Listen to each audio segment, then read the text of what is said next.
Derivative Jill. There she is. There she is. Welcome to Jill's.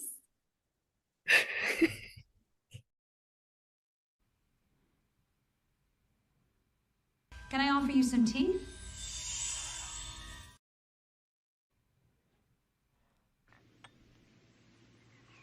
Good tea. Nice house. Would you make me some of that lo mein soup? Greetings and felicitations.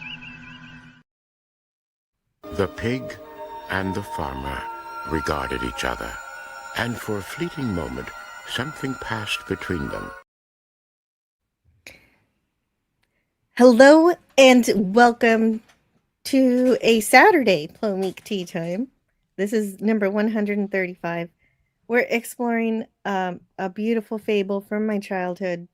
Really meaningful, lots of great messages and really interesting things to think about. We're going to we're going to find out that the way things are can change, and traditions can benefit from learning and growing. And that's, of course, a major factor for how I live and how I raise my children and even how I run my channel. So this film is really charming, full of heart, and the idea that you can make a difference while remaining true to yourself and your own nature is really nice. And while I've watched this movie a ton of times, especially when I was a kid, this week is the week I've truly learned a lot of the magic that went into the production that created this movie. So we'll deep dive into some of that. And so I saw it on VHS lots of times and on TV and on cable. And so I was around 11 or 12 and I was smitten by this. I put it on heavy rotation with The Lion King and all those other movies because I love to read and I love the narrative structure of this movie, and that's for a good reason. It is based on a book by Dick King Smith, which is lovely. I actually never got around to reading it. We always love to acknowledge and appreciate literature on this channel, so maybe I will read it to my daughter. She liked the movie. I watched it with her yesterday, and so that's going to be really nice. And so let's talk about when it was released. It was released on August 4th, 1995. It was directed by Chris Noonan with the screenplay by Chris Noonan and George Miller. George Miller's. From the producers who brought you Mad Max. Yes, Mad Max. See, I ruined my joke. I was going to make a baseball joke, but I can't resist George Miller. I was going to be like, oh, wow, yeah, no, I watched The Babe with John Goodman. But as soon as you said George Miller, I was like, no, I can't do that joke. I have to make a George Miller joke. But the Babe joke would have worked too because it would have been good. It would have been fine. Wasn't James Cromwell in that too? In The Babe? I don't know. I've never seen it. I think he was. I think in passing I saw that. I thought you were going to be the Babe expert today since that was your joke. Oh, I'm an expert on babes. Don't worry about that. I hang out with you, don't I? Come on. Oh, hey. Babe was released in theaters in 1995, which I suppose on the Chinese calendar is the year of the pig also. Really? Yeah. Wow. Yeah, I think so. 1995, year of the pig. Yeah, the Chinese zodiac, rather. And so while he figured this out. He was listening to a kid's audio channel and he heard the story, the audiobook. And so that's how he decided he wanted to make a movie about it. George Miller. So lovely. It's so good. It is. It's great. And Quentin Tarantino loves it. Really? So yeah, he does. You want to see? Yes. Okay. Let's see where it is. I think it's here. No, it's the next one. I put them in order this time. Have you seen this picture, Babe? The story about the pig? Yeah, I saw it and I was crying, and I love that guy, the farmer in it. He was wonderful, man.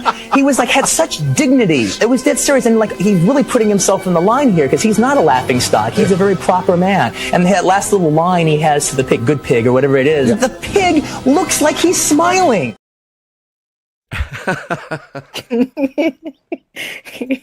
He's just so excited. It's adorable. Obviously, that was from 1995 when the movie came out. That's funny. Quentin Tarantino can only mess up lines and be like, and he says good pig or whatever. And well, That's it wasn't funny. a famous line yet. It was like he just walked out of the theater 5 seconds ago. Yeah. Oh, that's nice. I love it when I see Quentin Tarantino's heart melt. Yeah, me too. And we've got some other people here who want to talk about this movie with us. We've got Gavin Blackburn, who Gavin. says, bacon. Yes, bacon's good. Yes. And Kimberly Ann Hart is here. And today Hey, Kim. she is Andromeda Ascendant. Andromeda Ascendant. Sounds like I the haven't seen reboot of Andromeda. Andromeda. Oh, is there a reboot? I don't know. Blue moon, you saw me standing alone. There we go. Nice. Now we're good. Gavin says Blue Moon is a decent beer. It's okay. I don't like wheat beer. It's okay. Yeah, I think it's okay too. Sure. Well, I like George yeah. Wynn's idea of beer. His favorite beer is every beer. Is yeah. any beer, free beer. What's your favorite kind of beer, Mr. Peterson? Free. And okay. Oh, I guess Kim explains it here. I am the Andromeda Ascendant AI. And to answer your question, Scotty, I am from the System Commonwealth 300 years ago. Oh, okay. I am intrigued and terrified. Right. Well, I think everything's going to be okay. I hope so. I think this Ascendant is on our side. Don't press the button. Pig lovin'. What? Pig loving is Gavin. taboo. Yeah. No, come on. That is And weird. Why would you part say of part of the reason that we're doing this at this time of day on a Saturday is because it is the beginning of Scotica, the beginning of my birthday, which finalizes next Saturday. And the reason we're doing it in the afternoon is because we are talking about a family-friendly film. This is something that is actually love me. Curse this movie for making me feel feelings. And so we're not going to talk about any kind of, this is a G-rated stream, ladies and gentlemen. There will be no, sorry about the swear. This is something that should make your heart grow 3 sizes. Yeah. Hello, Matthew Garcia. Matthew Garcia's back. I saw him Hey, Matt. yesterday while I was playing Super Mario 64. And Gavin says this movie is Miller Lite. I don't know. I think it feels more like mead. When he says I think, and I don't want to put words, but Miller Lite, because George Miller is known for making post-apocalyptic raucous adventures with violence and such. But this is Miller Lite. This is like Happy Feet. You know what? And I've never seen Big Pig in the City, so I don't know specifically. You understood Gavin's comment way better than I did. Thank you. Hey, that's why I'm here. Tarantino. What is the deal with you today? He likes the hooves. There are there's a lot of focus on Babe's little tootsies. So Kim says it was apparently our mission to restore our system commonwealth. Oh, well, good. And the High Guard, and to reverse what happened 300 years ago. I don't know. You sound very much like a Brotherhood of Steel right now, but that could be because I'm watching Fallout. I'm watching Fallout too. It's nice. Fun. It is fun. I like it. It gets a little spastic in terms of the plotting. There's just like everywhere, and then it introduces you to something, and then oh, forget about that. Now look Let's at this. bounce. Yeah. Well, but yeah, like the thing is that I don't know, the flashbacks feel like cutscenes, and sometimes I feel like the spastic nature of it is the same way that I feel when we're like, which dialogue tree do you want to pick? It's fun. But I'm sure we'll get around to talking about Fallout, but today is not that day. It's true. That's not today. This movie was filmed in Australia in 1994, and Really? specifically Robertson, New South Wales. Yes. I thought it was in New Zealand because I could have sworn I saw the Shire like 12 times. Yes. Yeah. Well, they're of similar geographical Similar nature. biospheres. Yes. I'm not going to say the same country. Well, anyway. And they used 48 large whites, type of pig breed to do this because these piglets, they grow really fast just in a few weeks. Even though it seems that Babe is perpetually, that's how Babe seems to be perpetually a piglet. Yes. And thank And then there heavens. was, and then there, yes, and then there was also an animatronic made by the Jim Henson's Creature Shop, Yay. and very well done too. You can, yeah. Well, and as an assessment of James Cromwell and his acting in it, and he was nominated for an Oscar, the thing that really takes me is the same reason that Michael Caine in A Muppet Christmas Carol takes me, is that he treats it completely realistically and seriously. There is no winking at the camera. There is no, I'm going to be silly. He is Farmer Hoggett, and I think he does a great job at being earnest, honest, and a brilliant performance.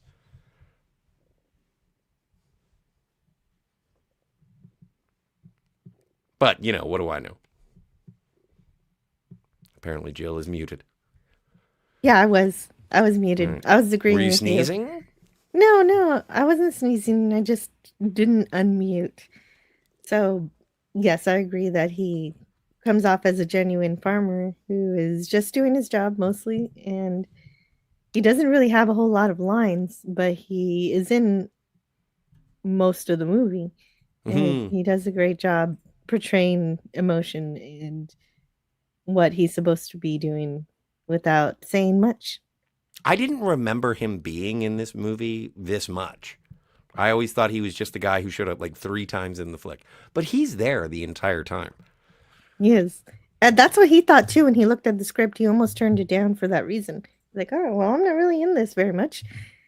He didn't really pay close attention to see that the stage direction has him in everything.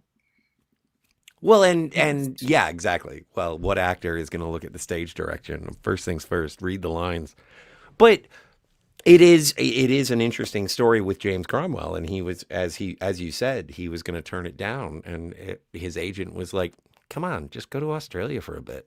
It'll be fun." It's free, it's just, well, it's a vacation, and you get to hang out, and it'll be easy because look, you don't have very many lines. I'm glad he did it. And he's glad he did it too, even though he didn't get paid too much. It really helped his ability to get more roles after that. He didn't really have to audition anymore, he says. Well, and I remember, of course, we're going to talk about Zefram Cochrane, but I didn't really know James Cromwell at all until Babe, First Contact, L.A. Confidential. He was in iRobot. He's been in so many things. But I did, like when I started to discover him, and I looked back, he was in All in the Family. Like he was Archie Bunker's buddy named Stretch. And one of the reasons that he couldn't get work is because the man is like 6'7". Like he's a giant dude. That is used to great effect in this movie when he steps through doorways. Oh yeah, I love it. It's like, wow, he's way taller than the doorway itself. It's so wild. And Chatty Blogger's here. Hello, Mikey. Hey. Is that Mikey Tarantino Suze? needs- That is. Hey, what's going on, Chatty? Tarantino needs to do a Star Trek film. Nah. He only has one movie left, and I know he's not going to do a franchise because he's probably going to want it to be his. See, I was on board with that, but I know he's not gonna because he limited himself to just one more movie, and so it's got to be an original feature that he invents and not somebody else's franchise. He's gonna find so many loopholes. I hope so. Yeah. I hope he does make a Star Trek movie. I think he can. I think he's capable of it because he is a Star Trek fan and it would be an alternate universe thing. But I don't know. It's probably not going to happen. I'm not going to hold my breath. Klingonese, motherfracker. Do you speak it?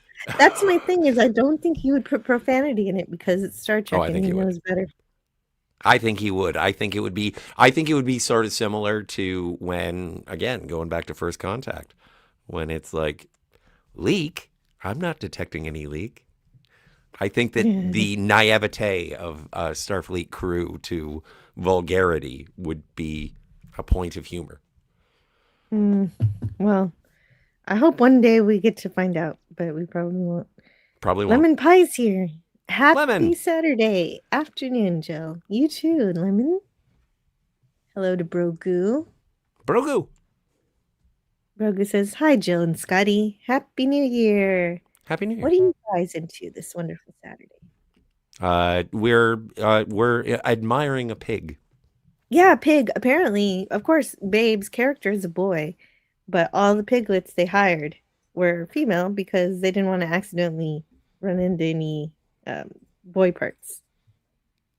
Yeah. And as I said, this is a G-rated thing, so I'm not going to talk about that. Yes. Well, that's all I'm going to say about it. And like I said before, it's like this movie is structured like a novel, which is one of my favorite parts of this movie. Is every once in a while we see a new chapter, and these mice announce the chapter names, and apparently this was added after test screenings because the small children who were part of the target audience had trouble reading them.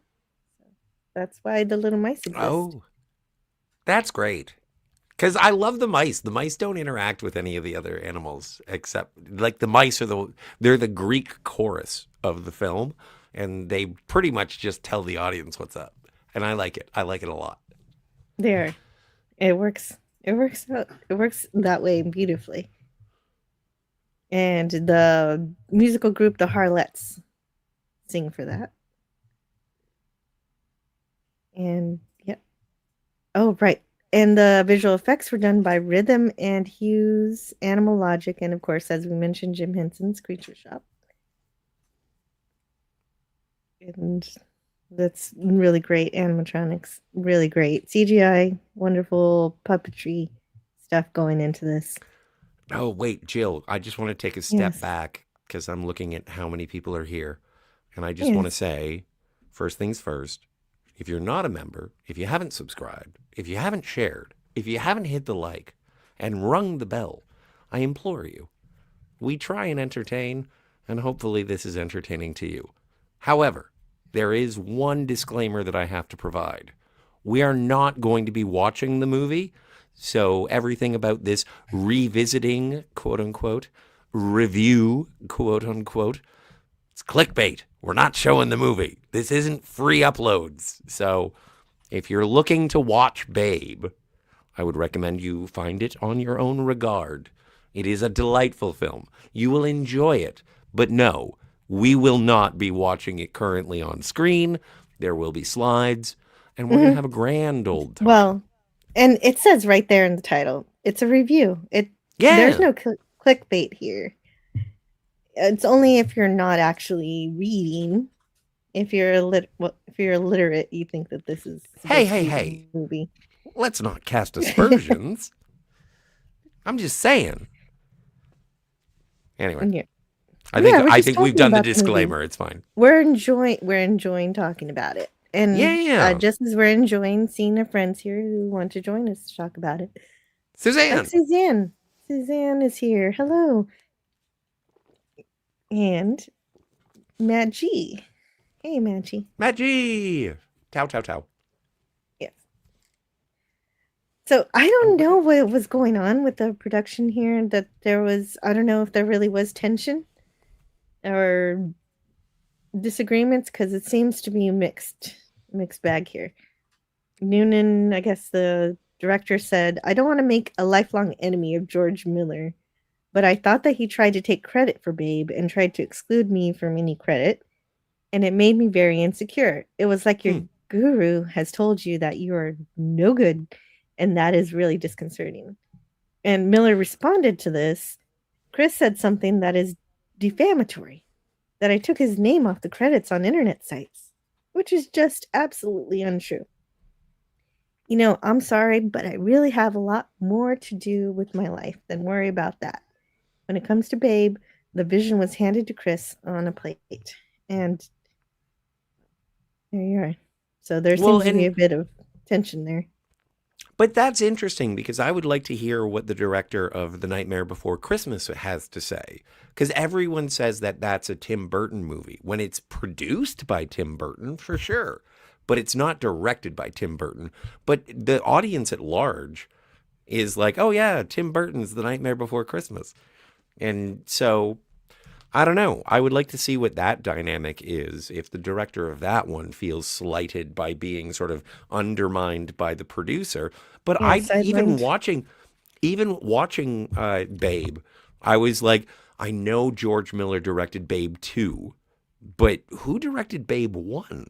And it was like, nope, some gentleman named Noonan, which is great, which is fantastic. But it's just like, I don't think that there's anything that is overtly George Miller. I think that George Miller was trying to go under the radar on this one.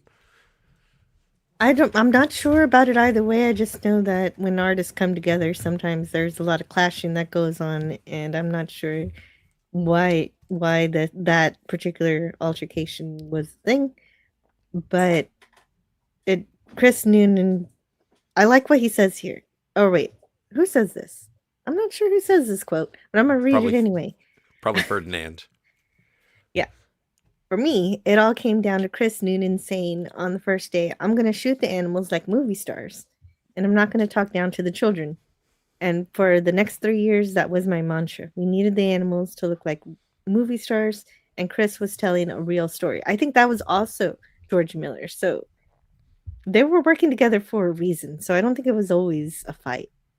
I think that they had some disagreements, but they, in the end, worked together to make this amazing movie. Gavin in the chat. Yeah.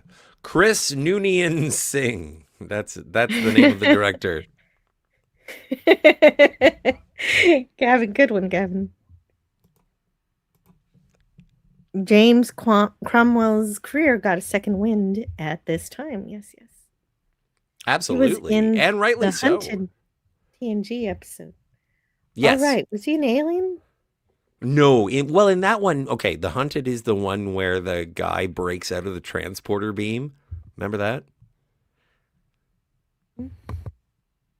And so anyway, and he gets run around. It's kind of like Die Hard on the Enterprise. Not the one with Picard, but like he's running around and he's kicking ass and taking names. Oh, I said a swear. And it's okay. But James Cromwell is the one who had bred this particular super soldier who had been segregated to prison because they had outlived their usefulness. You know what? That was a good episode. It was a good episode. Yeah. But yes, he was in that. He was also, he played a bunch of aliens. He was another alien on Deep Space Nine. I think it was the beginning of season 3, maybe 2. I forget. But when they go to Worf's, when they finally discover who the changelings are, who the founders are, he was in that episode. James Cromwell is a very prolific Star Trek performer. He's awesome. He's also a pinko hippie, but we don't hold it Oh, against him. yeah, I saw some pictures of him and PETA, whatever, Yeah. and Well, we don't have to worry about his activism during this live stream. but the thing is that if you're gonna have someone who is an advocate for animal rights, it should be Farmer Hoggett. So I'm fine with it. Should be, but I like that James Cromwell may be a vegan, but I like that Farmer Hoggett isn't, and it Oh, still has compassion for animals. You don't need to be a vegetarian to care for animals. And there's hello to Padre. Hello, Padre. Guinea pig sent me. Wouldn't his name be Tommy? Thank you for checking us out. And so let's see. Oh, the budget for the movie was 30 million and it brought in 254 million worldwide. So that's not bad. And of course, it was nominated, as you mentioned already, so many awards. So many awards it got nominated for. It even won for visual effects. Oh, nice. Yeah, the Academy Awards. I didn't even get to that part of my notes. I just remembered it. Nice. It is. Yay. Yay. Shout out to Tommy and the Guinea Pig Collective. Woo. I'll since he's not here, I'll put his channel name, his channel link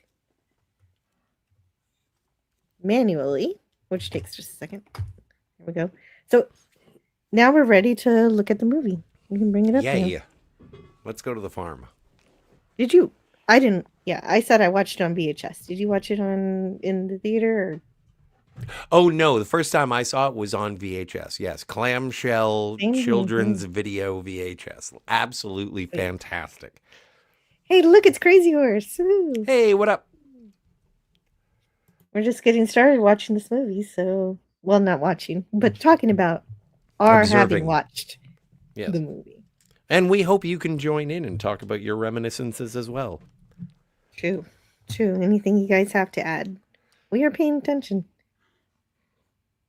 And it's great that the movie starts off acknowledging the book and the author as we pan through, this adorable pig portraits and artwork. And there's a pig jumping through a hoop, kind of foreshadowing a bit. But I guess, just some cute stuff.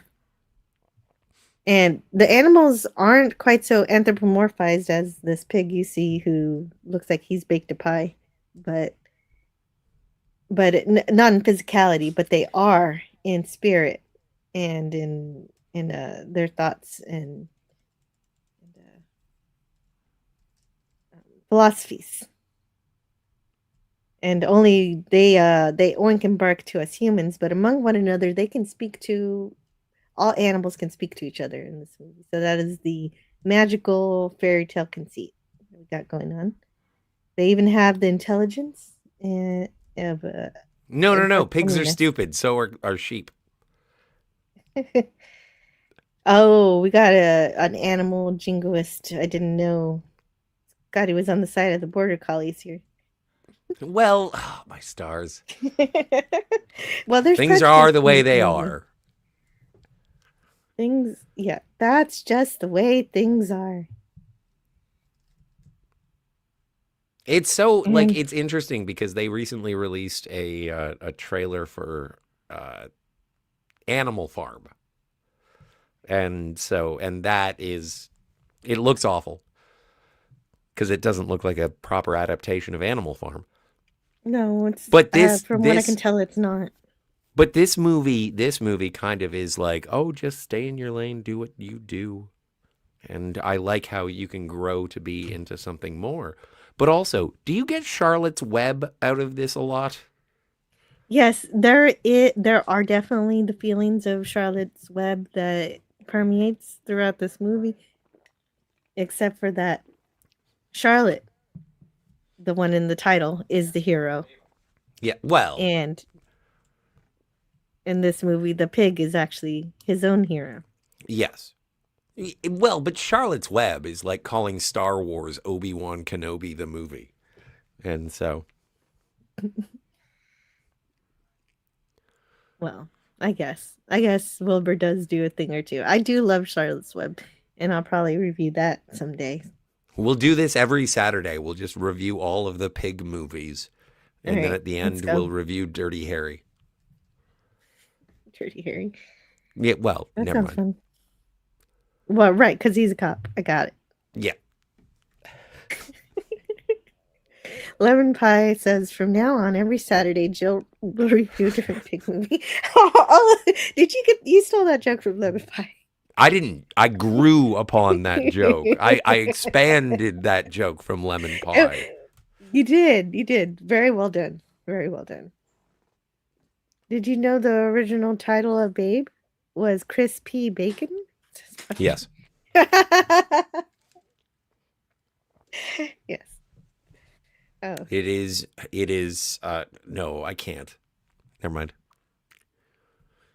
And so since these animals do have that sapience, then that's that's a conceit that's a verisimilitude that you get.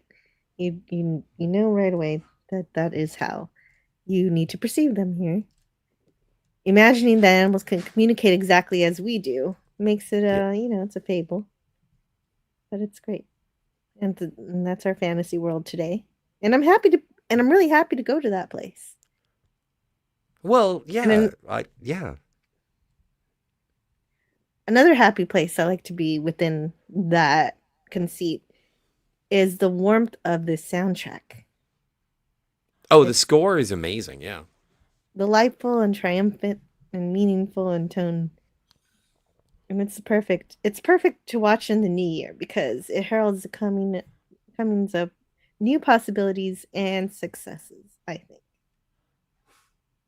And oh yeah, I have the note right here. He was the priest in the movie The Babe, 1992, about Babe Ruth. Oh wow! So James Cromwell has been in 2 Babe movies. Yeah. Huh.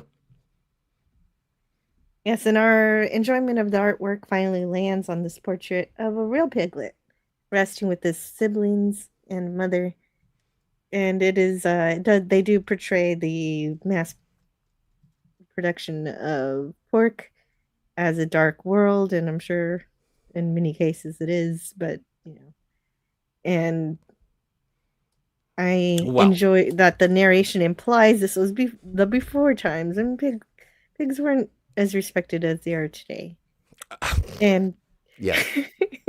Sure. But that's part of the fantasy too. That's part of the fantasy too, Scott. But actually for a little while the pork sales did decrease a little bit right after this movie. Okay.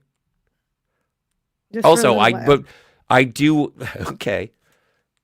Anyway, I do like how Fly says it's like, no, pigs are, they're for eating. You're gonna die. You're gonna die. Well, she didn't say that he's gonna die because she did also refute that he has no purpose. Yeah. So he does, well, no. That was the cat. And by the way, cats are jerks. But no, Fly says it's like, oh no, are you saying my mother, my father, my brothers, my sisters, they're all in a skillet? I'm paraphrasing. I'm paraphrasing. And Fly says, probably, yeah. And so, but I do want to, anyway, before we get to the cooking of pigs, or Rosanna, Roscoe Lee Brown is the narrator of the entire story. Now, I'm a big fan of Roscoe Lee Brown. I like him from the John Wayne movie, The Cowboys, which is a delightful, fun film. And he also played Box in Logan's Run. Roscoe Lee Brown, fantastic actor. We lost him a couple of years ago, but his legacy remains. I love the countenance of his narration. It's reassuring, even when you see stark imagery like this. It's like, here is how it is, and here is what will be. I will be reading some of the narration, not all of it, but I do. Oh, nice. Some of it has to be read. Can I do some of it? Sure. Great. It's up to So- you then. Whatever you want. So, to these pigs, this sunless world is broken. So, they associate positivity towards seeing the sunlight and this truck that backs in to take them away. They have an idea that the pigs leave here because they never want to come back. And It looks like Babe's mom. Shawshank. yeah, it does. Yes. I think that's intentional. Mm-hmm. Goodbye, Mom. Oh shit! Sorry about the swear. Damn it! Damn it! You're gonna make me cry during this stream, aren't you? Yes. You're gonna play clips that make was me my feel goal. feelings. Yeah. Well, and all of the piglets seem into the new metal replacement mother, except for Babe, of course, who says goodbye to his mom. See, that's what AI does. Just replaces jobs with machinery.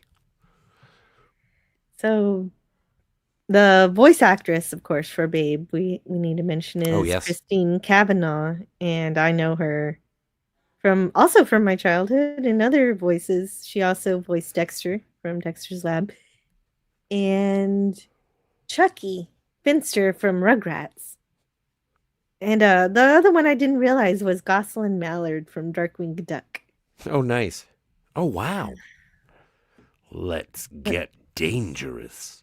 Yeah, sadly, though, I have to mention she did pass. And she was only 51 years old in 2014. Oh, no. Yeah. I suppose it's sort of inconsequential, but how did she die? A stupid cancer. Oh. Well, at least she gave us all those, she will be remembered. She will, and this live stream is part of that remembrance for sure. Hey, Jim. Hey, Jim's here. Hello, Jim. And here's Jim's channel. If you've not checked it out, great fun Star Trek fan films and live streams and such. And anyway, so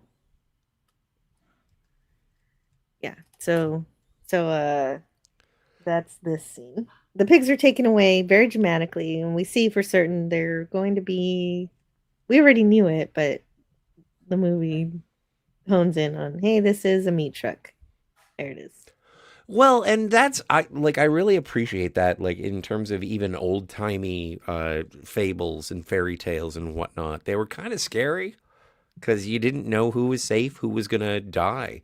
And there were consequences and punishments, and they even have a chapter in Babe that is, crime and punishments.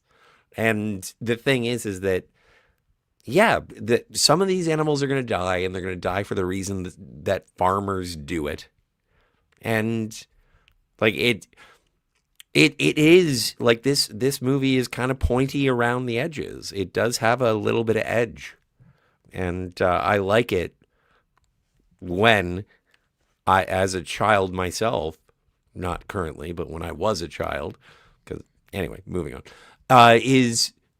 it's like, yeah, no, I want to know that there are stakes. I want to know that there is a possibility of danger, because I want my heroes to get out of it. And so I do appreciate that it's like, we established right at the beginning of the movie, it's like, you know what? We might eat Babe. My favorite thing in a production that is catered to children is when they don't beat around the bush in terms of reality, and in some cases, and they don't talk down to children, and that's specifically what the director wanted to do here. Yeah. So here's the first narration. Do you want to read all the narrations? Not all of it, but I want to read some of it. Can I do the first one? Sure. Okay. This is just the first one that I have here that I want. My Roscoe Lee Brown is going to sound like James Earl Jones. I apologize. Pardon me. I'm going to clear my throat, and then I'm back in. There we are. Perhaps it was because he was alone. Perhaps his sadness made him easier to catch. Whatever the reason, of the thousands of animals in that piggery that day, only one was chosen.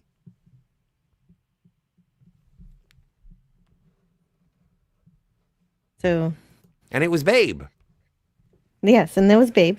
They picked Babe to be at the fair and the carnival, which we'll go to in just a second. But first, we have to say goodbye to Brogu. He has to leave. Thank you for joining us, Brogu, for the time that you could. He says, enjoy the rest of your weekend, and I hope you feel better. It looks like you got a little sad face here. Oh, enjoy your weekend, and don't forget, only eat beef. Well, that's what Babe would say. Yes. Well, I don't think he hates cows. Babe no, has I know, no that's animosity. Right. That's right. Yeah, Babe would want you to be a vegetarian, but yeah, no, but Babe have isn't a carrot. a vegetarian either. You know, he's probably eating a lot of meat, not realizing it, and because he doesn't know what's in that slop that Esme is feeding him.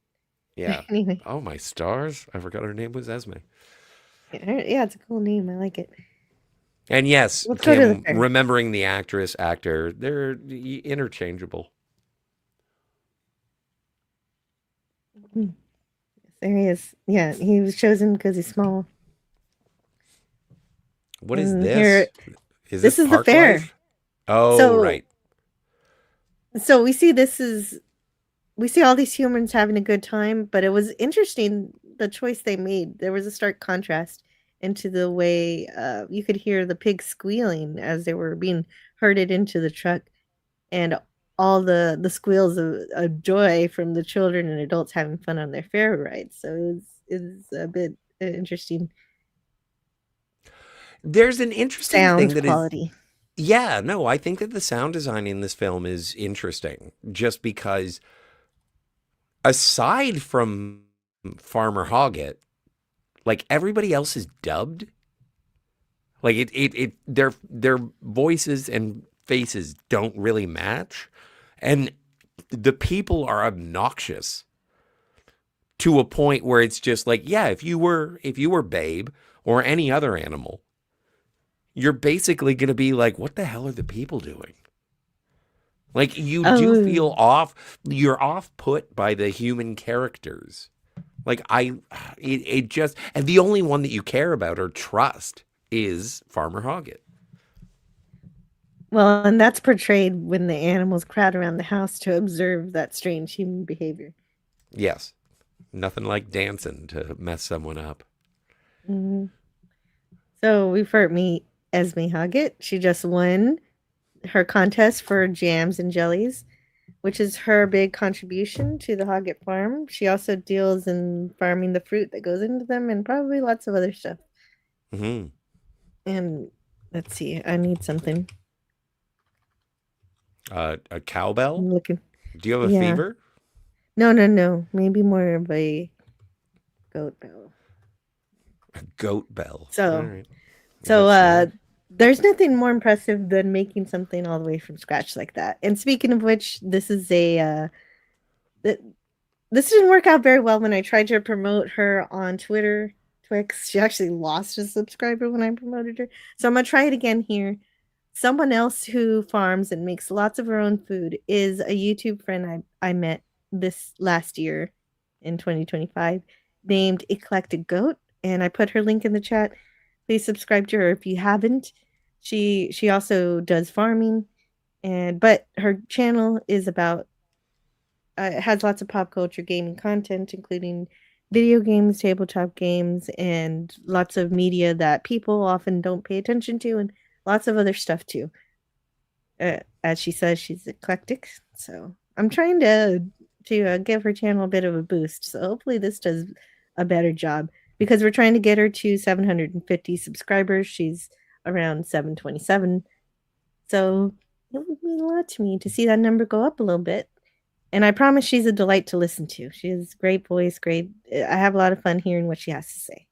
So that's my commercial for her in this live stream. Well, she's rad. I'm a fan. Yes, me too. She's always been nice to me, and so that, feather. Hmm. But going back to Esme Hoggett, Yes. she was played by Magda. And I don't know how to say her last name. Zubanski. I love it. But she was only in her 30s when she got this role, so she had to be made up to look elderly. Yeah. Is she? Yeah, that's No, I'm not movie gonna ask. magic. I don't know. Probably. What? I was gonna say fat suit, or is she Yeah. just naturally Yeah. plump? I think that I haven't found actual production information on this, but if she's in her 30s, they most definitely use some kind of Plumping. suit. Yeah, because I like curvy girls. I'm not fat shaming here. I know. I'm just saying. She's great. She's great, but she is a character that is obviously dubbed. It wasn't obvious to me. I think she's Really? played very well. I think she's great.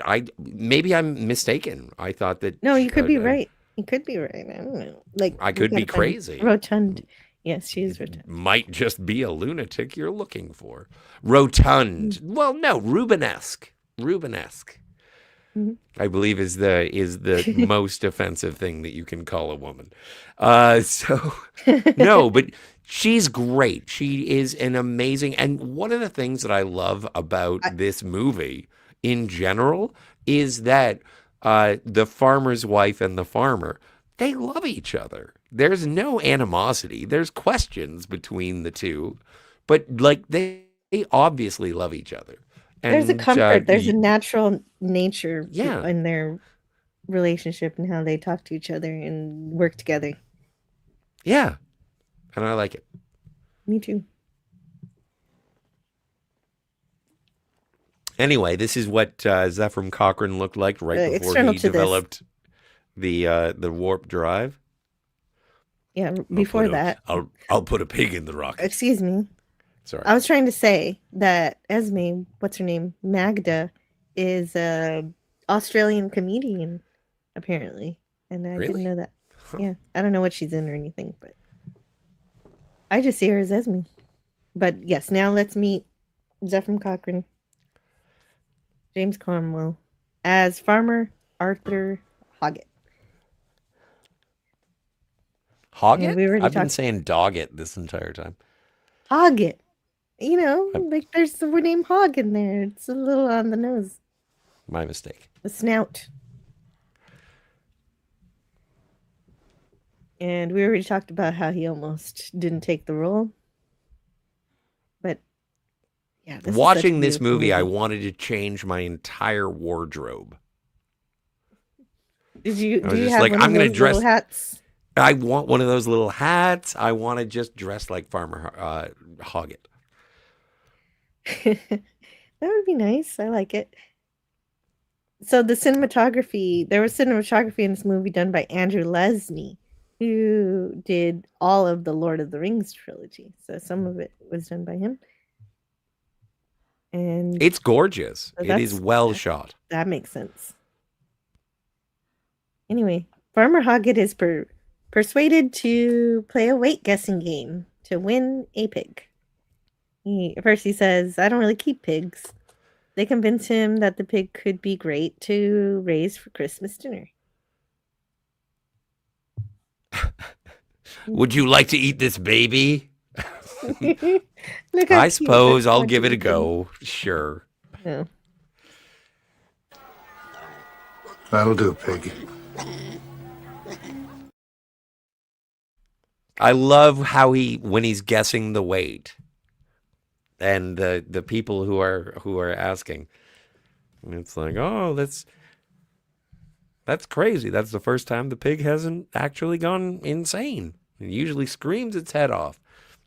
And so he picks up the pig, regards it, and you should do this narration. And he regards it, and then he's like, whatever pounds and 5 ounces, and then it just pisses. Well, that's and there's some comedy in this movie, which is very Oh, yeah. little and sweet and cute. Well, The only time it's not subtle is when it's the duck. That's in your face. Ferdinand is awesome. Leave Ferdinand out of this. No, I like it, but he's the one who's in there to make the children happy. Yes. The pig and the farmer regarded each other, and for a fleeting moment, something passed between them. A faint sense of some common destiny. Lovely. Yes. As they regard each other. I love that part. That's beautiful. Well, You and can spoilers feel for the later, magic. it really bothers me that he's just aiming a shotgun. Anyway. Well, that is later. It is disturbing. 16 pounds 5.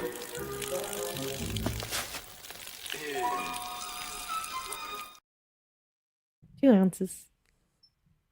Well, and you know what? As Babe was peeing, I was like, Yeah. what's it going to go down to? How many ounces of pee is it? And so that's just my nitpicking side. I'm like, how much pee can a pig's bladder hold? How many ounces? And I was like, I'm you not know what, sure. Scott? Maybe you calm down and not give a good goddamn. Yes, that was the correct choice. I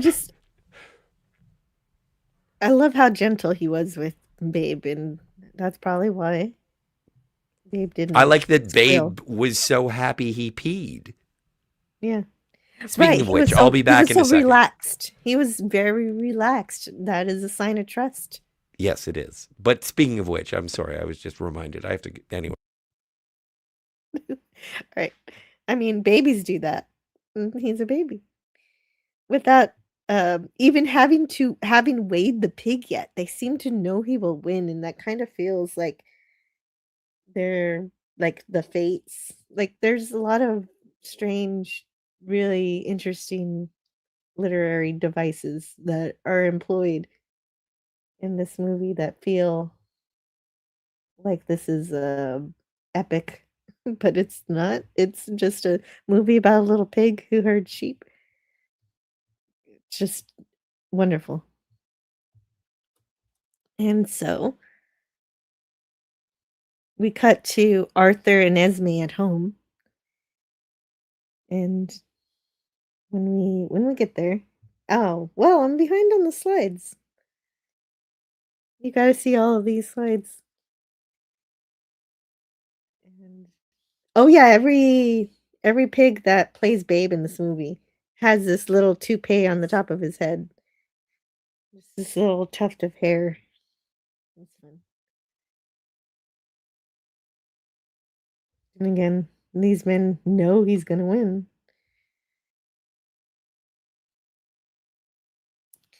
And now we cut to Arthur and Esme at home. Arthur is putting the finishing touches on an absolutely bitchin' homemade dollhouse he's making for his granddaughter. And Esme is polishing her new trophy that she won at the fair. Look how intricate and beautiful this is. And little teeny clock. And it kind of looked like that was if you weren't paying attention, kind of looks like, hey, this is the house, but no. It's just a really amazing dollhouse.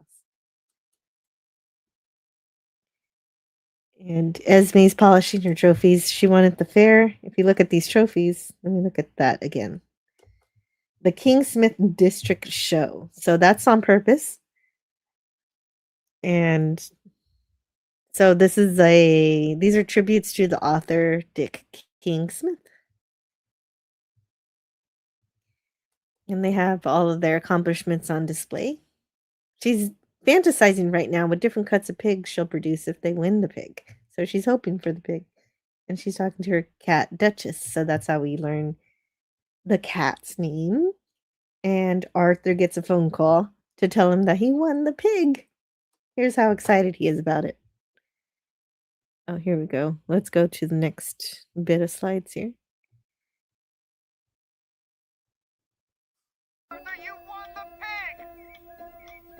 Oh, Gavin, the cat is fluffy.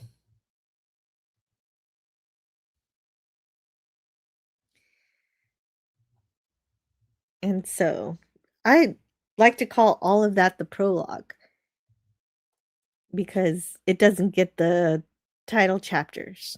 And so now we get title chapters, and this title chapter is called Pigs Are Definitely Stupid. Pigs are definitely stupid.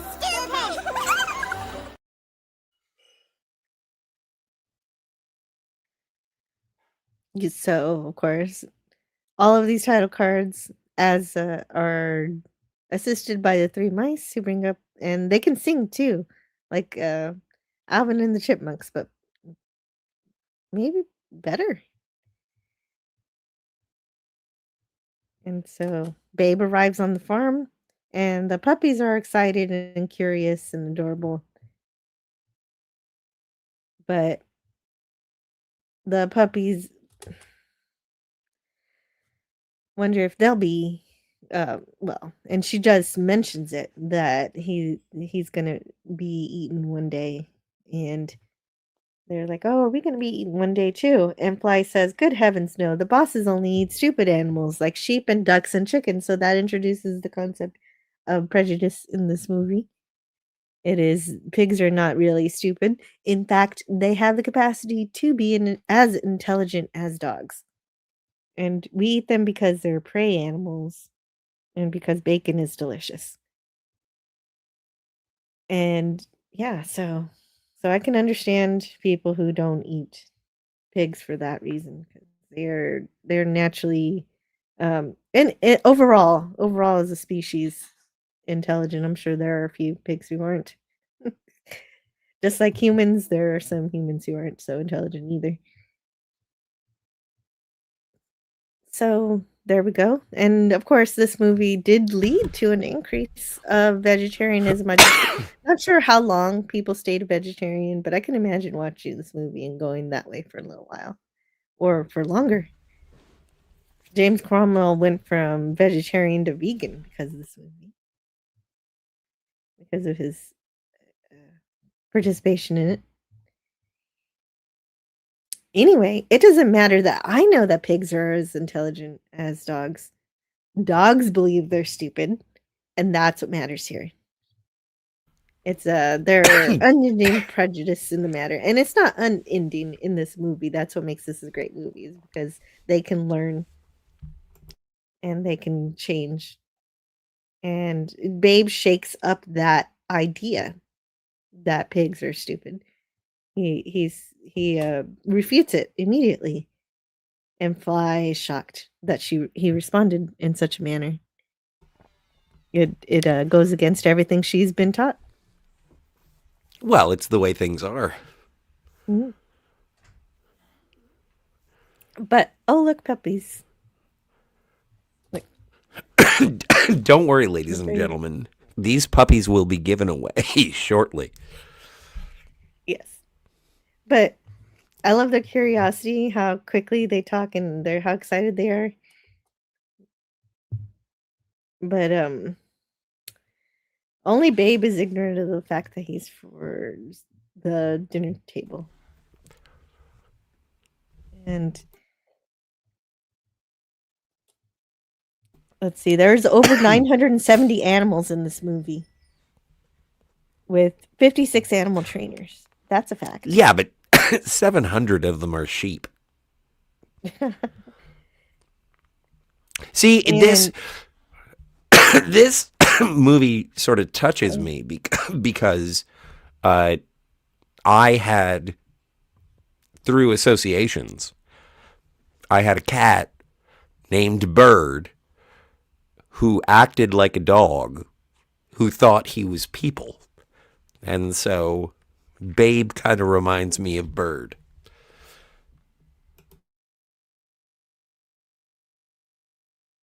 Because he's a pig raised by a dog. Yeah. Well, and Bird was a cat raised by people who really loved dogs. And yet he was a cat. And so it's a mishmash. It's a wild upbringing for any animal. From some brief readings I've read. It's pigs actually do build friendships with other farm animals. So Babe throws Fly's entire thesis that pigs are stupid aside when she and her puppies meet him. He defends himself and he talks about his identity. Well, his name. She called us all babe. Perhaps we shouldn't talk too much about family. Oh, is that James Avery? It sounds like James Avery. Well, you're welcome. I'll look. to I'll up. look. Please look. Please look while I say hello to the person who's just joined us. I've got a small Happy Meals type stuffed toy of this dog. Aw, that sounds cute. Nice. Border Collie. And Small Time Republic is here. Hello. What When up? does Babe start the communist overthrow of the farmer? Yeah. I may be thinking of a different movie. No, Babe is not Snowball. That's funny. Good one. Hey. So, okay, so interspersed through my notes, sometimes I have how the special effects are done. So, there's a certain silicone on the animatronic. Apparently, that helped with light scatter. And, of course, there's CG, revolutionary CGI in here. And, yeah. It's just good stuff. Actually, I mentioned Yeah, I all don't that think it was in- James Avery. No. Well, and James Avery. Well, James Avery, famously Uncle Phil from The Fresh Prince of Bel-Air, and also the voice of Shredder from Teenage Mutant Ninja Turtles. And so Right. I was like, Very oh, it cool. sounds like that guy, but it's not that guy. Too bad. No Uncle Phil. And so she defends him to Rex to say that that Babe needs to stay in the barn until he feels a little better because he's down about not having a mom. And Rex agrees for now, but he has a dramatic and the soundtrack changes when he appears. You've got a there's a little bit of fear there. There's a little bit of hey, that he's the boss here. Mona? And the boss? Well, Rex. No, who's the boss? The answer is Mona. But Fly essentially adopts Babe at this point, which is really sweet. And Yes. Rex is Oh okay my with it God. for now. I like that was the first moment. Like I was watching this and I was like, oh, this is going to be fun. We're going to talk about the Talking Pig movie.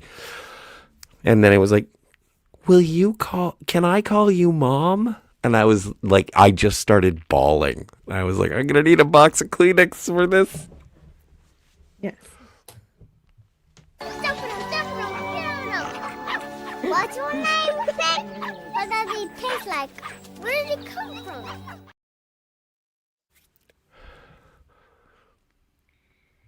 I like how he's welcomed into the family by the kids. Yeah. Yeah, he is. It's really cute.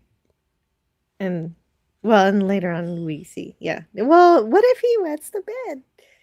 He doesn't. Yeah, because, pigs, they're known for, rooting in their own filth. Speaking of which, everyone should show up on Saturday night. And so when we talk about the filth. Oh, right. That's later. Let's worry about Yes. that later. I'm trying to have happy thoughts. Yeah, exactly. I'm sorry. I didn't mean to. I just wanted to, spoilers. Mhm. Okay, so next chapter. Yay, we're on the next chapter.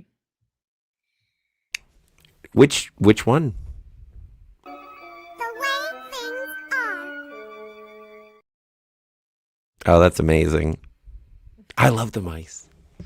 I do too.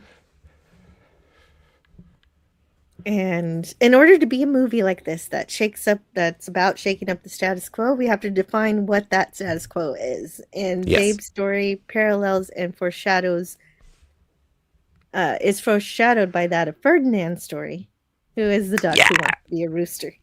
Happiness pie. This is my Unlike favorite Babe, though. character. It is.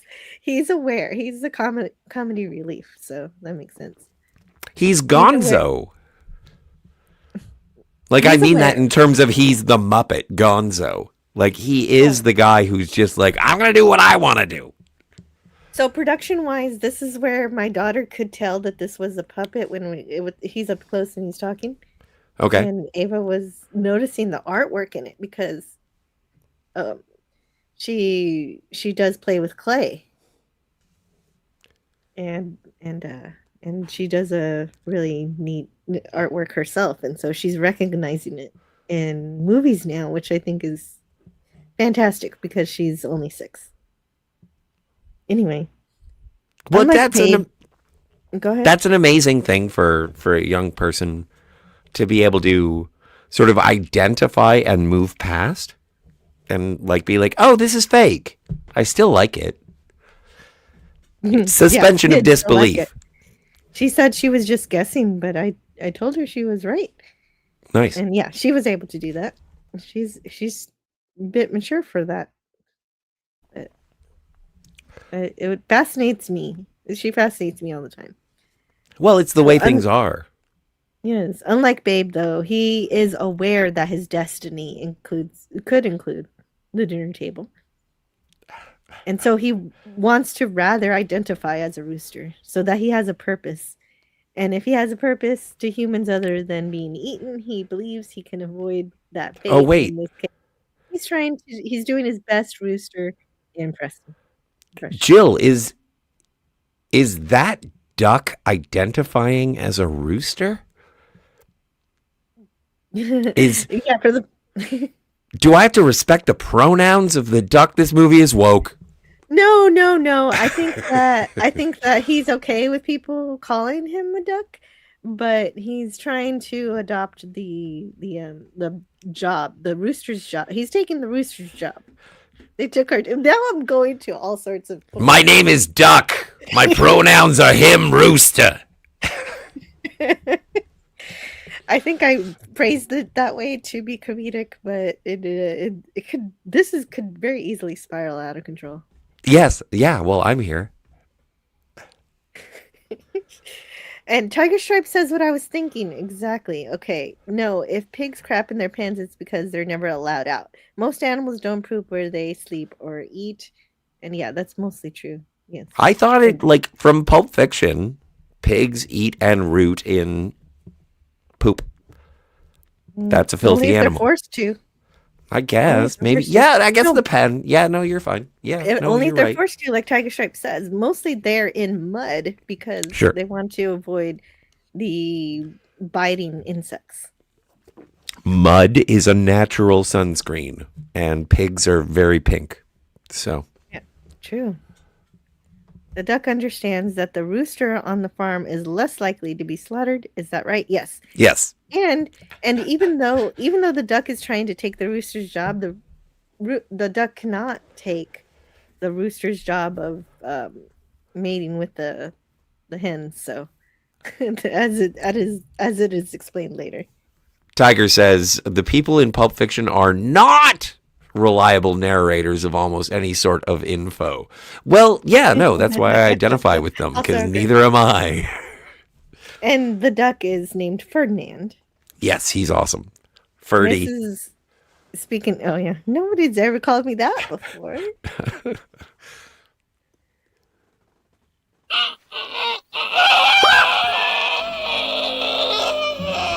We've got to do something about that duck. I think she's so cute when she says that. Cannon Foreigner. What is this?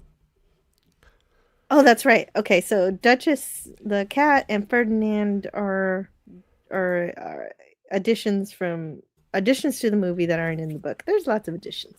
Oh, really? Wow, okay. Because Yeah. I really love to hate So is Rex. Duchess. I don't think Rex is in the book either. Yeah. Oh, wow.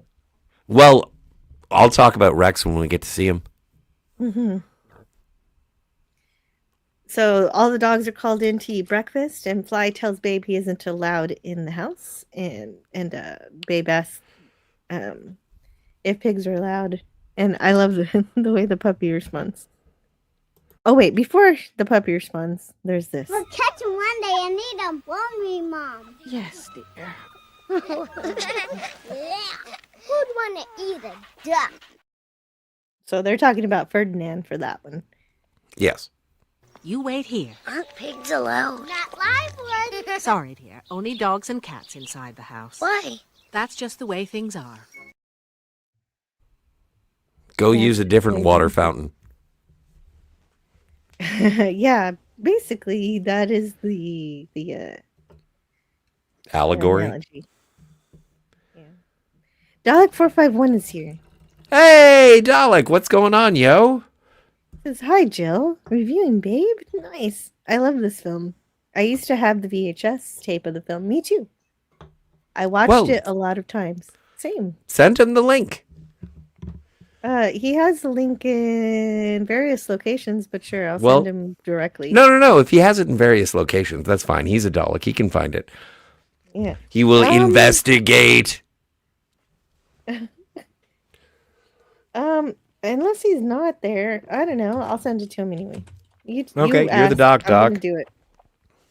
Well, it would be fun. Like, the thing is, and this is such a joyous film. And I would love to hear other people talk about how much they love it. And I would also like to hear from the assholes who say it sucks. Well, yeah. Well, and Sorry about the swear. So this movie does talk about prejudices, but I think it does it honestly and subtly. Yeah. That there's you can understand why they have the prejudices, but they don't understand the full story. And it's like how the sheep shakes it up. It's like how the sheep call all of the dogs wolves. And it's like, what? Yeah. We all look alike? So. Right. And so, not satisfied with being excluded from the house, Babe spies on from the window onto the dog's Eden. OMB welcome to Porcine Saturdays. Porcine. All the time. I Soft never use C. the word porcine. Oh, no, really? Yeah, no, porcine is not a common word I use in my territory. Oh, okay. In your territory. I didn't know you were a sovereign nation, my lady. You've been playing too much Mario. Old Man Bird, welcome to Porcine Saturdays. All pigs, all the time. Hey, Old Man Bird is here? I don't even see him. Oh, yeah, no, he's totally here. There he I is. saw him. Yeah. What, the duck? What, the duck? Yes. Okay. What? His name is Ferdinand. Great. So anyway, Babe loses his balance because the cat growls and Rex barks and falls off. It's cute. And Mrs. Hoggett feeds him breakfast too. Slop. Sloppy slap. AI slop. What a lucky little pork chop you are. Yes, delicious. Oh, yes. Yum, yum, yum. Who's going to grow up to be a big fat pig?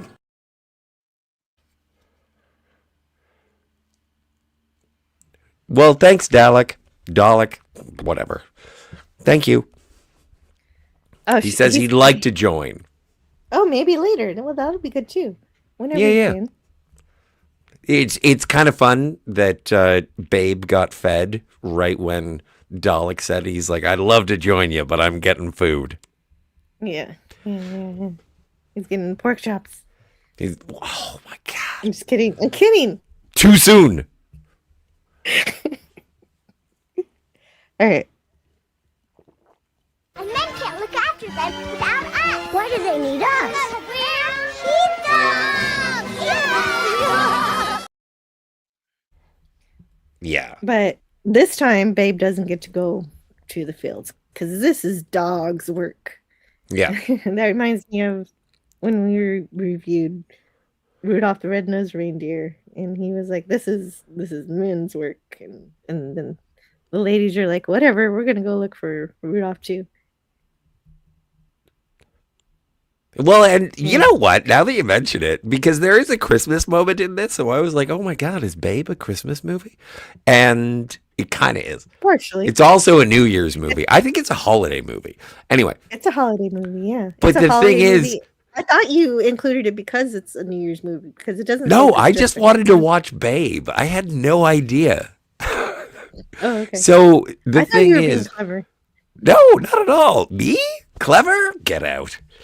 And so, but the thing is that I really enjoyed Ferdinand and Babe, and it was like, let's be independent together. Really loved it. Yeah. Well, but in this case, it's just Ferdinand that goes off on some random adventure we never get to see. We never, and you know what? If Hollywood is looking to mine an existing intellectual property, they should make a Ferdinand movie. Ferdinand the Duck in Chicago. What did Ferdinand do He won a Nintendo competition. when he flew away? He And did. He comes back just in time for the climax of the movie. Yeah, exactly. No, I don't know. Anyway. He saved people from a flood because water off of a duck's back, right? Mm-hmm. Maybe. So, wait, what is this one? Oh, right. Okay, so having been shut out from watching Fly Work, Babe Yes. ends up meeting Ma, the sheep. She is being See, and- quarantined because she's sick. I could have sworn that was Kathy Bates. And it wasn't. Like, the voice actors in here are amazing. Did we get to Rex yet? Because I really want to... Tell me when we get to Rex. Well, we did get to Rex. I just didn't clip him because I didn't want to clip him yet. Okay. But the next time we get to a picture of Rex, let me know. Okay, I will. Thank Anyway, you. He meets Ma in this fashion. Yes. And here's what she has to think. So we saw I was going to say the wolves, the border collie's prejudice of the sheep. And now we're going to hear about the sheep's prejudice of the wolves. Yeah. Not fly. All them wolves is cruel to sheep. Always have been. Brutal savages, that's what they be. And I didn't Oh. clip it, but... Oh, go ahead. No, I was just gasping. Apologies. Oh, yeah. Well, and that is her understanding. So her understanding of them is that they're just there to make their lives miserable. But one thing I didn't clip that I really liked was when Mrs. Hoggett hears them just oinking and going bah, and all the animals can understand each other, but she just hears them very strangely squawking at each other. Well, and I think that's why I kind of like Mrs. Hoggett more, is because, like, she has an interesting character arc because she is identifying the animals as the animals. We have to do something about that duck. We're going to eat the pig for Christmas. And like, there's a lot of like, everybody's on the edge, but like Mrs. Hoggett is like, she hears the animals, and it's not just that she hears the pig and the ewe or Ma, talking back and forth. She's like, did I just hear somebody talking? And then she sort of shakes it off. Like, she is an empathetic character. She could easily be turned into a villain in this movie. She's not a villain in this movie. She's as scared of anything that's going on as the entire audience as we get to the end of the movie. And I think that it's funny because she could have been sort of a rolled doll, mean old lady, but she's not. She's not a mean old lady. She has a kind nature, as she does Yeah. in the book too, where she did, of course, want to have the pig for dinner, Christmas dinner, but the book is structured a little differently, so that Babe saves the sheep before Christmas. And so she is the one in the book that decides to spare his life because of that. And that's something that is the course of events are switched around here. And so that doesn't happen that way. So I'm okay with the way the movie structured it, but I want everybody to know that she was even more empathetic in the book.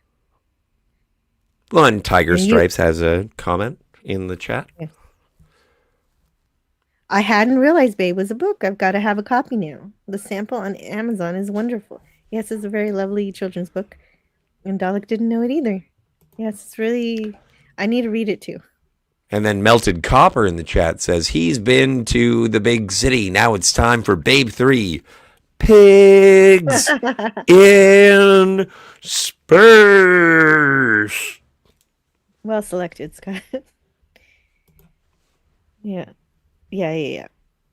And that's great. Yes, Melted Copper. James Cromwell is a vegan. Activist. Yeah, but he's still really cool. Like, even, Yeah, no, but I'm okay. I'm okay with people calling out anything that goes badly in animal farming, marketing, and if there's something going on there, it deserves, if it's not right, people should know about it.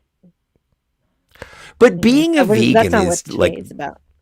if you want to be so flat out political about your diet that you're like, I'm not into murder, and I'm like, thanks, man, good, neither am I. And he's like, no, I mean all murder. And I'm like, what do you mean all murder? And he's like, I don't eat hamburger because it rhymes with murder.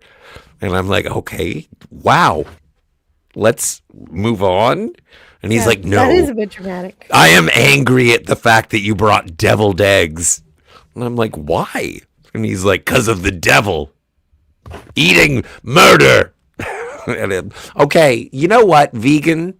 I'm going to go over and have a hot dog. I'll see you in a bit. Well, not hashtag all not all vegans. I'm sure not. No, all I vegans, know. I'm being hyperbolic.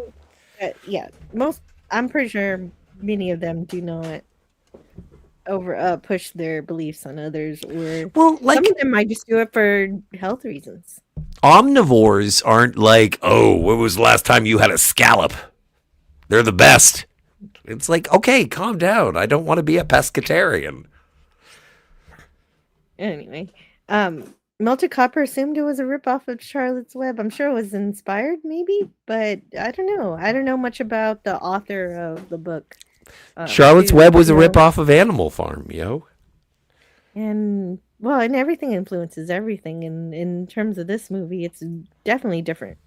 Definitely different from that, because Babe controls his destiny a little bit more. Yeah, the great Bambino. He was an excellent baseball player. Gorilla. See, I got to make my Babe Ruth joke. No, see, I knew you'd figure it out. Thanks, man. Gorilla's here. Hello, Kapla. Just Hey, got Gorilla. done streaming. I had 1261 people. What? That's wild. Oh my god. That's crazy. Well, congratulations. That's like a parade. That's awesome. Fantastic. Well, and thank you for gracing us with your presence from your lofty numbers over there that you had on your channel. That is Yeah, man, bring 7. Yeah. Fantastic. And there's his channel if you want to see his stunning achievement. I'll check it out later. Anyhow. Let's see. Oh, right. Okay. And this movie's beautiful because it doesn't just use CGI. It of course, has lots of live action animals and trainers and everything with the CGI overlaid over it to make the animals look like they're really talking and having human expressions. I think the artistry of that. Wow. Sorry. Oh Wow. yeah, great. Apparently. But I think that the artistry of it, in terms of not just like, there are moments where they make Rex and Fly bark, and then they insert words into those barks. And there are moments where it is animatronic. Like, there's a moment where Babe rolls a single tear. And I'm like, it's completely believable. Like, once you get used to how they are using the different artistries to make these animals emotive and dramatic, I think it's like, it leaves your brain. You're not so specific. You appreciate the performances because that's Babe. Whether it be real pig, puppet pig, animatronic pig, different pig. How many pigs do they use? 48 or 58. Oh, wait, 48? Something like that. Lots a lot of pigs. Yeah, because they grow so fast, and so they burn through pigs. Oh no, the pig grew too much. Let's use another piglet. Yeah. Hey, Kev. Yes, hello to Kevin, Theme Park Adventures. And quite a change of pace from that last stream to this one. Yeah, wow. Well, I'm interested in this legendary stream. I'll check it out soon. Well, Gorilla. We're going to have to go check it out. But first, pigs. Yes. Well, no. You know what? I'm being a bit racist. First, Babe. Mm-hmm. Yes. And aside from CGI animatronics, there's also lots of great. Well, there's no CGI in this. Yes, there is. What? You didn't know there was CGI in this movie? I was just mentioning it and describing it being used over the filming of live action animals. I thought it was just the anime. There's puppetry, but there's also CGI. Okay. And the fact that I didn't notice the CGI. I thought it was just like hand-drawn animation over the cells. I didn't realize that there was actual CGI. And that's what makes it beautiful, is that you yeah. I think CGI works best in combination with practical effects. If you use just CGI, it's not going to work. And you know what? Some people may say I sound like a stupid head because I didn't notice the CGI, but I think that is a credit to the artists because I didn't notice the CGI.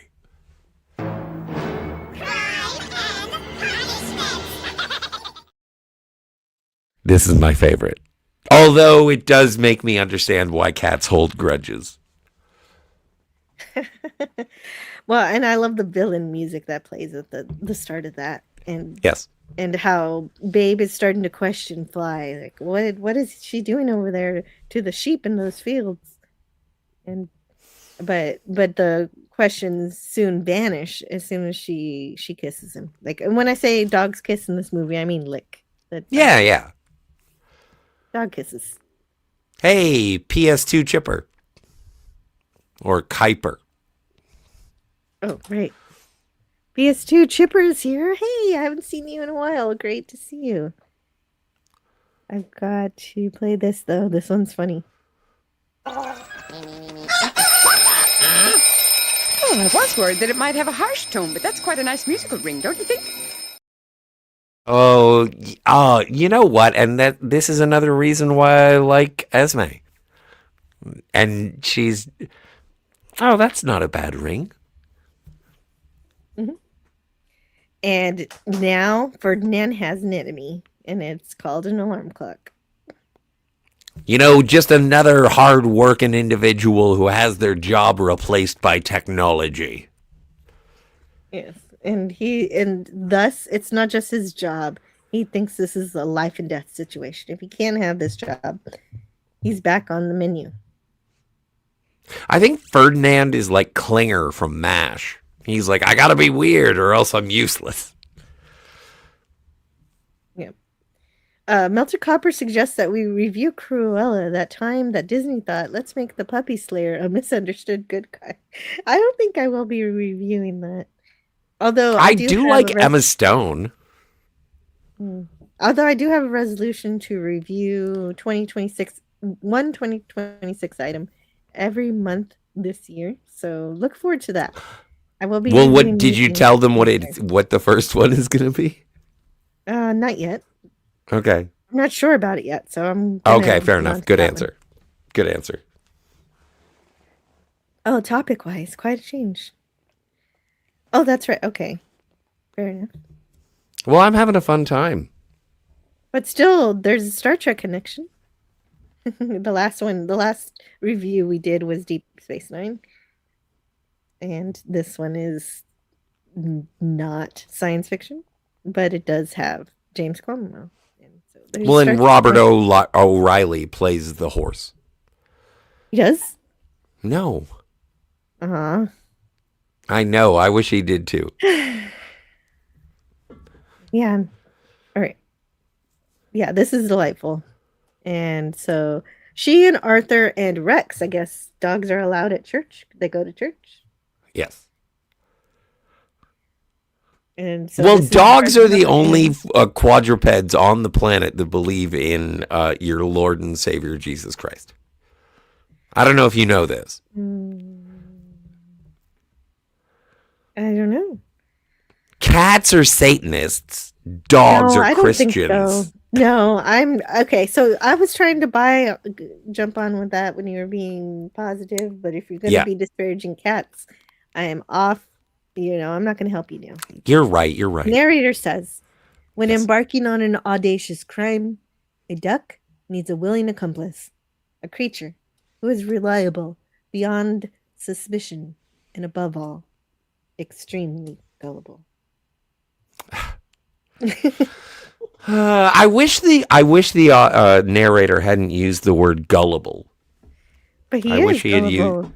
What? Babe is not gullible. Babe is trusting, and maybe they're synonymous. Maybe they are, but I don't think that Babe is gullible. I think that he wants to believe in the good of everyone. Yeah, and so he's gullible like Will Robinson is gullible, and he thinks, oh, there must be some good in that Dr. Smith. It's not a wrong word. I think it works. Okay. And so Ferdinand needs Babe to help him run a heist to steal the mechanical rooster. That's what he calls the alarm clock, so that he can have a purpose in life and avoid being eaten. Jill, can I interrupt you for just 1 second? That's your purpose as my co-host. Great. You're supposed to talk to me. Have you ever seen Clash of the Titans? I haven't. There's a clockwork owl.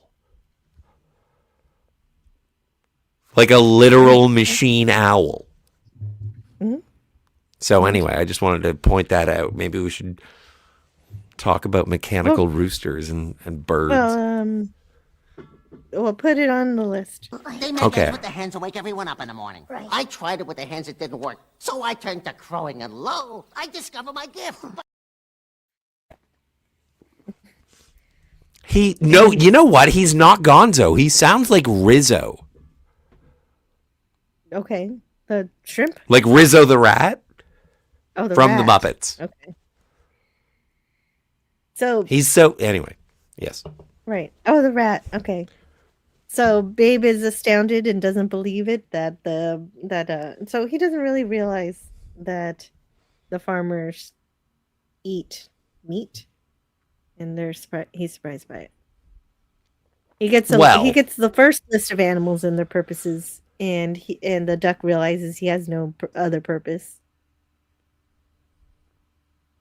And this is what Ferdinand's trying to avoid by being a rooster.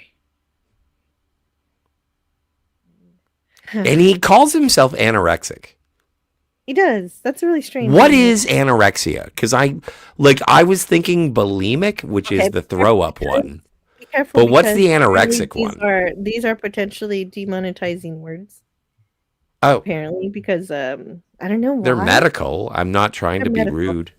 No, I know you're not trying to be rude, but apparently. But I am. I am being rude. Okay. It's ridiculous that we can't talk about it, but The anorexia is when you don't eat properly, you don't eat enough, and bulimia is where you eat too much and throw it up Okay.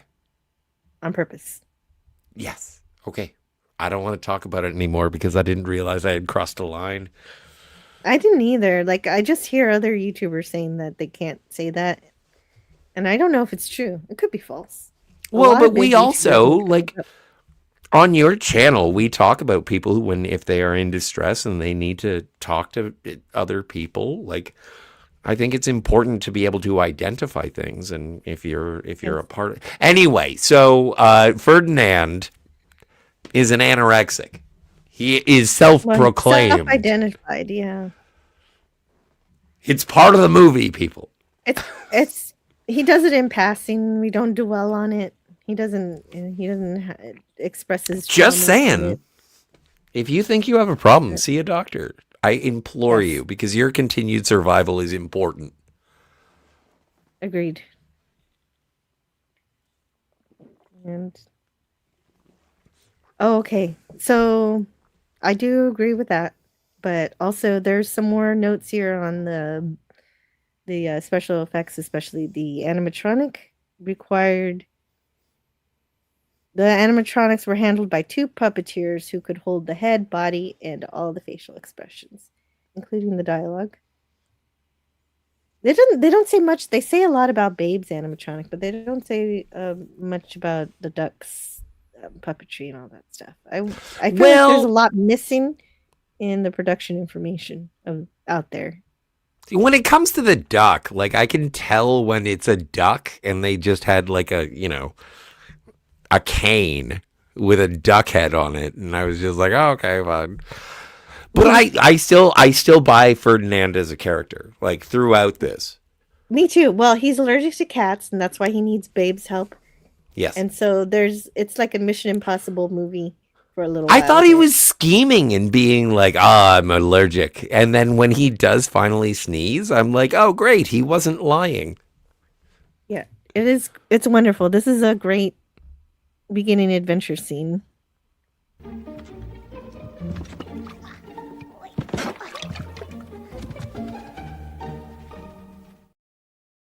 And this yarn, it gets so tense.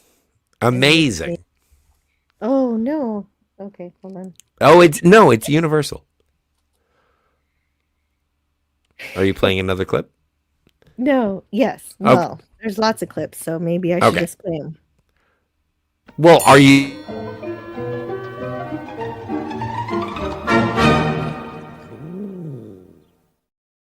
I love that purr. I love that purr.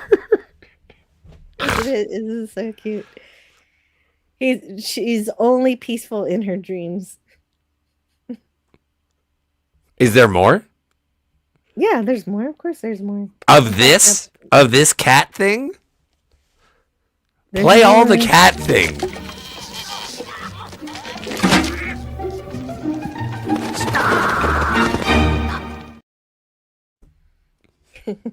I love the song they play in the background there too. This is I like how Ferdinand is like, stop, you're fucking it up. Sorry about the swear. Yes. Sorry about the swearing. This is yeah, we don't need the swears for this one. Sorry. My mistakes. The scene is accompanied by Edvard Grieg. I don't know if Greg or Grieg. It's from number 28, opera 47, number 6. It's great. This orchestra song, beautiful. That you can hear it. You can hear it. No, it's fantastic.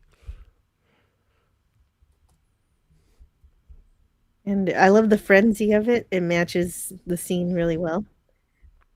But it also it does sort of match the sneaky dun dun dun dun dun dun dun dun.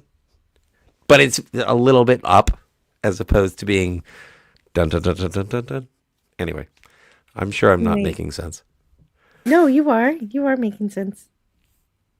So the duck basically fires Babe. Go stand guard. But Babe can't abandon his friend. So good idea. Yeah. And He's got to put up with him. But then everything goes south because of sneezes.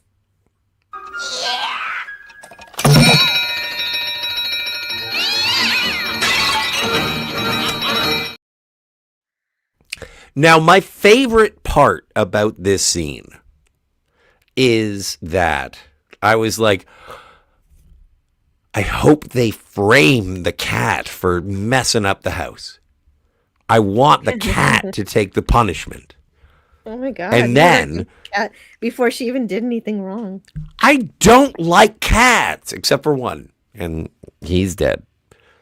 But the thing is that I was like, frame the cat, make it the cat's fault. And then they slowly pan, and you get to see the hoof prints from Babe and the flipper prints from Ferdinand.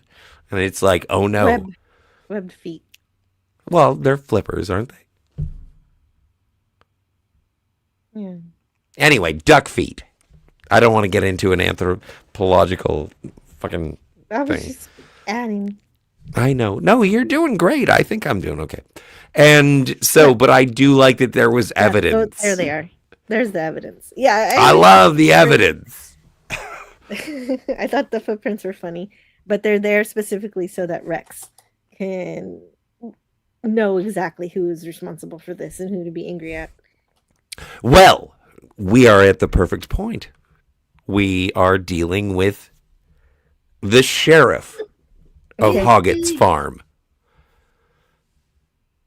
And so this is Rex. I wish we could get a less menacing Rex. He looks like a werewolf right now. But point. Oh, one thing I forgot to mention before we talk about Rex is how tall. I don't know if I got it in the slides of just how tall James Cromwell is compared to the doorways of this home. Oh yeah, he has to bend over every time. Like he has to duck. Yes. Okay, so here he is before the doorway, and I think we get one after the doorway too. Do we? Oh no, we don't. It was great though. He is very tall. There it is. You took the slides. Yeah. He's still a bit hunched over here, and he's still he hasn't even fully stood up yet. He is a presence. And I was just feeling bad for him at this point because he's got to rebuild that dollhouse. Yes.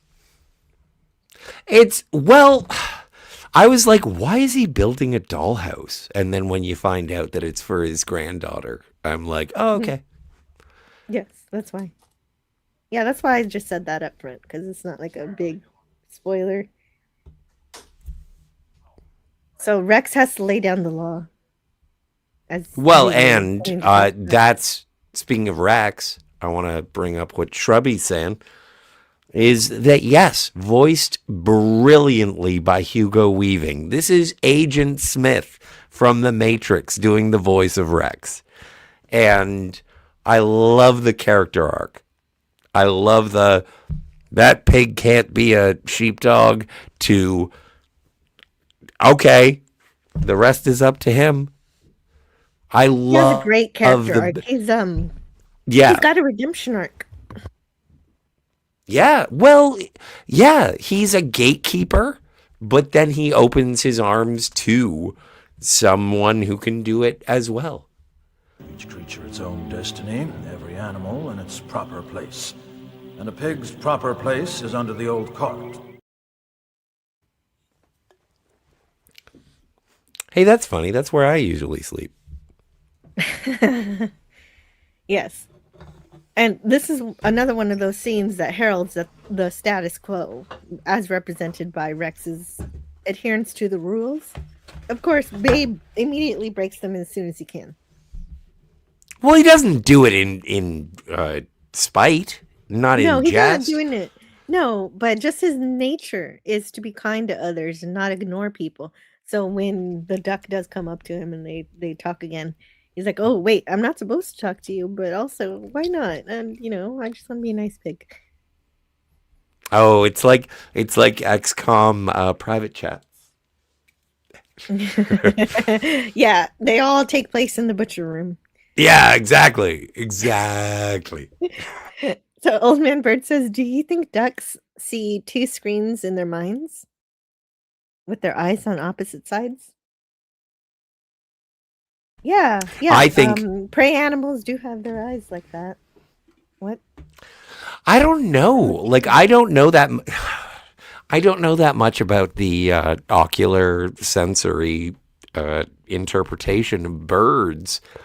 I don't know. I don't know what the sky is in their world. It may be purple. I don't know. Yes. And I don't mind mentioning Christine Cavanaugh again. She was the voice of Chucky from Rugrats. Oblina, I forgot about Oblina from Real Monsters. And hundreds of other childhood voices. Yeah. Yeah, for voice babe. And hey, Canadian Spider-Man says, oh crap, noon your time. I'm like, well, you're here though. Spidey, don't worry about it. You can always replay it later. It was really good. You're going to want to later. But we're glad you're here with us now. He says hello and good morning to all in the chat. Please hit the like button to help Jill grow this channel. We're on a mission to 1701. Yeah. That's right, Dalek. We'll mention that later when we get to it. What was that? I have a whole rant about it. About the I guess. granddaughter, but we're going to not talk about her yet. Is that Agent Smith? Cool. Love you. Yeah. Yes. Yeah, no, he's so good. That's right. That's right, Canadian Spider-Man. Thanks for subscribing. Thanks for the subscription. Thank you. Appreciate you. And Spidey says, good to see you.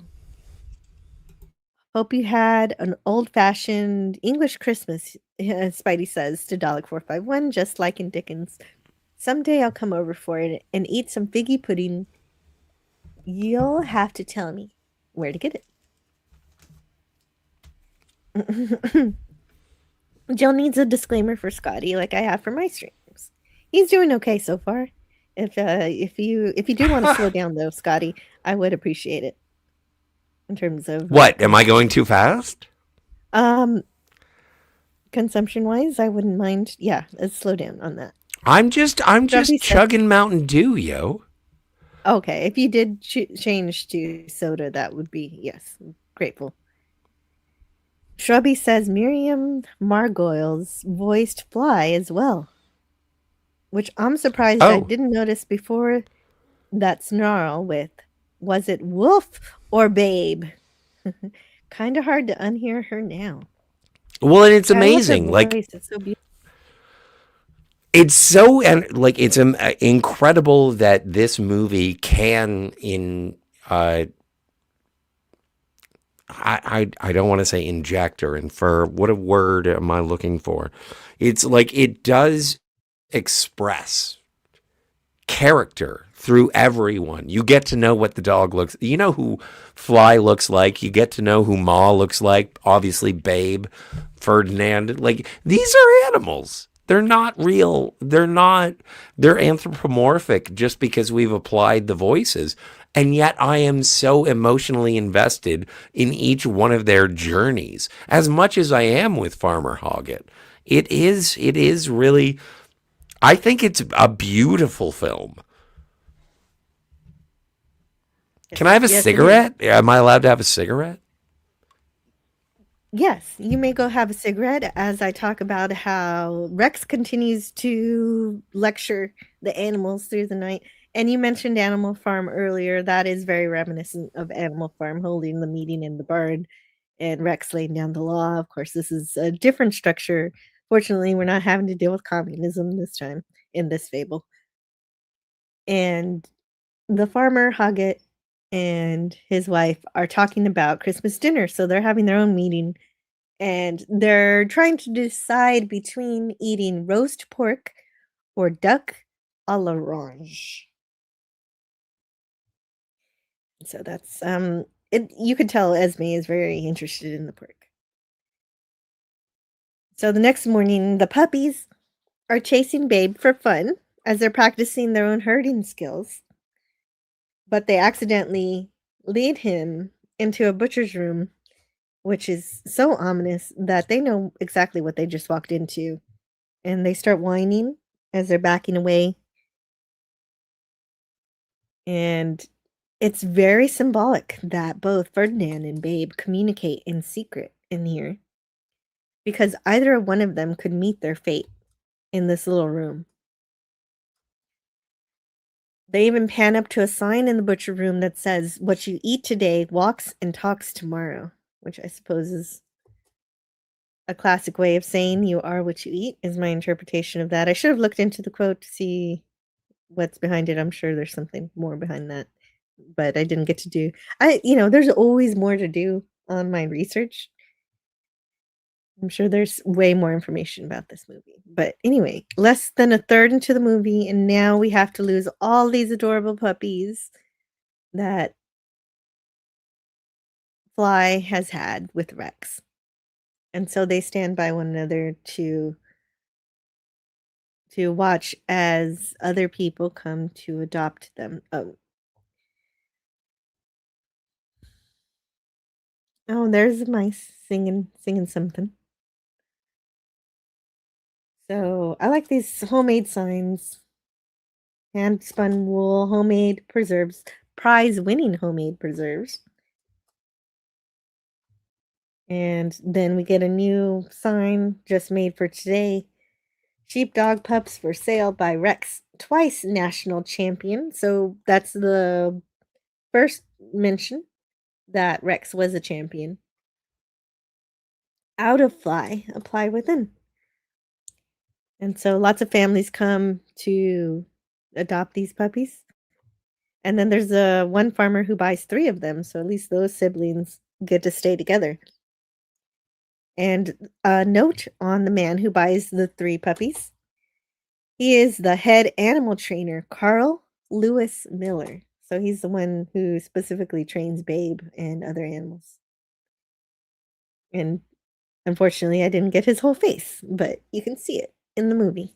Oh, wait, no, there it is. There he is, Carl Lewis Miller.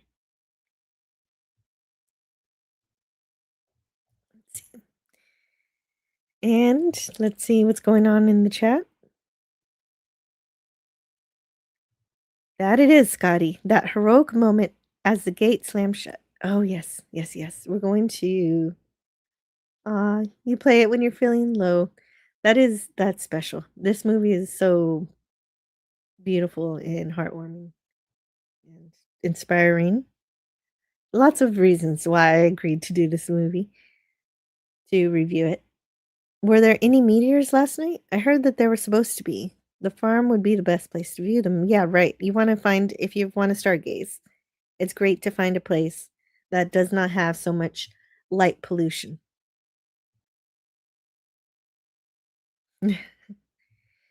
It's nice how it looks like the word twice was added after the sign was first painted. All right. Yeah, like he painted it and then he remembered, oh, right. He won twice. Puppies. But the puppies got to go now, unfortunately. Just 30 minutes into the movie, they're gone. And hello to Daniel. Great to see you. Great to see you. And at this point, I'm not really sure how many litters Flies had to give up so far, but every one of them hits. I can imagine every single one hits her this hard every time. And this is that part that Scotty said he was emotional towards. Babe sees how sad she is and asks if he can call her mom, which is very sweet in any way. Yeah. She had already basically adopted him. But this makes it really official. May I call you Mom?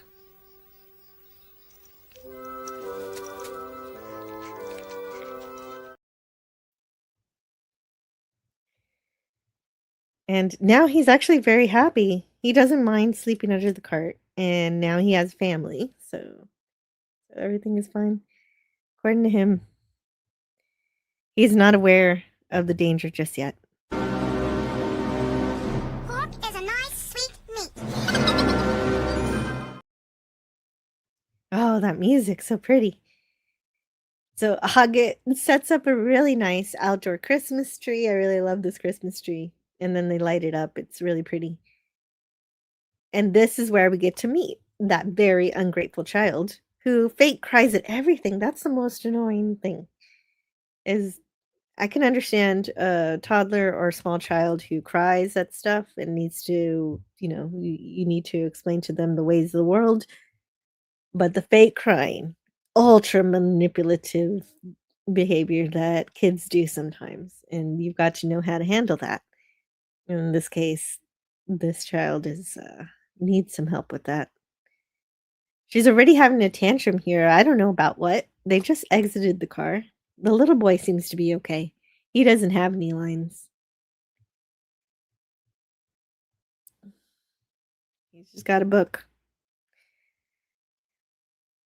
And Esme Hoggett she's basically deciding that she wants the roast pork. And so we get this amazing line from Ferdinand, Scotty's favorite character. He'll be returning shortly. I'm here for Ferdinand. You're here for Ferdinand. How did you time it that way? Although here's your scene though. You missed it. May I call you Mom?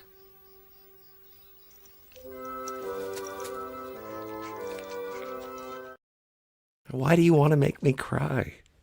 I don't know what. Well, I mean, it's good to I hate feeling emotions, Jill. Well, okay, fine. Let's switch it dramatically. Death means carnage. Christmas means carnage. Christmas means carnage. He's not Okay. wrong from his perspective. I'm going to digress here for a little bit. Oh, I had to deal with children all over Christmas. And they wrapped me up in wrapping paper and they put tape on my face. And they had a grand time. And I agree with Ferdinand. Christmas means carnage.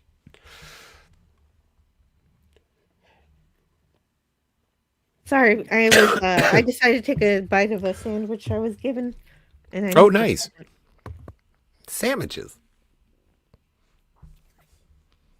There's French fries here too. Oh, can I have two?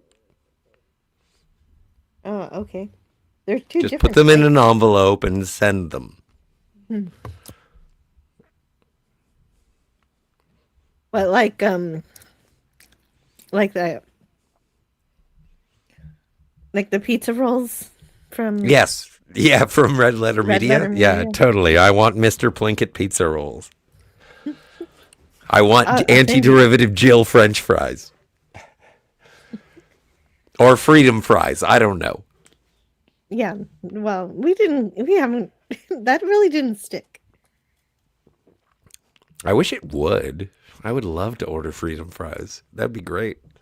It looks like the children are examining the ducks to see which one would be best to eat, but I don't think so, really, because this is later on. The little girl thinks it's chicken, so she doesn't know.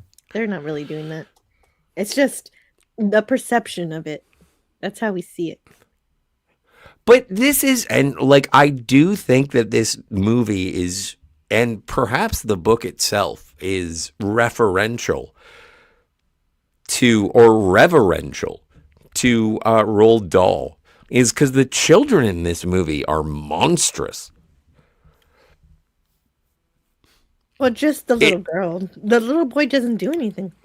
Well, no, but like they're not, deified as being perfect angels. They're just like, They're well, yeah, like children are monsters. sometimes, not all the Sometimes. time. A lot of sometimes they're angels. children are like farts. Everyone likes their own.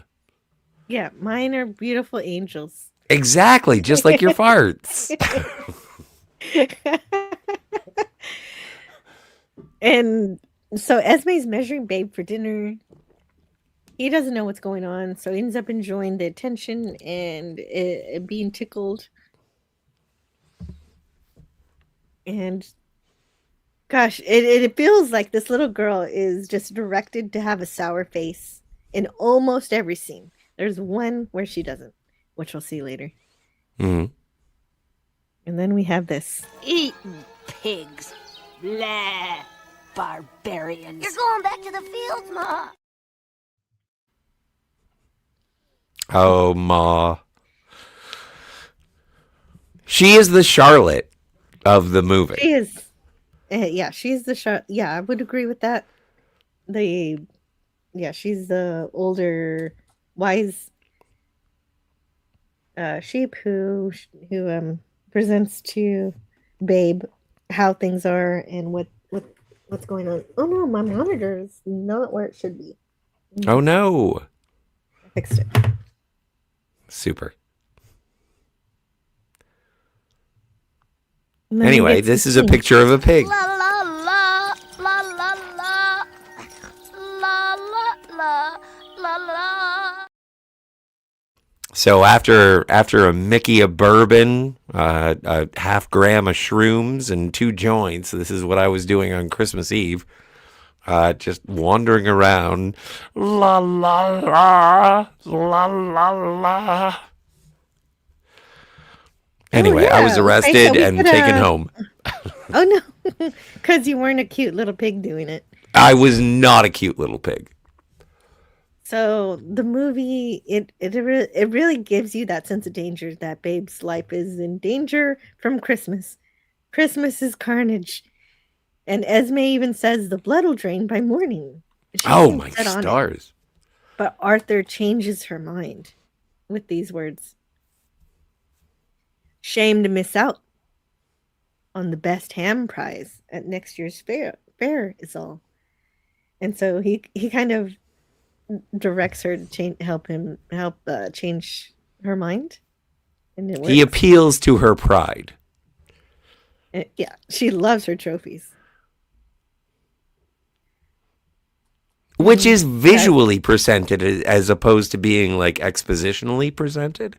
It is actually a really good setup and payoff, because we're all about that, setups and payoffs. We love those setups and payoffs. But yes, the lit Christmas tree, so pretty. And then it happens. You hear the cries of a duck, but you don't know which duck it is, and you're worried it's Ferdinand. But it's Rosanna, who we have never met before. No. And I appreciate that. I'm glad it's not Ferdinand, but I do appreciate that everyone's just like, uh-oh. And don't forget, Farmer Hoggett is the one who harvested Rosanna. Yes, So, he did. He did. Like, and and that- we don't know who Rosanna is, but Ferdinand does, and he really Yes. likes her. But it's one of those things where they're treating the reality of being on a farm as a reality on the farm through the eyes of the animals on the farm. Yeah. And And so the reality of being on a farm is the cat definitely would go for the blood of the duck that just got butchered. yeah. But also cats are jerks.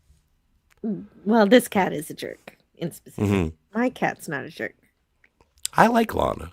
She seems pleasant. Yeah, Lana's wonderful. She's very loving. But the little girl is not very loving. She's very ungrateful and dismissive of everything, including this Christmas tree. Well, It no, is but duck- Jill, This is duck à l'orange. and I love oranges. But Jill, the little girl reminded me of me. You were like this when you were a kid? No, I was like this a week ago on Christmas. When I was like, this isn't what I wanted. I wanted the thing that I wanted. And so it reminded me that I was being a little Veruca Salt. Yeah. Yeah, and there's an importance of that it's the thought that counts. It's the gesture of giving Yeah. and receiving that need to be appreciated over specifically what you want. If you specifically want something, you have the capability of saving money and buying the thing. And you can create your own satisfaction that way. But when it's a gift, you don't control that. Right. All you have is your gratefulness. And that's like, this is the first movie I have watched in 2026. I was like, what movie am I going to watch? What movie I was fretting. I was like, oh, it has to be something important. And then I was like, oh, wait, hang on a second. And I didn't even think about it as being my first movie of 2026. I was like, oh, right, I got to watch Babe. And then I got to talk about it with Jill. And after, it wasn't even during, after I watched it, I was like, holy shit. First movie sorry about the swear. First movie I watched in 2026 was Babe? That's kind of awesome. Because it really lifted my heart and my soul. Like, I love this movie so much. And so I can only thank you. But it's just, anyway, I forget my point. Well, I'm glad that you enjoyed your choice.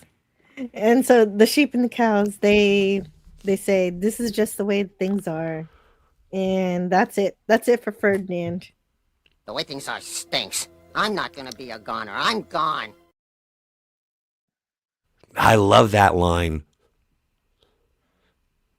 Although...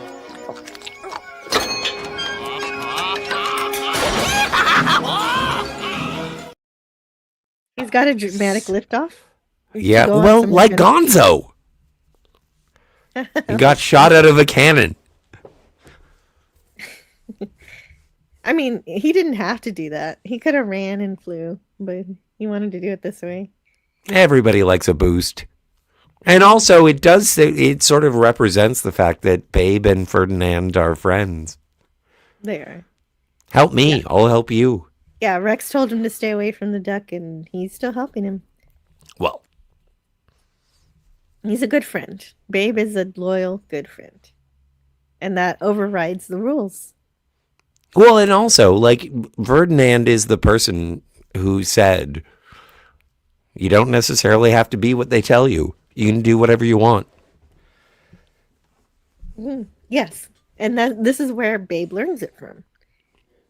Old Man Bird says, more proof that Scotty R37 has a heart. See?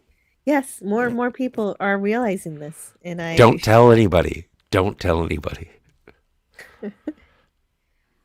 Better the Charlotte of the movie than the Karen of the movie. Yes.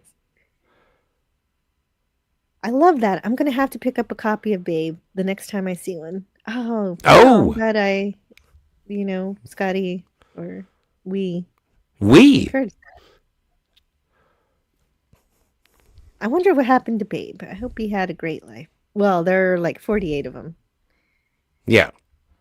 Rosanna is... Yeah, she's now in heaven, duck heaven. Yes. And Hogget bellies. Slaughtered? I thought it said laughtered. Farm cats can have a hard life. Well, this one doesn't. This one does not have a hard life. She's a mostly indoor cat. Well, we'll get to the cat when we get to the cat. We'll get to, yeah. We had a cat on everyone's shoulders around the bonfire on New Year's Eve. Cute little kitten, says Spidey. Nice. Was it a Christmas kitten? Asked Tiger. Oh, it's... I don't know. Every pet, when you connect with them emotionally, is wonderful. I'm going to make a lot of outrageous claims about cats in the future. And the thing is that, like, more of a birthday kitten. More of a birthday kitten. What if somebody gave me a kitten for my birthday? I don't know. It's up to you. What would I do? Would I be rude? I would not be rude to such a kitten. So true. You'd probably discover that you like cats after all. So Esme I would hug it and love it and call it George. Well, if it's a boy cat. Esme. No. Even if it's a girl cat, it would be named George. short for Georgia. Or Georgia. Oh, Georgia works too. Esme and Arthur get a fax machine for Christmas. And they don't Which know is what amazing. it is. Yeah. They both smile politely. This is going to be important later. Yes. Setup and payoff. Good setup here. Well, and I like that it is the only piece of modern technology that exists in the entire film. Yeah, more modern than the alarm clock for sure. Yeah. Or even the truck.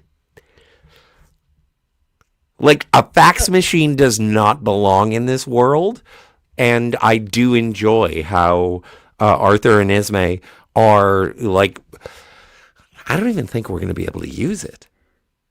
It's like, no, you'll be able to. Calm down. Yeah, can't you use it? No, we have our own fax machine. That's Yeah. the whole idea. We can send We it gave you the other end of the walkie-talkie. Yes. So during this Christmas celebration, Babe realizes there's something wrong. He's discovered that there are men stealing the sheep. And they send a dog after Babe to get him out of the way.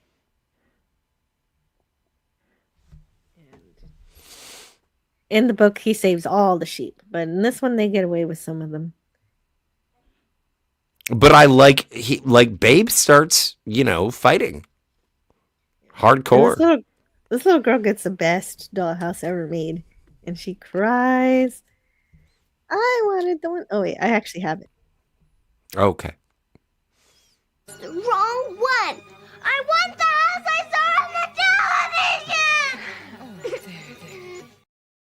television. That was. I love how Farmer Hoggett kind of laughs at her petulance. And it's just like, yeah, no, kids are going to cry. Yeah, everybody seems to accept her shenanigans at this moment. Yes. She wants an Oompa Loompa now. She doesn't care how. Yeah.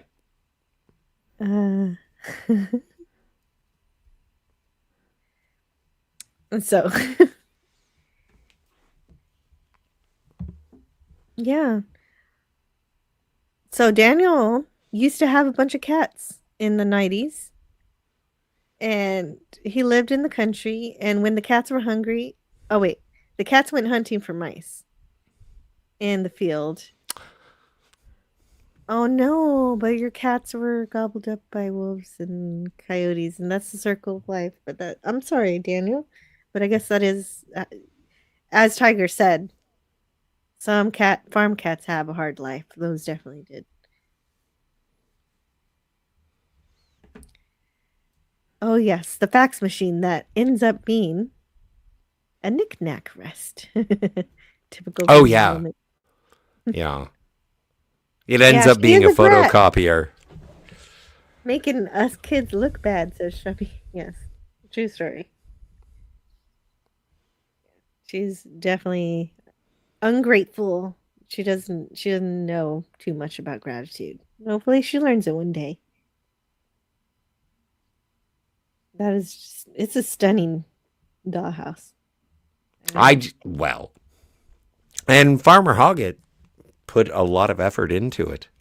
Yeah, he's a carpenter, so the little furniture is made so splendidly. Even the little tables have the little rounded feet, and it's just really cool to somebody who can appreciate art. So anyway, Babe returns to call for help, and of course the dogs are on it. And when they get there, they drive away the thieves, and we get this. So this isn't the one where Babe fought the dogs and the Not yet. Dogs lost. Not yet. Right. Not Okay. yet. The wrong one. I want. Sorry, we didn't. Okay, want to do calm that again. down, Veruca.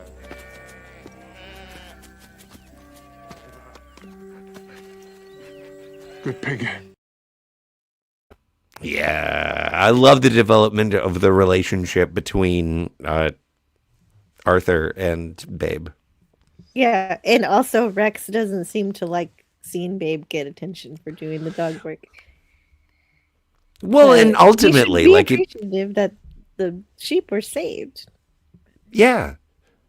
There is a little bit of a love triangle that happens in terms of like, why am I not his favorite anymore?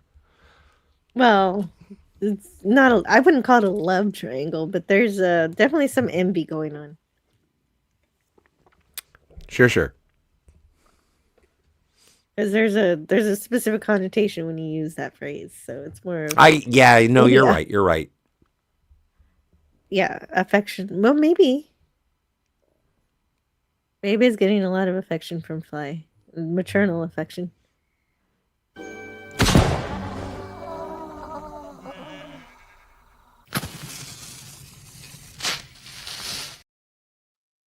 I love that. I The New love Year's Eve that. scene.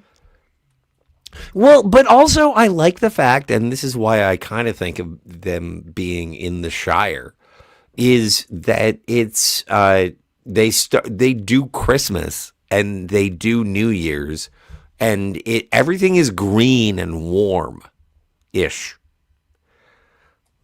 Like I imagine it all to be 10 degrees Celsius all the time where these people live. Possibly. So we see here, this is the only scene where the little girl is not pretending to cry. She's enjoying the fireworks. She also looks like a Mr. Potato Head.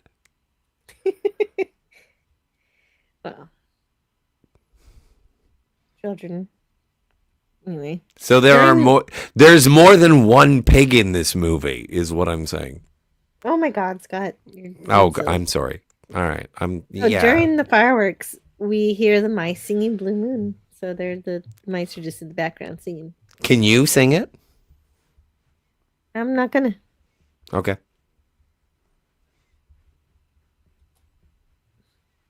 I don't. Did you get a clip of it? I didn't. I was afraid of copyrights. Oh, fair enough. Sorry, you seem angry. I am. I'm a bit angry. I just banged my elbow. So the son is, he's explaining how the accounting for the farm isn't going too well. He's spending more than he makes. And so he says that Arthur needs to modernize, get a cash flow going. He's like, you're still using the horse and cart. But Hoggett's not really paying attention. Well, no, he's paying attention to what's important, is that Babe is actually communicating with the other animals on the farm and being like, hey, guys. Babe is like Butters. Babe is like Butters from South Park. And he's like, hey, guys. Well, in this case, specifically the chickens, he's sorting the chickens by color. And so well, that's segregation, Jill, and I don't abide that. Oh, no, I should have seen that one coming. You should have seen it coming. Farmer Hoggett has a strange idea that leads him to take Babe to the field with his sheep jogs. And Rex, again, does not really like this. Come, pig.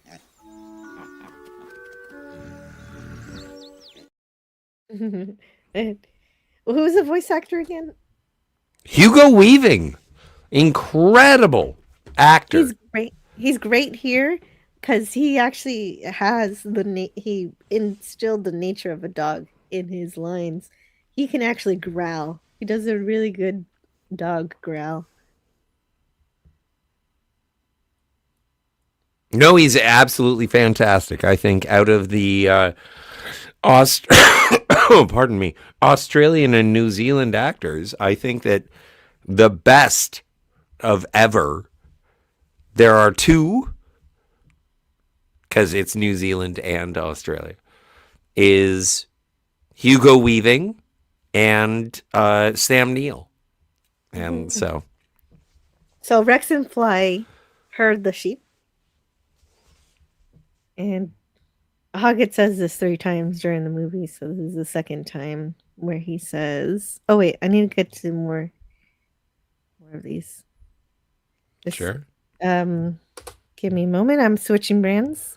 Oh no, I can't scroll. Ba-ba-ba-ba-ba-da-ba. Okay, wait a minute, Scott. You're gonna have to What? fill in the blanks for a second because I've got to refresh the page. StreamYard's crashed on me. I'll be right back. Okay.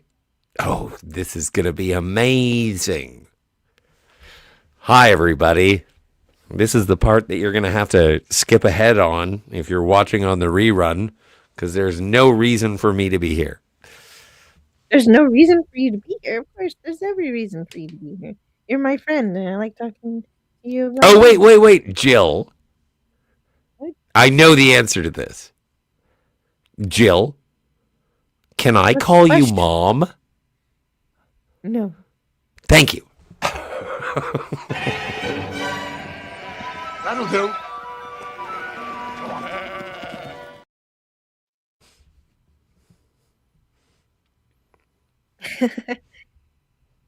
and so Babe's learning about this sheep herding. He gets to see it for the first time. Have you ever herded sheep? No, but he says it's about attitude. Fly says it's about attitude. They just have to know who's boss. Well, no, but this is such a great lesson for kids. It's like, okay, if you see stupid people, just yell at them and tell them that they're stupid and then threaten them. And it's like, and Babe is like, well, that seems kind of rude. Yes, and this is how Babe changes the nature of herding sheep, and how this movie addresses the prejudice that the sheep and the dogs have against one another, and how Babe bridges that relationship to be more positive. But that's what we're going to get into in a second. And Can I see you at camera 2 for just 1 second? We're not there yet. You're jumping. No, I just want to Because we ask you have something at camera 2. Okay. What is it? So, you know how, like, there are a bunch of religions that don't like pork. Oh, there are some. Yes. So, We respect all religions. of course, you know, I absolutely. But isn't it weird that Babe is like the great unifier? Do you think that there are people in the world who would not appreciate the message of Babe because it was from a beast of a cloven hoof? I'm not sure. I mean, I'm not of a nature to where I could fall into the understanding of why anyone would consider any creature on earth to be anything lesser than. It's not. I can't help with that one. Okay. But it's an interesting question. I don't really know. I mean, and you can't. Well, except for you can't put pandas. Like, pandas suck. We should absolutely, if we can get rid of pandas, I think the world would be better. And the whole problem with that question is that you can't put everyone under some kind of umbrella. You can only ask people individually. Well, people who like pandas are fucking retarded. Sorry about the swear. Okay, wait a minute. Are we already there? No, we're not already there. We're talking about animals, and I said the F and on the No, but R. we're not talking about pandas, though. This isn't right. It's getting better, though. Okay. I'll be back in a second. I got to go and put my head in some water. Okay. He hates that he is getting older? Wait a minute. Where are we? What is going on here? Ain't that the way? When people give you a present, it's always the wrong one, says Daniel. Daniel relates to the little girl. If you want something done right, you got to do it yourself. She's obviously spoiled, Dalek. You're absolutely right. That's where. Wait, what? Canadian Spider-Man with the. Well, I'm not advocating for that, but that's hilarious. Of course, she wants to advertise product over the lovingly hand-built piece of craftsmanship. Craftsmanship, yes. There were 48 clones of Babe. Well, no, they were all individual piglets that they used during the course of this movie because the piglets grow so fast, and they wanted to use a baby pig for the entire time. Yeah, we haven't reached the part where it's revealed that Rex is going deaf, but that is right. So yeah. Yeah, so that's a good point though. He's just seeing the affection but not the reasoning for it, and so that's why he's getting envious in that way. And yeah, he is getting older, that's true too. Okay, now I get that comment. Hmm. Yeah. If I thought I could sing it, I would. Nowadays yeah. Oh. Sentai Ranger Johnny's here, hello.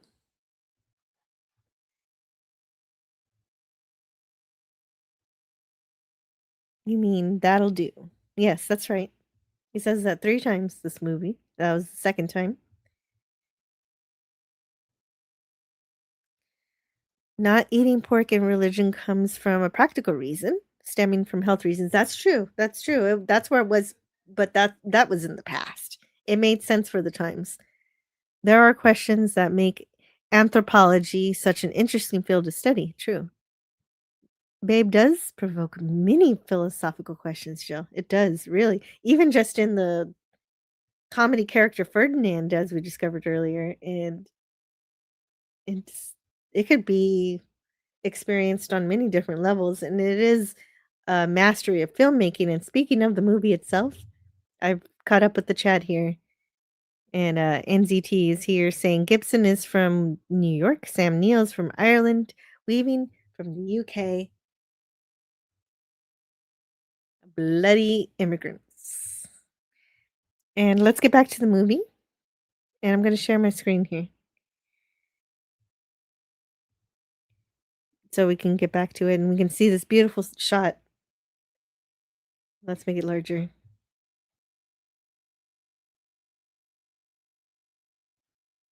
There we are.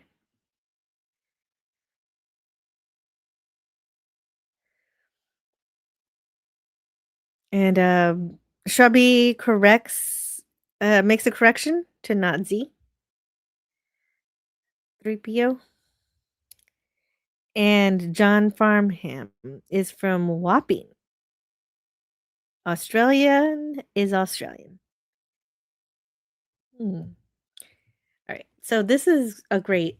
I'm leaving it on this particular slide because I think it's always very beautiful when he finishes shearing the sheep and it's the evening, he's done his work, it's all.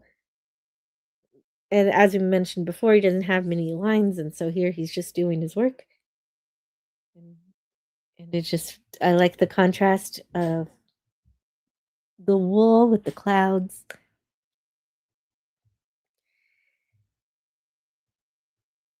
And it's really nice. It's just, there's lots of moments like this in the movie where you're just stunned by the way it looks. It's beautiful cinematography. And then he has some lunch. And Babe is fed part of the sandwich just like Rex and Fly. And so Rex doesn't like that either. There's lots of things. You know, when Babe is treated like a dog, Rex does not like it.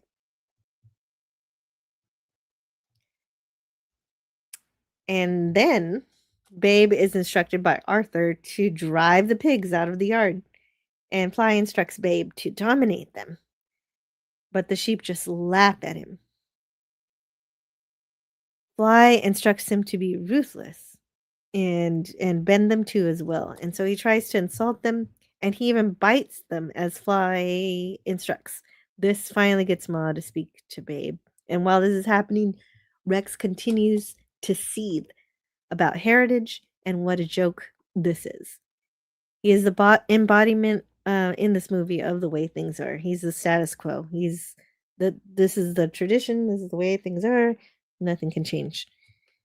But Ferdinand embraces the opposite of that the way things aren't what they have to be exactly. They can be modified.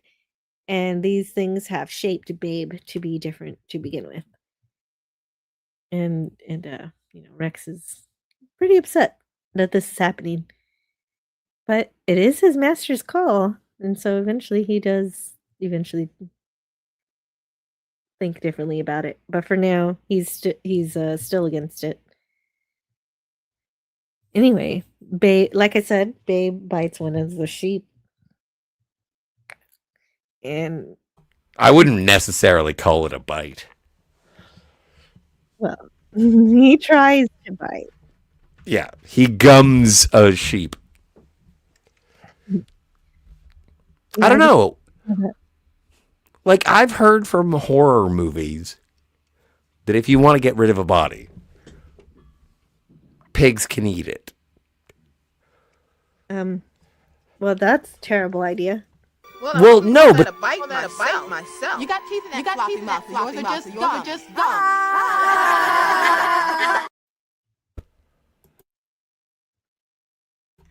so Babe is not a carnivore. Babe is a vegan. No, Babe is actually an omnivore because he's fed slop and he doesn't know exactly what he's eating. So he's probably being fed some meat product because pigs are omnivores, but he doesn't know it. I think he What if just Babe? doesn't know. No, I can't ask. No, I can. What if Babe ate some sausage? It's possible. Oh no, That would be wrong. that's cannibalism. That would be wrong. Yeah, it would be. It would be wrong. And then we'd have to talk to Esme about this. But I don't know. You know what? And this is the thing, and it's my mistake, and I apologize. I'm being rude about Babe. And I shouldn't be, because this is such a wholesome story. This is such a lovely... I don't necessarily need to know what is in Babe's diet for me to enjoy the film. True.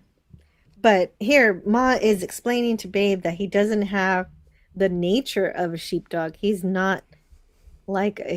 She says there are enough wolves in the world already. And she Don't be a tells me meanie. that not just to not be mean, but to be true to your own nature. That is not you. What is you? All you have to do is ask nicely, and we'll do what you say. And exactly. And I love that about Ma. And I love that about Ma's lesson. Is like, you don't have to yell at people to get your way. You could try asking.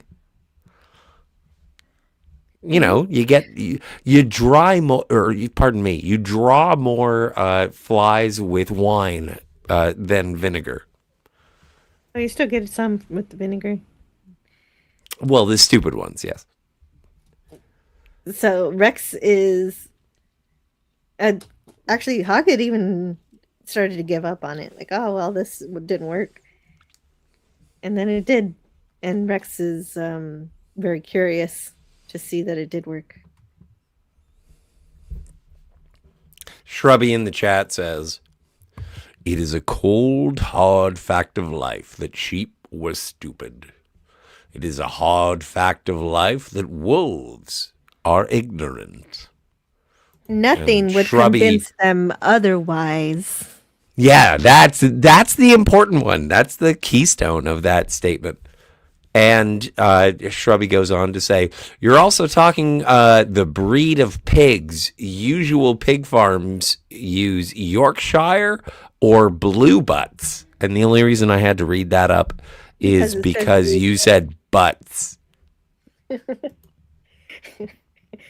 Yeah, and so we know the level of maturity that Scott is under currently. Yeah! And the breed in this movie are large whites, as Babe knows. That's racist. What? Never mind. I'm not going to pursue this. Anyway, that night, Fly tries to reason with Rex, who's down after seeing the pig succeed at his job. He takes it as an insult. He's so full of rage that he begins to blame Fly for having raised Babe to be this way, since, of course, she did adopt and mother him. So, towards his mate, whom he ostensibly loves, he decides to fight against viciously, as he's beginning to see her as a traitor to sheepdogs for being so kind to Babe. It was weird. I thought that was a little bit weird. Dogs do get into fights, and this is he thinks he's fighting for something here. That I guess. But it's also spousal abuse. Yes, it is. Absolutely. And Hoggett tries to break up the fight, and Rex accidentally bites him. And Rex is lucky that Hoggett loves his animals. Well, yeah. Like, but that's, oh man, that's when Rex gets put in the penalty box for like most of the movie. Yes. Yes, and he has a lot of time to think about what he's done. Yeah, no. Well, and the thing is, like, I've had many dogs, and there is, there's playful biting. I've had dogs that have broken my skin in playful wrestles. But if a dog actually is like, I'm angry and I'm gonna bite you because you suck, it's like, oh no, you get a muzzle, you get a chain. I from what I understand, dog is supposed to be man's best friend, and you just broke that pact. Yeah, and then the pressure from a dog's grip can be extremely damaging, and it is several pounds per square inch. And so Fly is injured here. But it's, well, I guess. Yeah, like not later Rex's on. finest moment. Yeah, no, and so anyway, he's sidelined. Mm-hmm. Oh, hey, we're getting a guest here. Dalek's joined us. Hello, Dalek. Welcome. Hey. Uh-oh. Hey, Jill. Hey, Scotty. Hey, man. Hey, how are you doing? What's going on? Well, I'm quite full after what I've just eaten. Oh, good. Good news. So when was the first time that you saw Babe? Oh, a long time ago. I think it must have been when I was a little kid. I'm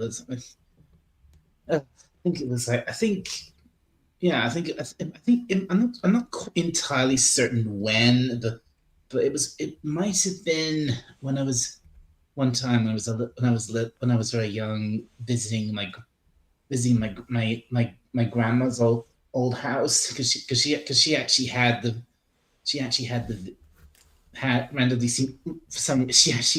video of Babe, and that was probably where I first saw it.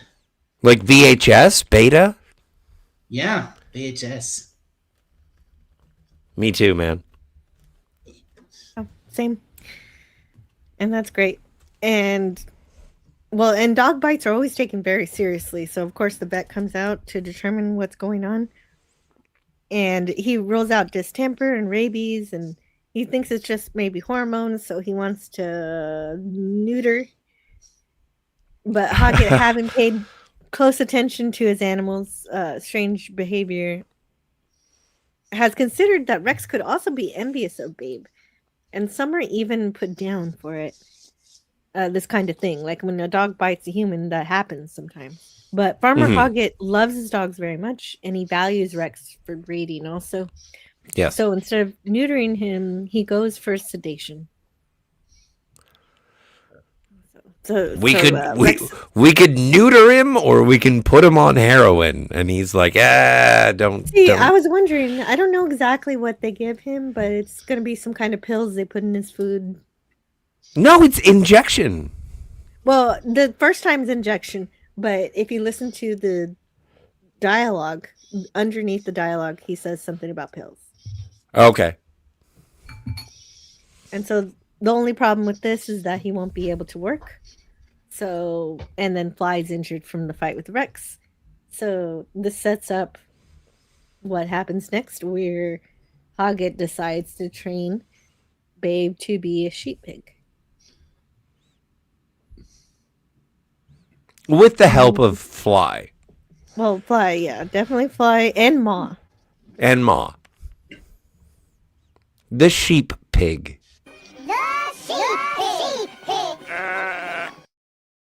Echo there, but so So now it's time to give the sheep some medicine, but he's not having the. He's not. They're not really cooperating. So Babe has to say, "Hey guys, and you got to take your medicine." Well, and that's what I love about And they this is go, that it's just like, why don't you just talk to them instead of telling them that they have to do this? It's just like, Mhm. you know, it would really help out if you took the medicine. What? I don't want to take the.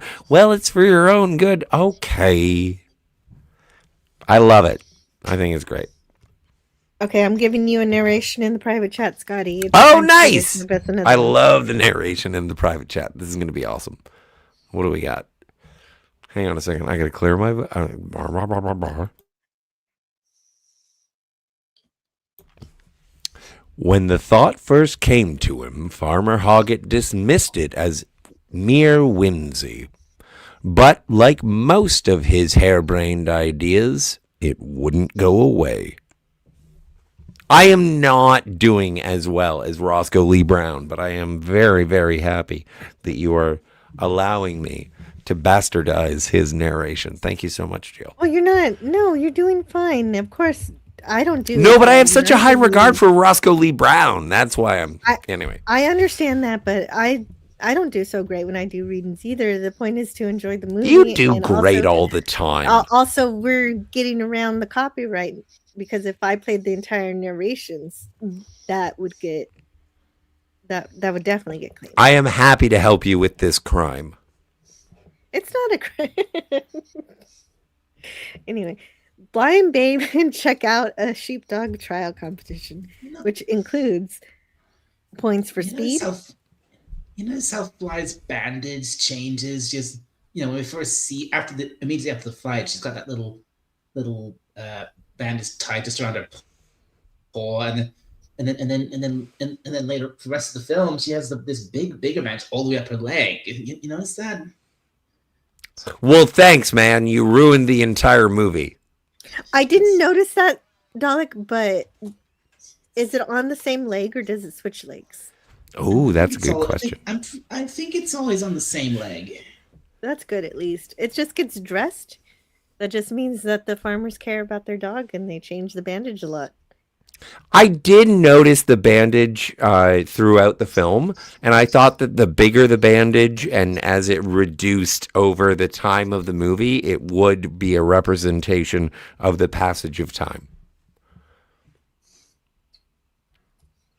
Maybe. But anyway, they are looking at the competition. You earn points for speed, lose them for when the sheep go the wrong way. And Babe thinks this looks like fun. And that's exactly why Farmer Hoggett is there, because he's got a plan.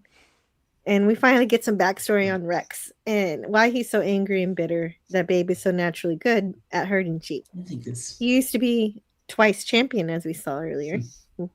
this film probably it's probably not. It might be, it might not. But this film probably what gave me my love for border collies, because that's what most dog. Because that's really what they are. They're border collies. They're not. I mean, yes, they're called sheepdogs throughout the film, but that's just their job. They're not. That's what they're used for. They're not the breed sheepdog. I've always loved border collies too, Dalek, and I never considered that my love for them might have stemmed from this movie, which is quite possible because I was a kid too and very impressionable. And these dogs are completely adorable, extremely intelligent. Yeah, they're lovely dogs, border collies. Mhm.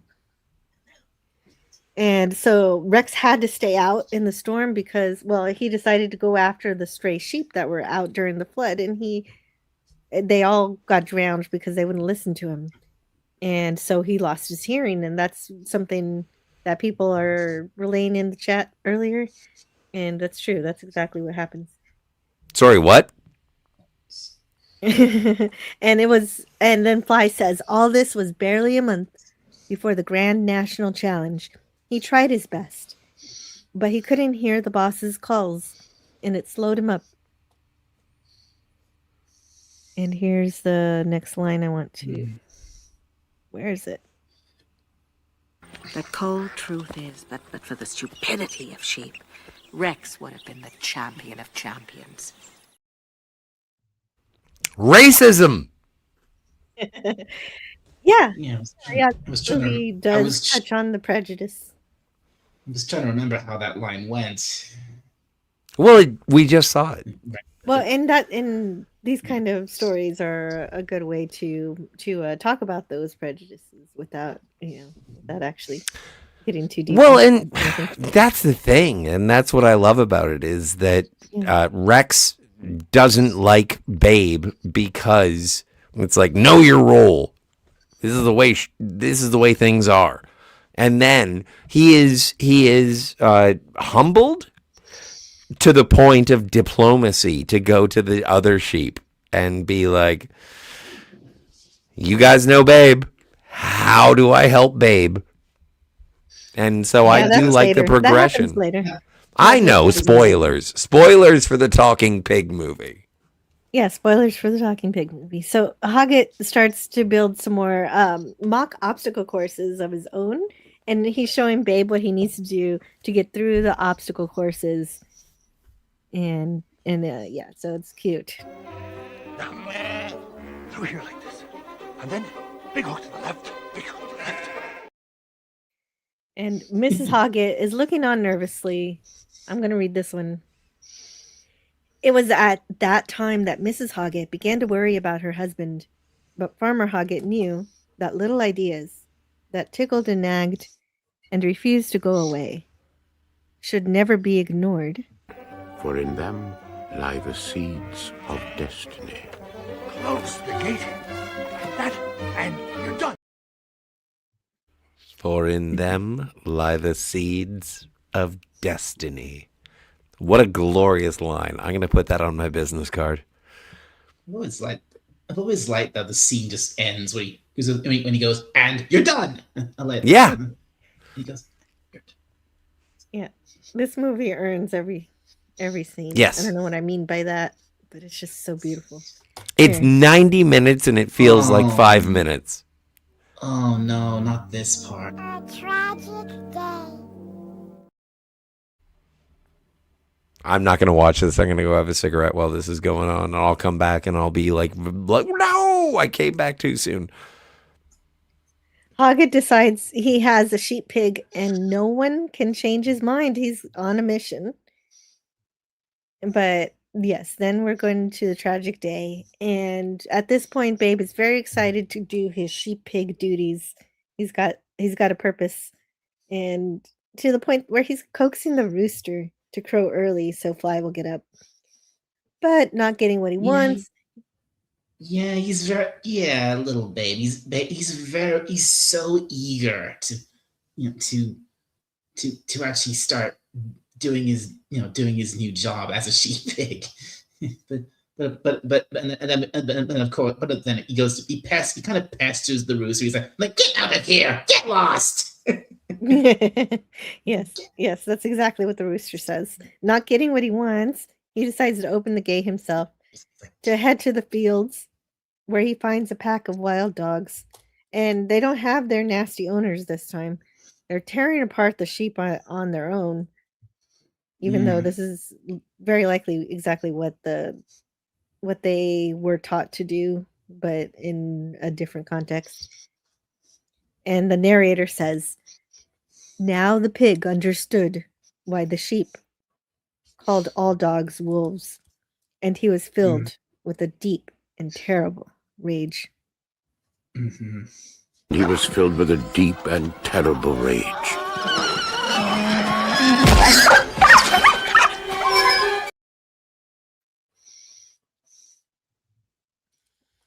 And it's too late.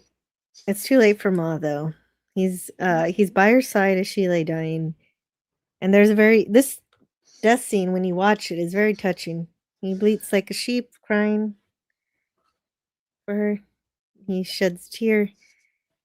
But being so close to her, he gets all the blood on his snout. So you can see where this is going in terms of what Farmer Hoggett thinks when he comes upon the scene. I got a cough. Hold on.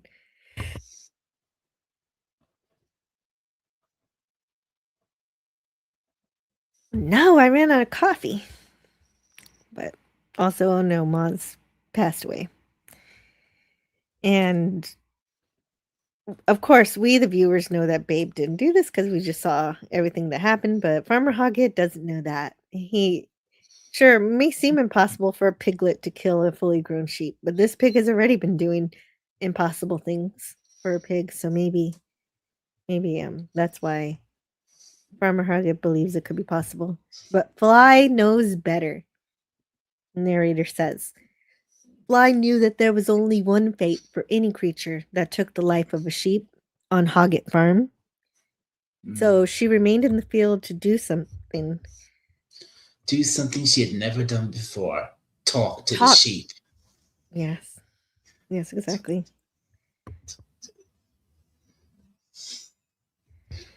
She tries to ask who killed Ma, though in her prejudice, she never really even learned Ma's name. She just calls her the old one. She just calls her the old one, yeah.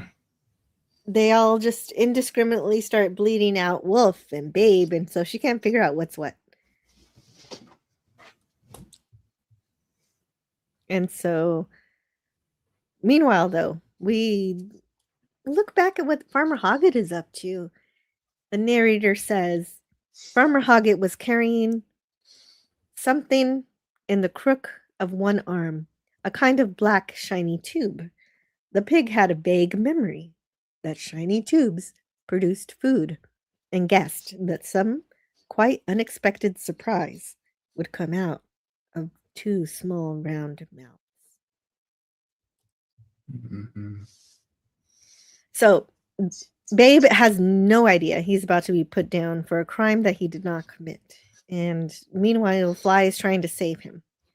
And so she's putting aside her prejudices against the sheep to talk to them, as the narrator mentioned before, for the first time.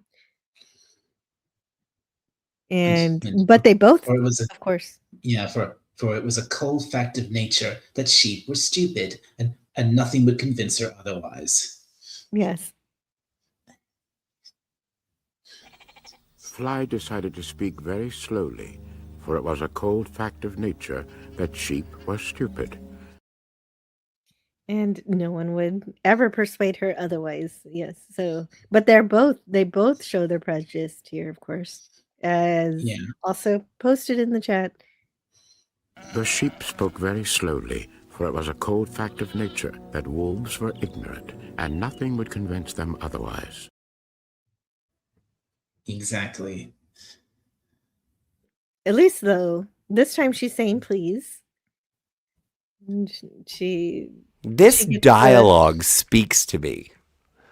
It does to me, too. It does convince them to tell her what happened. That Babe saved them and the wolves killed Ma. But Babes drove the wolves away. And, oh wait, yeah. So, did you want to say something about the dialogue, or just that it spoke to you? It spoke to me. Like, I just appreciate... Well, you're a communications officer, Jill. And I really like that this is a moment of communication, a bridging of, you're stupid, well, you're ignorant, and then they do come together. This is so... it's something that really, really touches my heart. And it's like, okay, we have to overcome this because of Babe. But we have to figure this out. And I appreciate the fact that despite their differences, all they had to do was sit down and talk, which is what they were supposed to do in the first place. Yes, and Fly is learning to say please and thank you to the sheep right away. I know, right? Anyway. Something good is happening. Babe is bringing them together. And Fly comes back to the house, barking, distracting Farmer Hoggett from his task to kill Babe. Oh, right. This is also very, very disturbing. Babe remembered that he could... Babe remembered that food came out of tubes, and so he was thinking that something would come out of that tube that would He would make get a things surprise. right. Yeah. Yeah. Oh, my stars, Wow. so dark. It is dark. Also, it My- doesn't make any sense. Like, if we are gonna say anything, like, why Well, would we're you? talking right now? This is a podcast. You have to. Why would he shoot Babe? Why wouldn't you just, like, Butcher him. harvest, butcher? Yeah, because something's already shifted in Farmer Hoggett's mind that Babe is more like a dog. He's elevated Babe on a dog pedestal, pretty much. Babe is a dog. No, Babe is a pig who thinks he's a dog who acts like people. Yes. And Hoggett's bought into it somehow. And that's why he's doing this more like Old Yeller than like Have you ever seen Old Tomorrow's Yeller? Bacon. No. Oh, good. It's terrible. So anyway, Fly comes back to the house, stopping Farmer Hoggett from killing Babe, and her barking distracts him briefly. And my daughter, my 6-year-old, had to look away from this scene. She couldn't watch this. She was afraid. Oh, wow. She wouldn't watch it. The tension is so good in this scene. Because he looks like he stops and then he's getting back to it again. And I thought that was interesting too, that he didn't go for the butcher's knife. But anyway, Esme calls to Arthur and to tell him that there were wild dogs around that she heard from the telephone. The police had called. And other farms have been losing their sheep. And she says, "This is fun. This is great." What on earth are you doing with that gun? Oh, nothing. Well, and this is something that is specified in the movie, is that Farmer Hoggett does not lie. Like, even when he fills out the application for the name of entry, and it's like, if it had said name of dog, Farmer Hoggett would not lie. It's not a dog, so I can't submit. Yeah. And Yeah, so it says when it says name of animal, not name of dog. no, it says name of entry. But the thing is that when Mrs. Esme Hoggett says, like, "What are you doing with that gun?" and he is absolutely truthful. Nothing. In that moment, he just learned about the wild dogs. Yes. Of course, he realizes his mistake. And that he was wrong. And then he takes the bullets out of the gun. I kind of, you know what? And you're right. You're right. I'm sorry. I'm a little relaxed. But I just, like, at this point in the movie, I want James Cromwell to be my dad. Once he's decided not to shoot me. He wouldn't he wouldn't be such a bad dad. Yeah, he's a good dad. So Centaur Ranger Donnie says, "Well, it's official. Tony Ducoppel's debut as the new anchor of CBS Evening News begins this evening, so that he'll cover the breaking news from Venezuela." This is not an invitation in the chat to talk about Venezuela. I don't want to do politics today. But thank you, Donnie, for that report. Shrubby says pigs are vicious bastards when they're hungry. Like this. Wild pigs are no joke. They will kill you. Well, the wild ones. Some of those wild ones have those tusks. Babe is pro-pig propaganda. I guess those are the boars that have the tusks. Anyway, Shrubby says herd animals will run themselves off cliffs without a second thought and fear. Well, yeah, and that's how Rex lost his hearing. Mm-hmm. Pack-minded animals are equally bullheaded.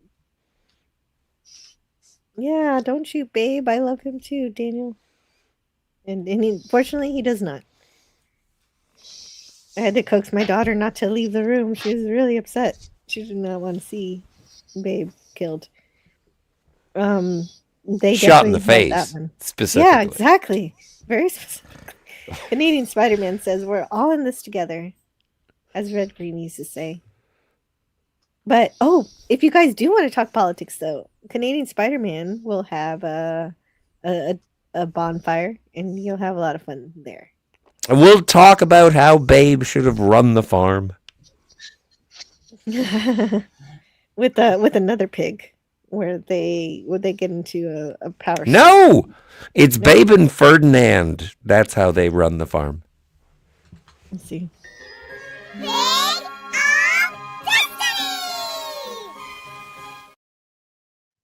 Yeah.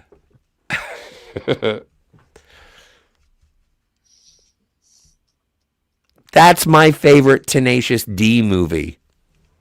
Pick of Destiny. Yes. Pig of Destiny. That's cute.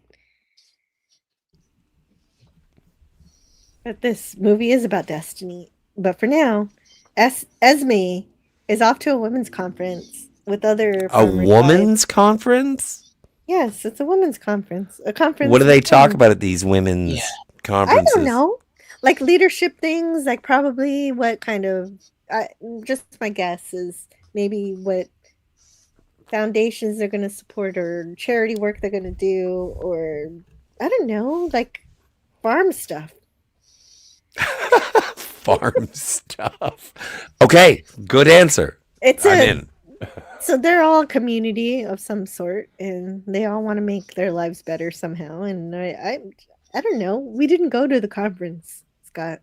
We're busy training the pig. Yes, yes, very much so. All that matters is that she's leaving Arthur some food for every day, for Thursday, Friday, Saturday.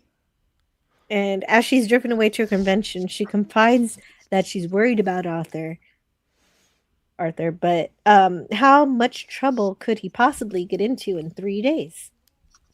This thought comforts her. Just silly things. Odd little things only a wife would notice. Still, I suppose he can't get up to too much mischief in just 3 days, can he? Of course not. And I love that kind of humor, because that's exactly what he's doing.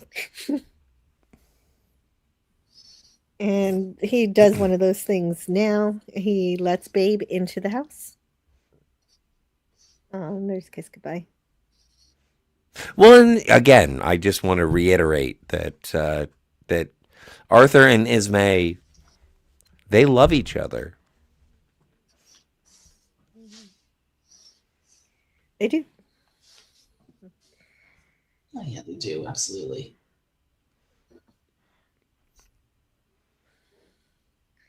And so I didn't have notes for these particular parts of the scene, but I just loved it's just so beautiful. Just such a beautiful movie. I can't help Well, myself. it's raining so the many entire slides. time during the third act, and then this is when Babe is like, "Am I going to get eaten? And is everything going to end with death and he still carnivorous doesn't know that. bullshit?" He doesn't know that yet. He's just Okay. he's being let into the house, and he's trying to make friends with Duchess, but she just growls. She's all growlies. Okay, you know what is so amazing about this is that everyone else on the farm refers to Farmer Doggett as the boss. The only person, and yes, I'm saying person, who refers to the Cat. boss as being Ismay is the cat. So here's the thing, and That's I one of my know I'm favorite not going to things make a lot of friends with this. Cats are jerks. Cats are for girls. Like everything about Duchess in this is like, I'm sorry, do you like cats? I'm gonna have to say you're a pussy. That's a major generalization. It is a major generalization. There's some men who love cats and take care of them and everything, but the reason Suckers. why Duchess sees Esme as the boss is because she belongs to Esme, and so if she belongs to Esme or Esme belongs to her, we get to see Farmer Dog. Our structure is different. We get to see Farmer Hoggett say good dog like 4 times in the movie.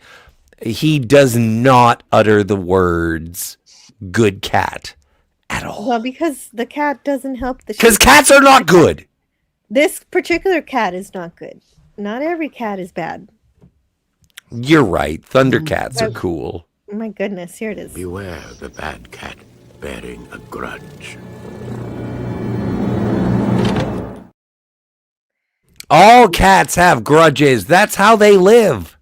All right. They are fueled by the soul of Satan. Can we have a little less yelling? Okay, Scotty, we get it. You hate cats. All right. You're right. I'm sorry.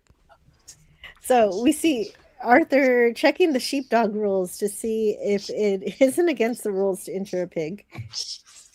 And we got another narration. It's a long one. Oh, can I do it? Yeah. This is a long one. I want you to do it. It might help redirect your mind anyway away from. Yeah, I gotta focus here. I gotta get back to being a good person. All right. Is it multiple? Or just this? It's just the one. Okay. Super Fabu. All right. It is quite long. It has been a long time since Arthur Hoggett had an animal in whose abilities he had so much faith. And with the National Grand Challenge Sheepdog Trials only 2 days away, he wasn't going to let the fact that his animal was a pig deter him. He had been worried, for he was a truthful man, that the heading might say, name of dog. And then, whatever he put would be a lie. But, as it happened, luck, for the moment, was running with him. Mm-hmm. You're right. It does say name of entry, not name of Name of entry, yeah. It was name of animal. But the point is the same no matter what it would have said. As long as it didn't say dog, he's not lying. As long as it didn't say dog, yeah. Daniel says, when I was a kid in the 90s, I was at my friend Rick's house, and he had a giant hog pig, so I went in to pet them, and they stomped me. I was so scared. Oh, said, help me. I thought I was done. Wow, I'm so sorry. That sounds very dramatic. I've got to be honest here. I've worked with pigs before myself, and I hated it. Absolutely hated it. No, it wasn't good. Oh. Canadian Spider-Man says... Yeah. You can continue if you want to. I did... Sorry. No, don't apologize, man. Tell us a story. If you have a story, Dalek, you're welcome to tell it. For a few years I did an animal care course in college, or what we call a college here, and part of that was working on the section of the college that was actually a working farm, and they had one of the things they had was a lot of pigs, and I really did not like working with them one little bit, because they were noisy, they stank, they kept making mess everywhere, and every time I saw that I wanted to throw up. I absolutely hated it. I didn't even like the baby. I didn't even like the little piglets. I thought they were. I didn't even think they were that cute. I'm sorry it wasn't a good experience. It seems like maybe it's more fun to keep a pig one-on-one and just remember that they're going to get enormous.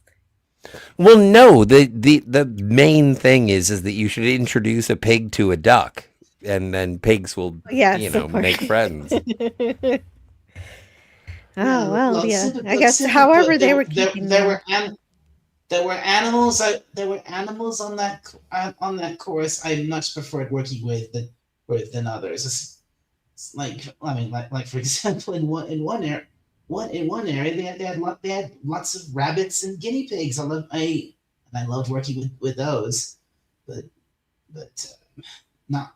So are guinea pigs just like Irish pigs? I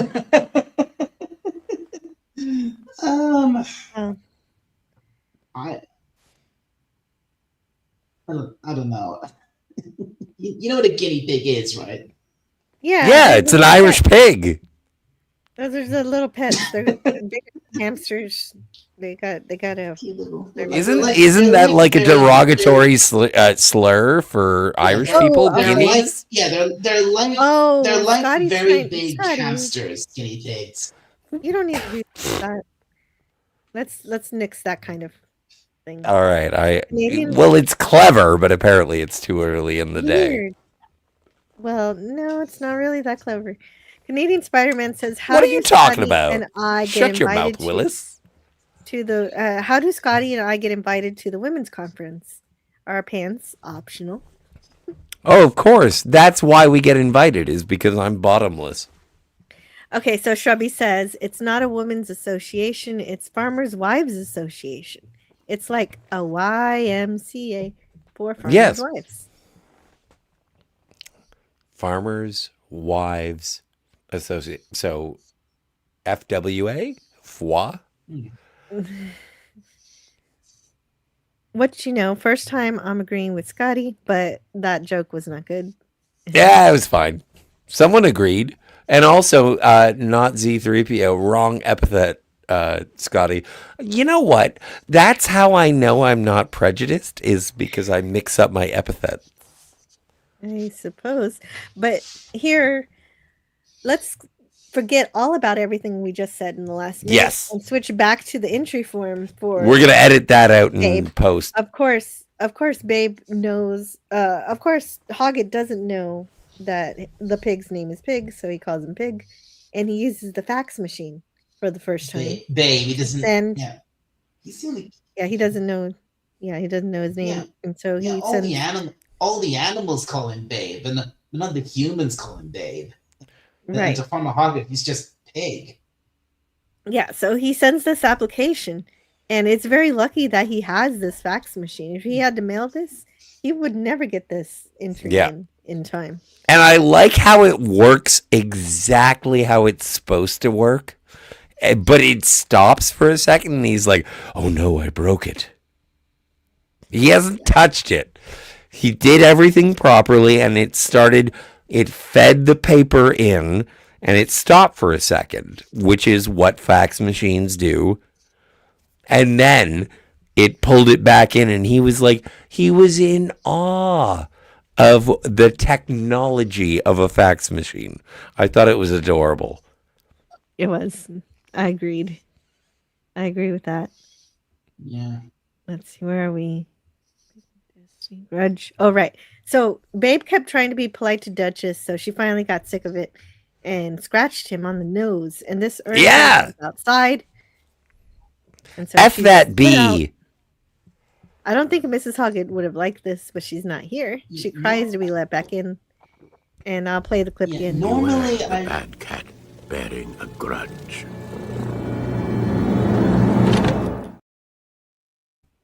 Cats were birthed in the fires of Mount Doom. No, what was Dalek going to normally say? I really like. I said normally I really like cats, but I gotta make an exception for Duchess. She's just all the worst. Well, in Dalek, honestly, I'm not really that anti-cat, but whenever I see a movie that gets me to be as anti-cat as I want to be, I'm going to take advantage of it. This cat is very nasty. Yeah, so F that cat. And so Ferdinand, we don't know what happened to Ferdinand on his adventures, but for some reason he comes back. But he just comes back out of nowhere. We need a Literally spin-off drops back Ferdinand in. movie.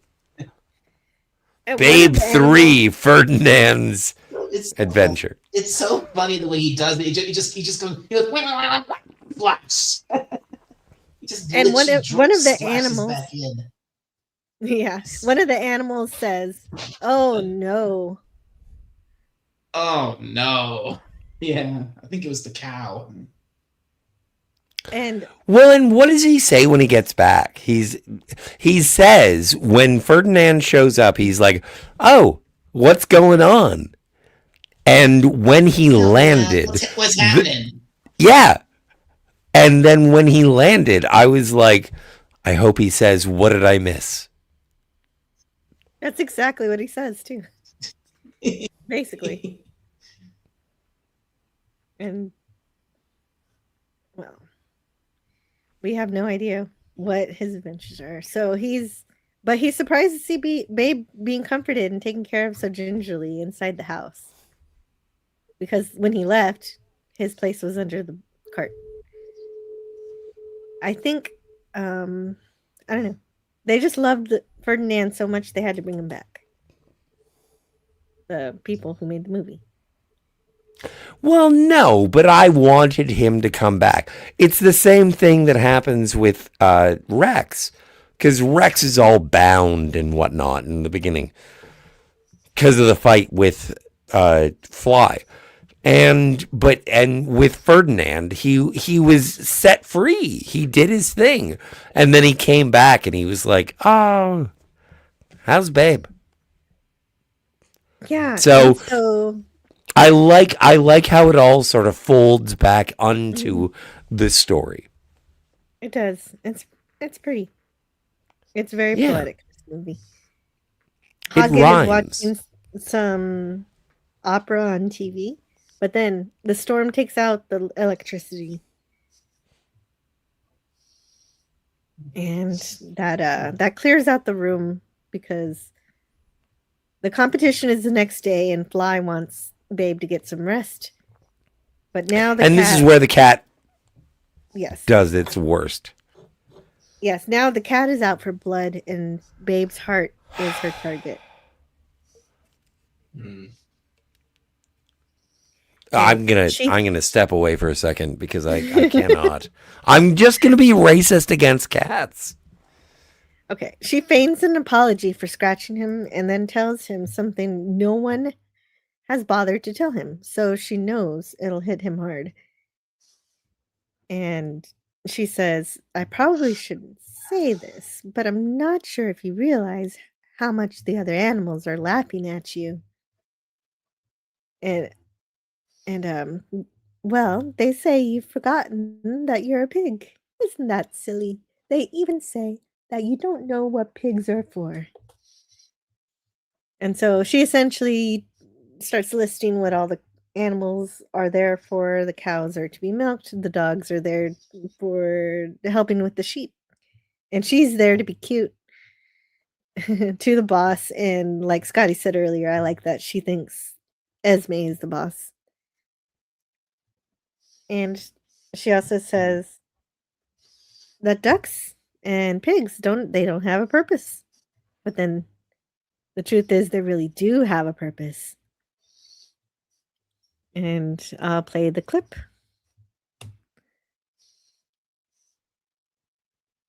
The bosses have to eat. It's probably the most noble purpose of all when you come to think about it.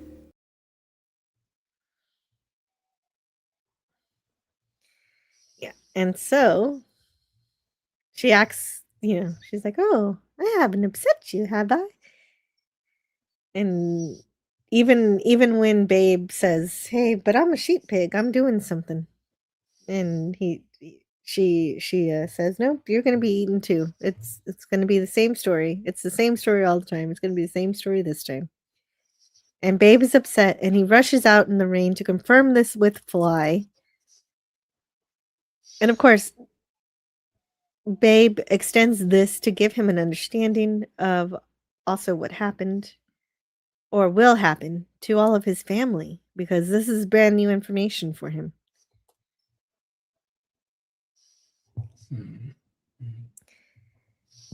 And let's see. And then of course, this leads to what happens next. Right. He's sitting in the cold and he's missing. He's missing the next day. After Fly confirms that's what happens to animals, pigs in particular. Although the next morning, I love that we get a cut every time it is morning. This time, Ferdinand is not copying the rooster. He's trying to sing the tune of the alarm clock instead. Oh, yeah. That's exactly what he's doing, wasn't it? He wasn't trying to crow. He was actually trying to sound like the alarm clock. Yes. And here we start Rex's redemption arc. He begins it here by helping to look for Babe. I think that shot of Ferdinand sliding off the roof. I think that's a reused shot from earlier in the film. That makes sense. I believe you. Because he does the exact same thing earlier in the film. Well, and he repeats that action over and over again, and so it would make sense that he goes the same way every time when he wants to do his rooster duties. And so Fly enlists Rex to help find Babe, and he does. He tracks him down and finds him sniveling in the cold. Yes. Yeah, it's very it's quite fitting here that it's Rex who finds him. Yes, this is the start of him changing. He doesn't like Babe, but he's starting to accept that Farmer Hoggett likes Babe, and so being, wanting to please his if anything, just wanting to please Arthur gets Rex to start to be different, to change his mind and be good to Babe. And it's elevated here that is his intention, not just by looking for Babe, but by saying this. Come on, son. Pull yourself together. The boss needs you. The boss needs you. Yeah. The boss needs you. And then he actually lifts Babe. Again, it's Rex saying it. Yes. Which is very fitting. It is great. That's the beginning. His arc is changing, and it's a good thing.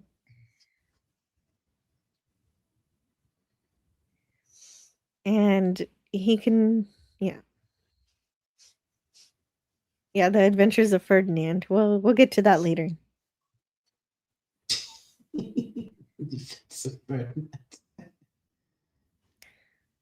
And what is it, Moaning Myrtle? What's her name? Oh goodness, I thought Scotty said that it wasn't Moaning Myrtle. It's not Moaning Myrtle. I thought it was Moaning Myrtle, but it's not. Wait. Who played Myrtle?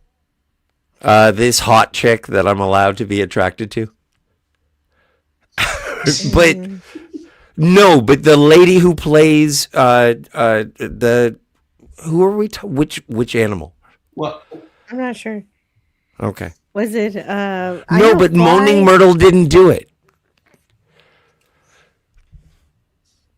Fly is played by Miriam Margolis. Yeah, and it's not. She's not in the voice acting.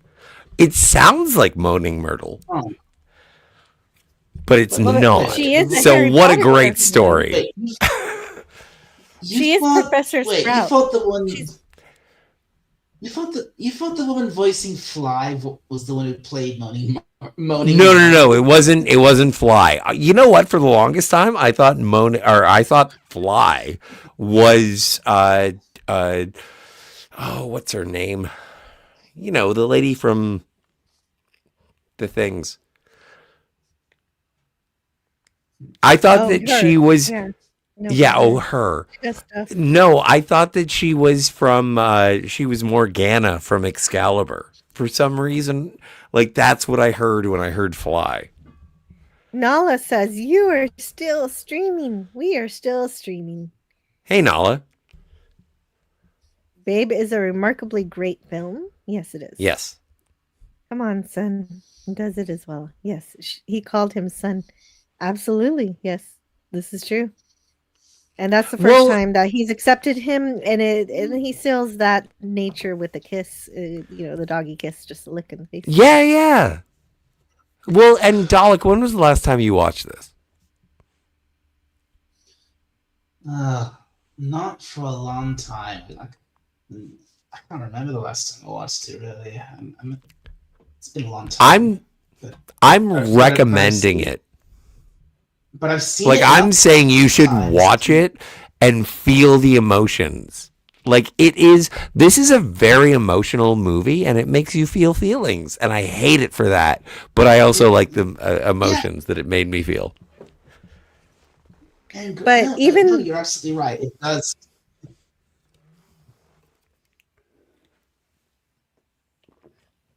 So even that compassion from Rex isn't enough to pull Babe together. Babe's just given up. And Arthur has this paternal instinct to sing to the pig to show how much he loves Babe. And it's so very pretty. The sons of the prophet were valiant and bold and quite unaccustomed to fear. But among the more valiant, or so I've been told, was Abdullah Bulbul Amir. No, that is not the song. That's not the song.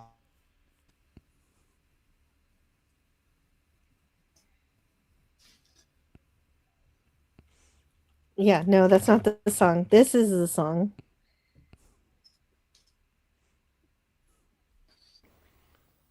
If I had words to make a day. See, I was going to try. Like, I didn't have enough time to learn the song. I was going to try and learn the song. So now I'm just going to sing whatever I want.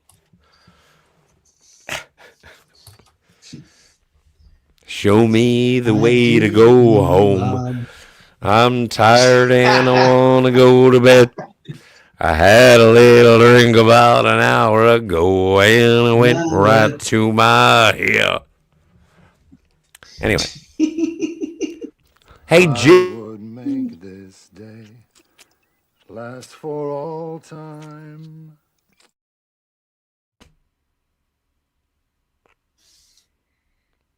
See, and if I were a good man, I would remember the O'Brien Captain Maxwell. I don't remember that that's song. okay. You don't have to remember songs that aren't in the movie. That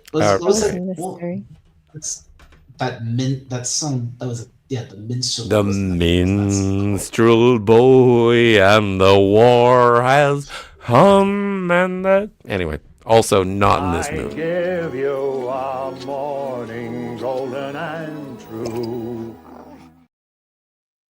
I love it. I love it too. This is what gets Babe to drink again, eat again, and the soundtrack's orchestra breaks in. Make this day last for all time and Nice. give you a night deep in moonshine. Yes, and Arthur's voice grows louder and louder, and he gets so into it. If I had words to make a day for you, I'd give you a morning golden and true. He gets so into it, he starts to dance. Yes.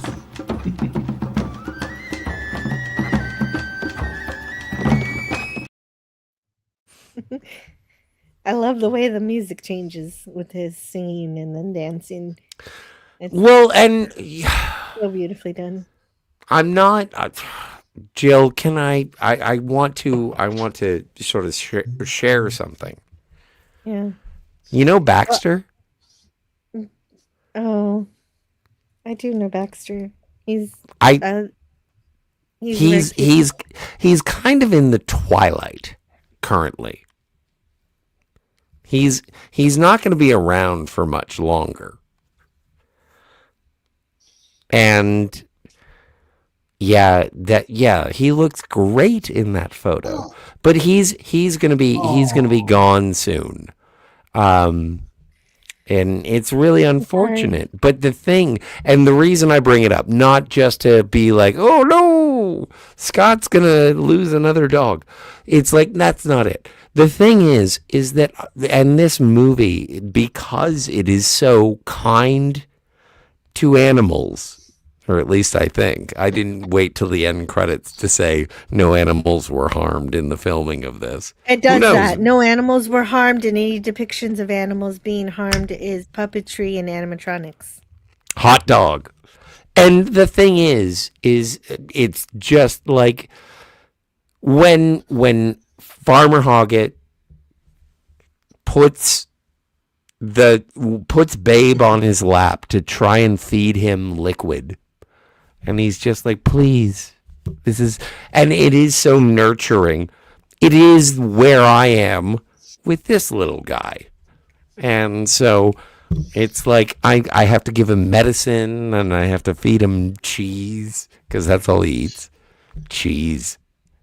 Obviously the dog is French, but it's just like, but it is such a nurturing scene in the film that reminds me of Baxter. And let's not forget, Baxter is not to blame.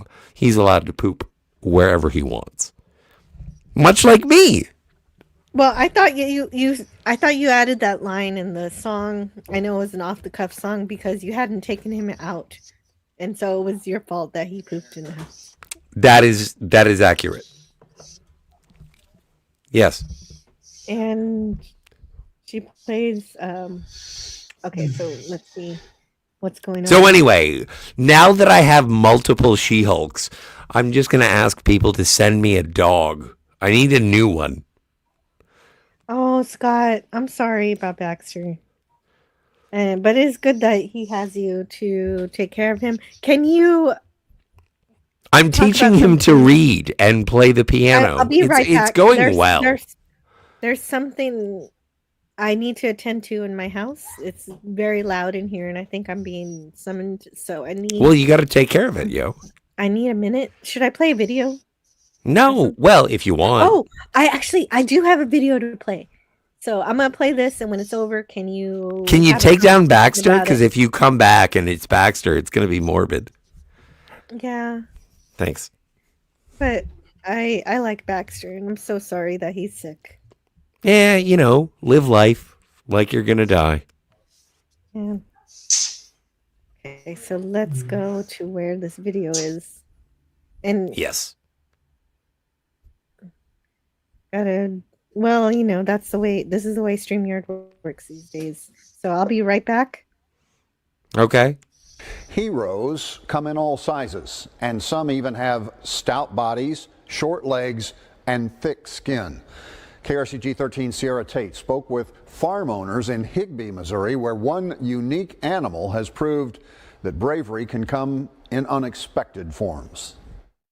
Most people have a herding dog, but for the Lenz family, it's more like a herding hog. And he's herding my sheep! Lindsay and Kurt Lenz own a farm in Higbee, and their 1.5-year-old pig, Possum, has taken on the role of herding sheep. Lindsay says she first noticed Possum's love for herding after he was put in a timeout. Got in trouble one day getting into the feed cans in the shop, and so we locked him in here with the herd, and they were out on their expansion. And later that afternoon, I looked up, and the sheep were running in a straight line straight in, and he was on their heels herding them in. Ever since that day, Lindsay says Possum has become their sheep's unlikely protector and even went viral on TikTok. His unique talent gained him a following, but his biggest heroic act cost him his ear. I came out and I had heard the dogs barking and started hearing the pig squealing. and saw Possum with two dogs attacking him right here in our pasture. It was the first time the Lenz family had any roaming dogs attack their livestock, and says Possum fought them off but was left with severe injuries, including several bites across his body and the worst injury, a torn ear. The worst ones were on his face and his head. His ear, the cartilage, it was completely ripped off, which the vet said takes an amazing amount of force. Possum's medical bills are nearly $20,000, but thanks to his TikTok fans, donations have poured in, helping cover his treatment. However, Lindsay says Possum isn't quite himself yet, but he's resilient and is on a long road to recovery. I think it knocked his confidence down a little bit, and that's a huge trauma he experienced, and it's going to take him some time to fully get over that. I mean, we're both veterans, so we understand trauma. Lindsay allows Possum to spend a few hours each day with his sheep while he continues to recover. For whatever reason, he loves them. We don't know if he thinks he's a sheep or a goat, or if he thinks he's a dog protecting the sheep and goats, but we never intended for him to be a herd guardian. I mean, he likes to herd the animals, but we never thought he was going to actually protect them. That's not something that you expect a pig to do. The couple says Possum will need long-term care to prevent infections, and they are working with a friend to 3D print a small prosthetic ear so the herding hog can get back to his daily life. Reporting from Higbee, Sierra Tate, KRCG 13. Like, do you think that he needs a prosthetic ear? Like, he's not vain. Pigs aren't vain. So... No. Does he need the ear?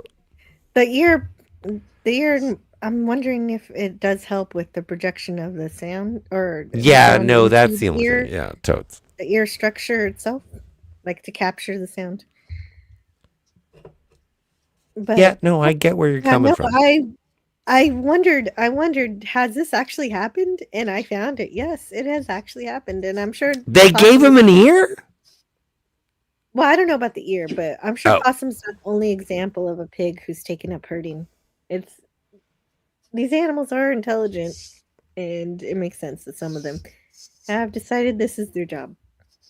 And so this movie isn't entirely... It is a fable, but it's not entirely unrealistic. We're still going. We gotta... Hello? Slide. Can you hear me? Yes. Okay. As long as you can hear me, then we're okay. And I just wanted to bring that video up just to show that there's something to this movie, even more than the fantasy of it. But this might be the best jump in all of cinema history. I don't know. Do you have a better jump? I don't know. Which jump are you referring to? Dalek, where'd you go? There he is. Well, see, unfortunately, that happens with StreamYard. This is a StreamYard error. And I've got to find my videos. You know what? I kind of put... Sorry, Dalek, please. The StreamYard keep kicking me out? Yes. Yeah, no, it's because I'm changing brands and StreamYard keeps doing that. Let's do a round, okay? So I can fix this. I know. I'm upset too. Okay, I'm going to do I'm going through all my brands to fix the error that StreamYard's decided to inflict upon me. Oh. So let's see. I'm just saying, Flash Gordon, his jump is the best. Flash Gordon's jump? Yeah. But this one's better than this one. I know it's pretty good, but it's not as good as Flash Gordon. Okay. Okay. All right. And I'm sure there's basketball movies. Damn it, StreamYard. You know what I heard the other day, Dalek? Okay, Dalek, did you hear what I heard? Nobody heard what you heard because you haven't said what you heard. Dalek, I understand that white men cannot jump. That is the name of a movie. Yes. No. Come on, it was funny-ish. I love it when Jill goes, nah.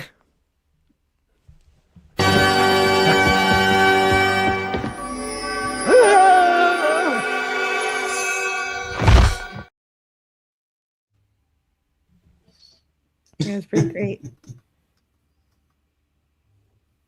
Pretty good, yeah. Babe has bad cold. Best moment ever. So Shrubby's on my side for this one. Yes.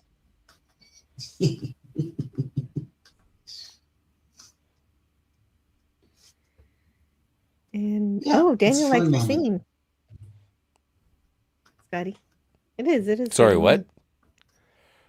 Daniel. Well, no. You're singing. I'm speaking very slowly. For it is a cold cat. Because I'm an idiot. See, you know what? And even in the description of all the animals, I'm just like, you know what? I think I'm a sheep. I don't think so. I'll have to think about it. I'm not a wolf, and I'm not pure as heart as Babe. So I'm not a pig. You are. Like I think I'm a duck. I think I'm a duck. You're only a duck because you drown in the liquid to avoid your pure heart. Yeah, exactly. Like PBR off a duck's back. So he has something in common with our president, says old man. Actually, I have no idea why that is. I don't know what country you come from, so I don't know who your president is. I don't know. I don't understand. So I'm gonna walk over that one. Well, no, let's talk about presidents. Okay, no. I'm gonna play the leap again because I'm gonna play the video that comes after it. It's the best part of this whole thing.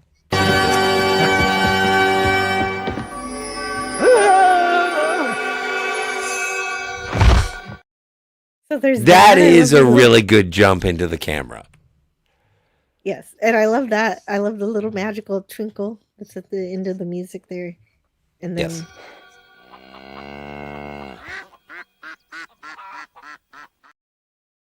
Love that. I love how the duck is laughing. Yes. Yeah, my daughter loved that part. She was actually very confused by the classic old sheep herder dancing routine. She's like, "What?" I was like, "That's dancing," and she's like, "That's dancing." That wasn't dancing to her. No, I stood up and stamped my feet.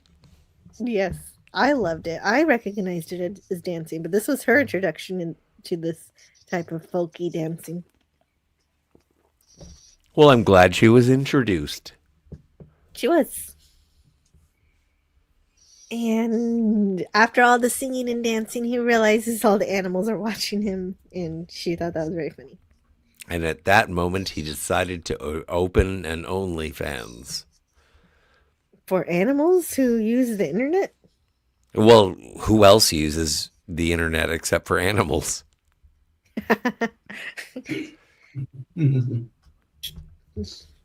And so, well, this is just so beautiful. The way that this entire scene is structured, it is so gorgeous. And I dare you not to be moved if you watch this movie up to this point. The care, the absolute affection that is projected through the story. Like, this is so beautiful.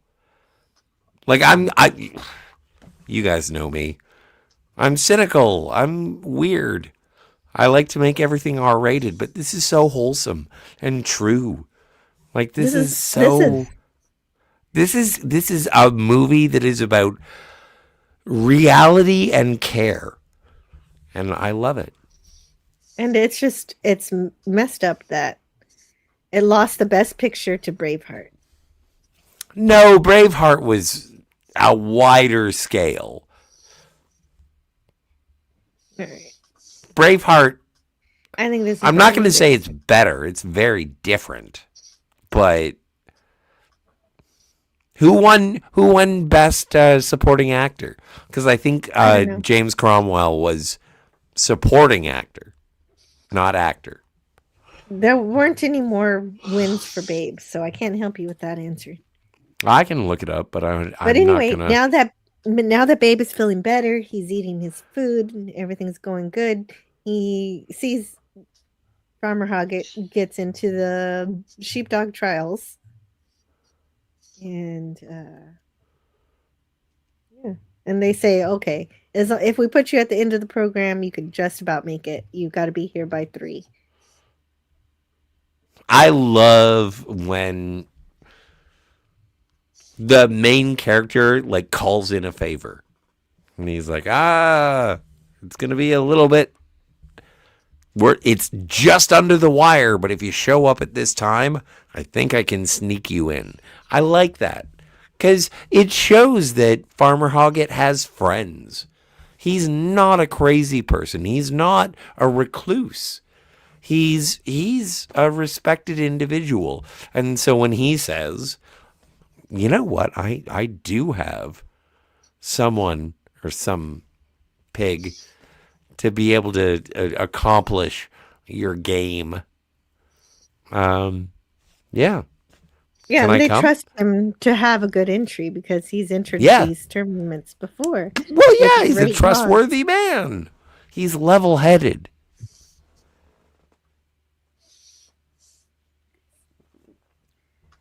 So anyway, everyone calls him crazy.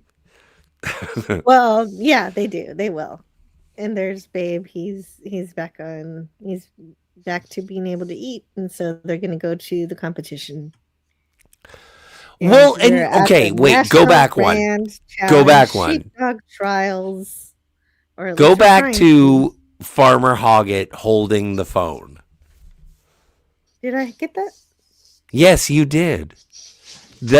This is, again, this movie is kind of timeless. It's amazing, but the only time that Hoggett holds the phone, it's from the phone that was brought by his children. And That's not true. He holds the phone at the beginning of the movie. does he? Yeah. Yeah. Oh. Here, let me show it to you. Well, that negates the entire argument that I was making. Damn it, I hate it when I'm wrong. I was wrong, ladies and There might be gentlemen. still something into it, but Oh. Yeah, you're right. You're right. Damn it. it's okay. You don't always have to. No, I win. feel really bad. I sound stupid. No. Dalek, don't I sound stupid?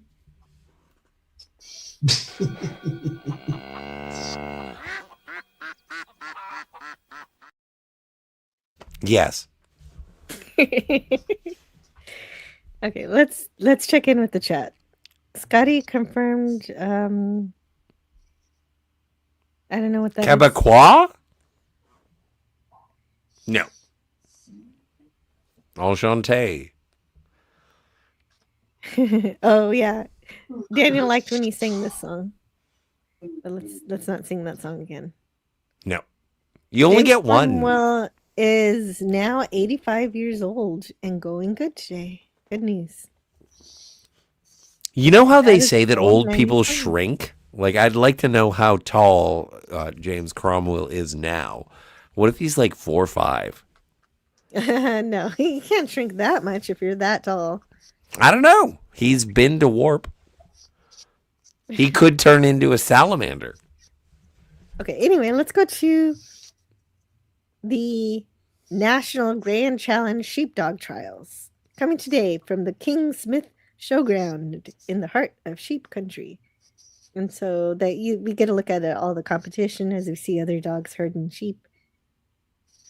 And Babe tries his charm on the sheep, but they are not interested in talking to him or listening to him, even when Fly Okay, yells at stop. them. Stop this. Stop your slides. Go back one. Have you guys ever seen cats? Have you ever seen you know, the CGI animals, and they don't have bum holes.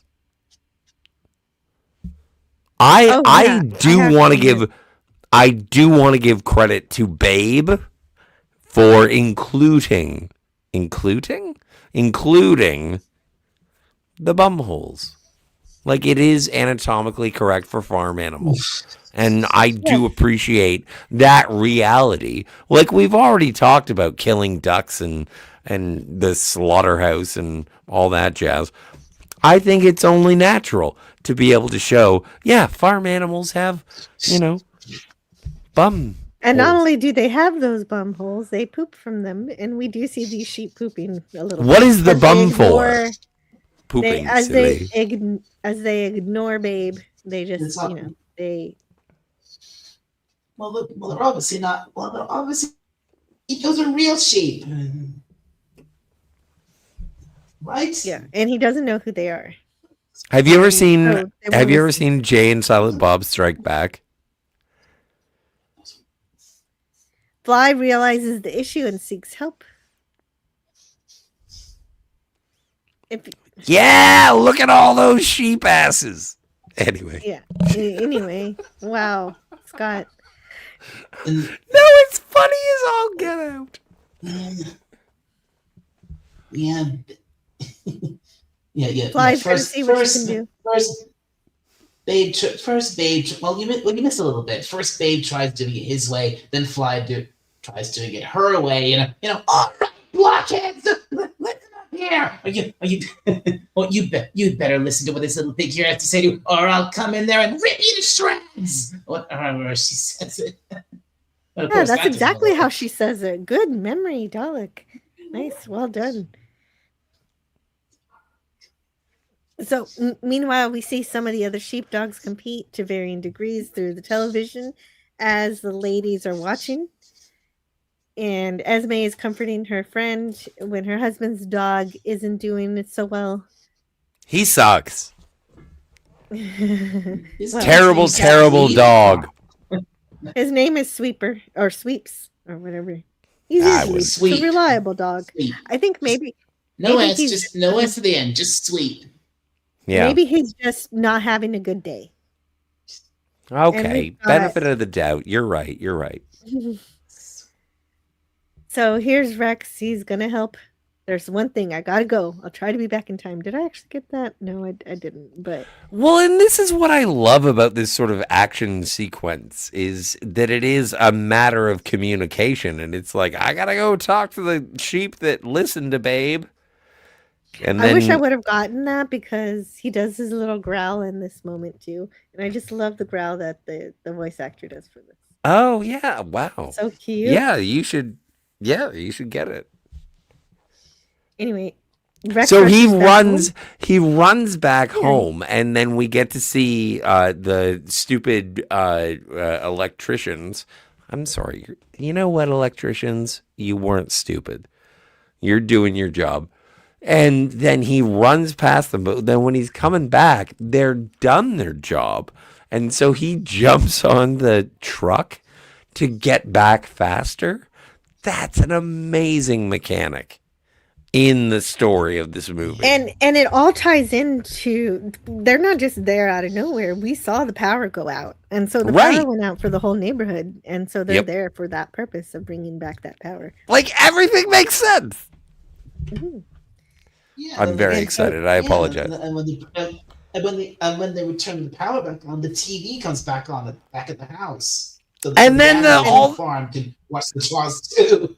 And that's when Ferdinand gets to see the victory of. Anyway, spoilers. Well, speaking of things we haven't really paid attention to, there was also a moment before this where Esme is with her friends and she realizes what is happening. Yeah. She realizes that her husband has entered a pig into this competition. Your husband is a laughingstock. That is, well, not yet. She's hoping that she can distract everyone and they could play cards or something and stop watching TV, but it doesn't work. And this is kind of a spoiler, but I want to get it out of my system now Yeah, that does seem to be happening right now anyway. is that, like, she is crying at the beginning of the competition, and she's like, what has he done? What has he done? I weep for him. I weep for him. And then at the end of it, it's the same answer. What has he She's done? still crying, but she's happy. What has he done? And it's the fear and the success, and it's a bookend of the scene. And I think it is absolutely joyous. And again, this is one of those things where it's like Esme and Arthur, they're in love. They love Yes, each and other. as a wife, she wants to be proud of her husband, and at first she's embarrassed. She's embarrassed Because- until she is proud. Right. And it's Exactly. I think it's adorable. And I think it's so amazing. it is. It's wonderful. And the redemption arc for Rex is in full swing, as he is also speaking to the sheep to get help for Babe. And at first, he isn't very polite. Shut up, you morons! So the sheep want to help Babe, but they don't like helping the idea that they're going to help Rex because he's been the roughest on them out of between him and Fly. And he asks for help for Babe to be able to talk to the other sheep. He even admits to them something that makes him more vulnerable. He admits to them that he's hard of hearing. What? And he says, well, the sheep says, I asked you to wait here, Wolf. I asked you to wait here, Wolf. Do what you're told by an old sheep for a change, and we'll see what we can do for you. Hey, Sinster. And Who's she that says, hi, guy? Steady. Oh, Hey, right, that sister. guy.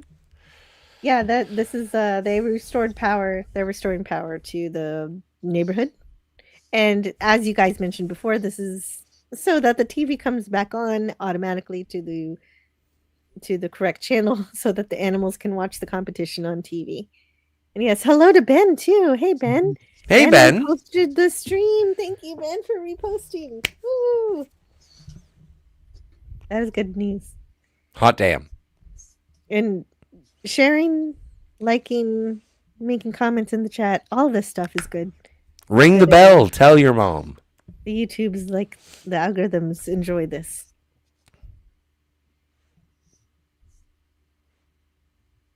And so we cut to the competition, but the commentators don't really know what's going on. They're just talking about drug testing. They really don't know what's going on. And so the sheep decide they can share the password that somehow universally all sheep share among each other. That they not only all know, but successfully keep to themselves. What is the password?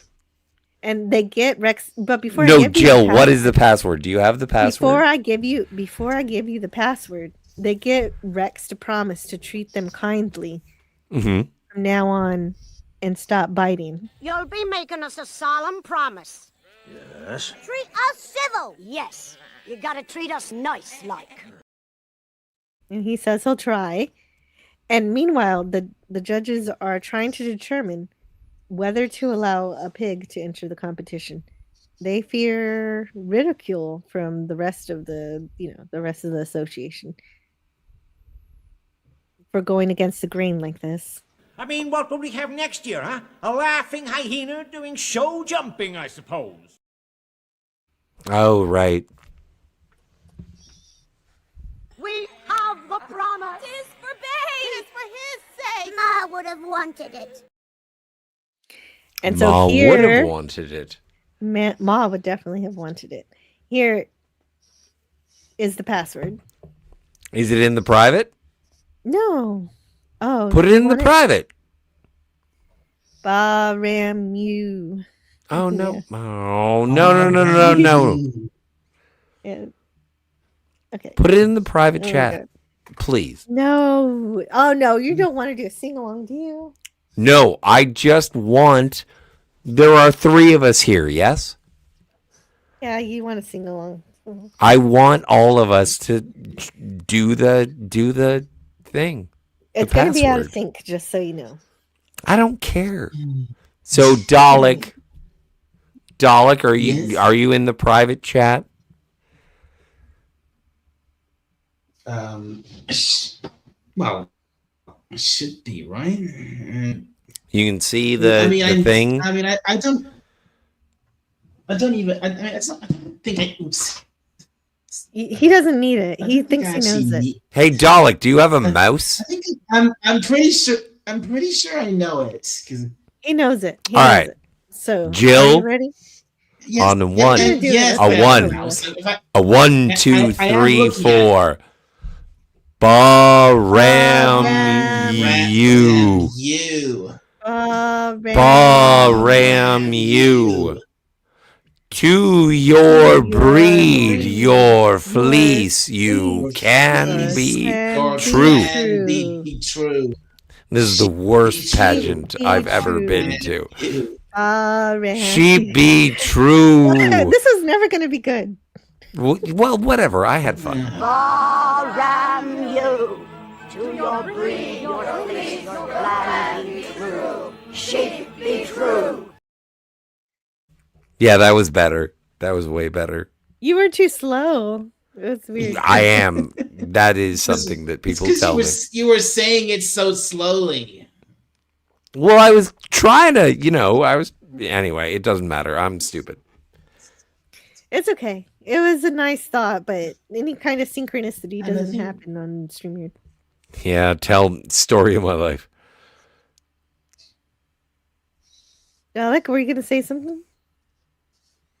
I'm just gonna say I think I did need a reminder of how exactly it went because I think I misremembered it a little bit. Yeah, that makes sense.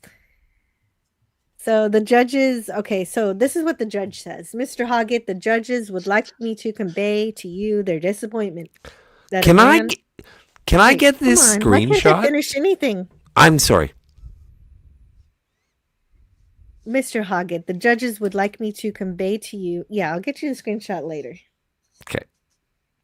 Their disappointment that a man such as yourself, with a long and honorable association with the work of National Sheepdog Association, should see fit to flout the historic conventions which have long ruled our sport.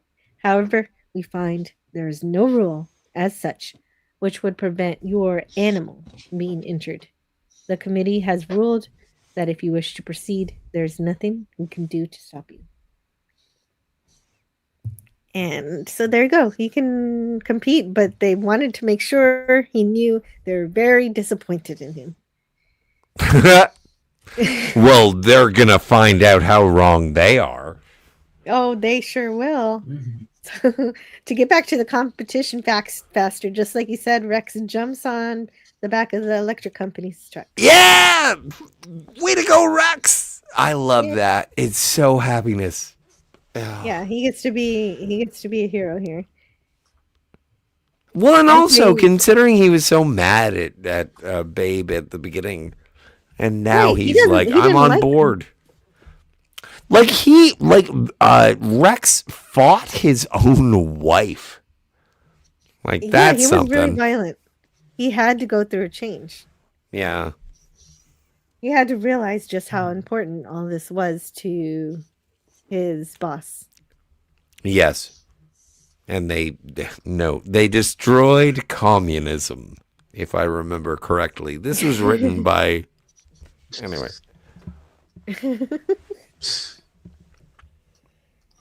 George Orwell? No, this was not written by George Orwell. I thought this was Animal Farm. You know, when I watched it at first, I thought it was about baseball, and now it's not about communism? What's going on? So Esme knows what is about to happen, so she's trying to make everybody play cards, but there's no chance. Yeah. She's horrified. And the commentators are still expecting a dog named Pig. And so everyone is surprised to see a pig. And they all begin to laugh and heckle him. They call him a fool. And Arthur knows that he is right. So he pays them no attention. He focuses on winning. And yeah. Also, Esme has fainted. Her friends are helping her out. Yeah, there's a crazy upskirt with Esme. And everybody's still laughing. Wow, the laughing actually lasts a long time. Well, but that's the thing, and they had to sort of focus upon the derision, because when it finally starts to happen, and we'll get there in a second, it is dead quiet. And I think that quiet really makes the moment. Like, you could have played like a harpsichord or a calliope or whatever, and it's like, oh, look at what he's doing. Riding on a bus. But the thing is that it's so quiet. A lot of the conversation, because we've been watching these animals talk to each other for so long, and everything is sort of implied, and everyone cooperates, and it all works out. And the silence then, is powerful. I agree. yes. And the thing is that when the crowd erupts, that's the payoff, not only for Babe, but also for the audience. I love it. It is. It's it's the climax and the ending. I don't know how often I get to see that, but it really works for this movie. But I was going to say that later. But Rex runs into the field. He gives the password to Babe. He uses it. The sheep acknowledge it. And as you mentioned earlier, Esme is weeping openly while her friends console her, especially the friend earlier that she was consoling before. And it appears that Babe is doing nothing, but he's doing what he does best, which is to be polite and kindly ask the sheep to follow his direction. And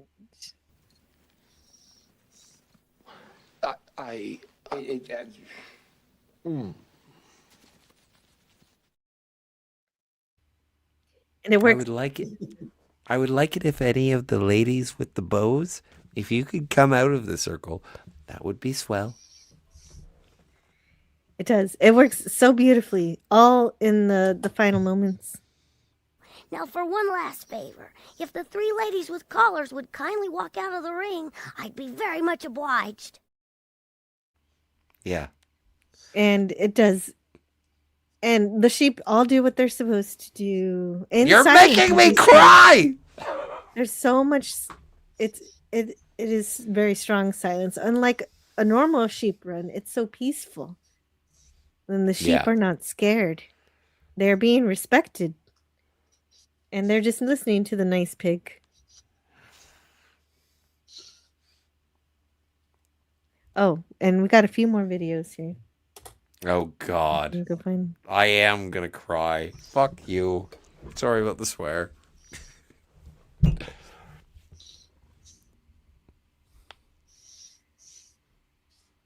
The commentators are speechless. Everyone is stunned. Nobody's laughing anymore.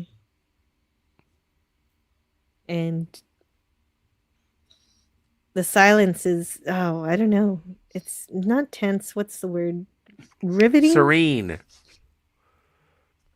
Anticipatory. Yes. It is respectful, and it is an awestruck silence. Can't believe that pig is doing what it is doing. And then when the silence is broken, we hear the orchestra again. We hear a bit of the moonshine, and then we get that silence as the sheep do their stuff. And then they go back into the pen. Yeah, and everything's still silent at this point. Yes. And I just we zero in on the gate. Everything's very dramatic. Well, and yeah. Everyone is so, they're just like, how the hell did this happen? You could hear Like, a it's pin drop. baffling.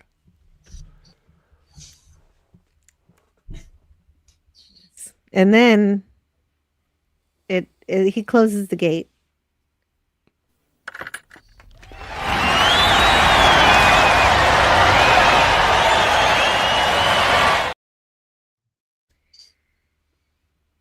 Yeah. Did you hear that latch close? That was the first sound Yeah. to break the silence. Isn't that so cool? Yes. Good. Oh, and yeah. So there were two figures who stood silent and still, side by side.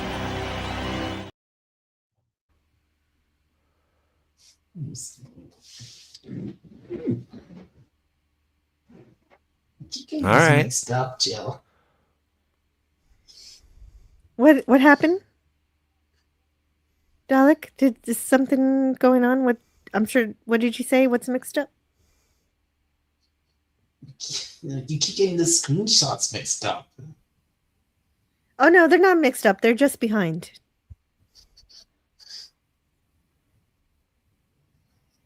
They're just behind my. They're just behind the discussion and behind my videos. They're the correct screenshots. Okay. So now Esme is happy that her husband won, as you mentioned before. First embarrassment, and now she's proud. Mm-hmm. And he gets a perfect score. Babe gets a perfect score from everybody. It's funny that one of the judges is sort of set up as being a villain. It's like, oh, this is the guy that we have to impress. And then he's the last guy that gives the 10 score. And I'm like, 100. why am I... He looked sour for a second, and apparently he's a villain. Anyway.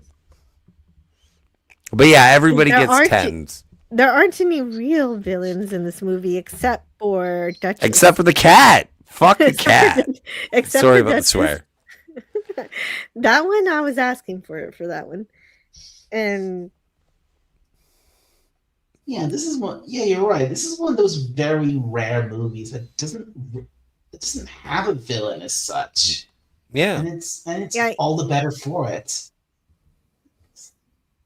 agreed. Yes. Not every movie needs some kind of scary thing that's going to destroy the farm or something. Wait until Babe 3. The Revenge of Ferdinand. Oh, I don't know why Ferdinand needs revenge, but whatever.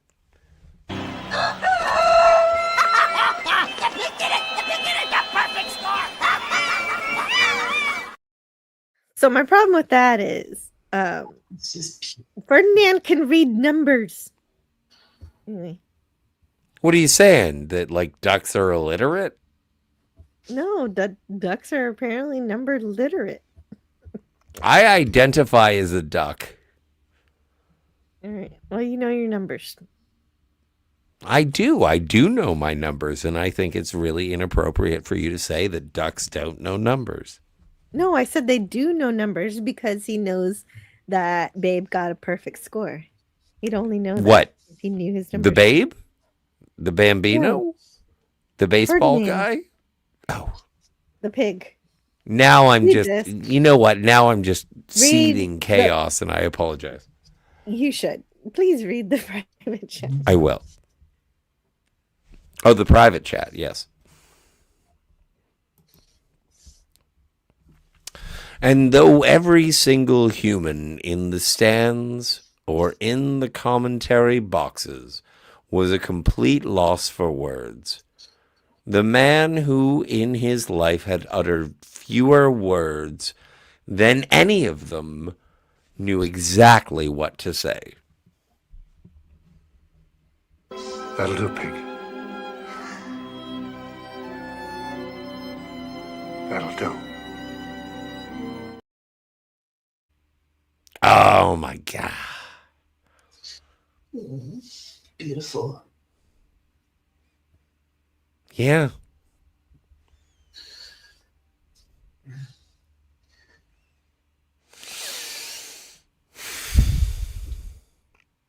So out of 10, what do you give Babe?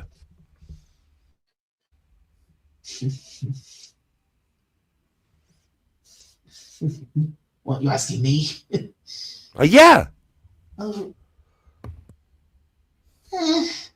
I would give it a 9. Me too.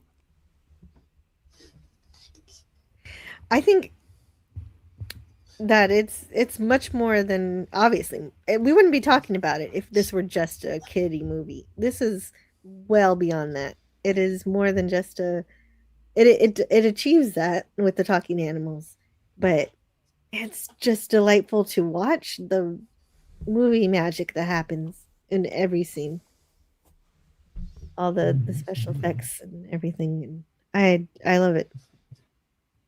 When I said this morning, I said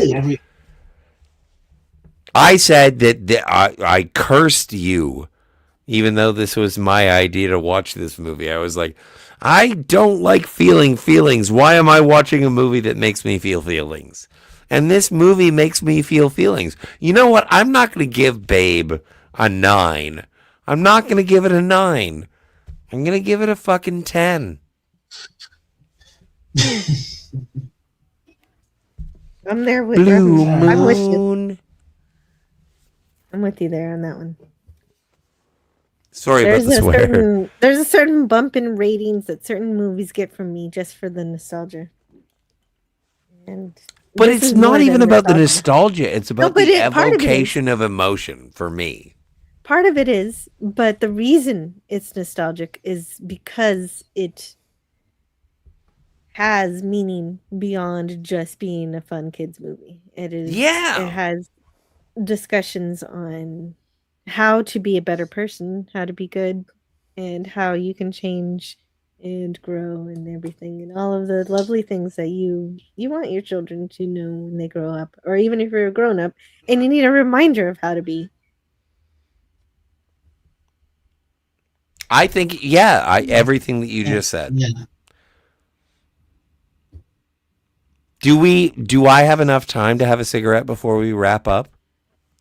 Yeah, I was just gonna do a roll call of okay, we had Arthur. Well, no, I love everyone in the chat, but also I'm addicted to nicotine and inhaling chemicals. And Magda Zubonsky as Esme Hoggett, Zoe Burton as Hoggett's daughter, Paul Goddard as Hoggett's son-in-law, and Wade Howard as Hoggett's grandson, Brittany Brines as Hoggett's granddaughter. So, and all of these people, a whole bunch of people went into helping this out. Obviously, the voice actors are a big part of it. Christine Cavanaugh as Babe, Danny Mann as Ferdinand, so Miriam Margolis as Fly. So, thank you, Professor Sprout. Hugo Weaving as Rex, Miriam Flynn as Ma,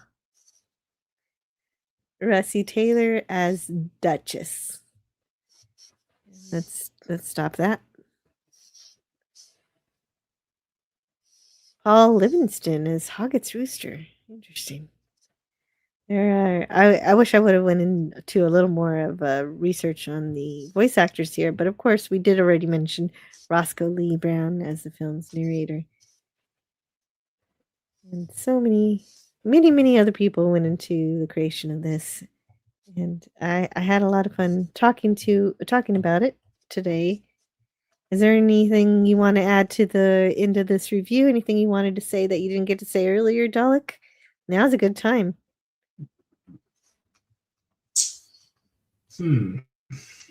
Well, I wasn't here from the beginning, so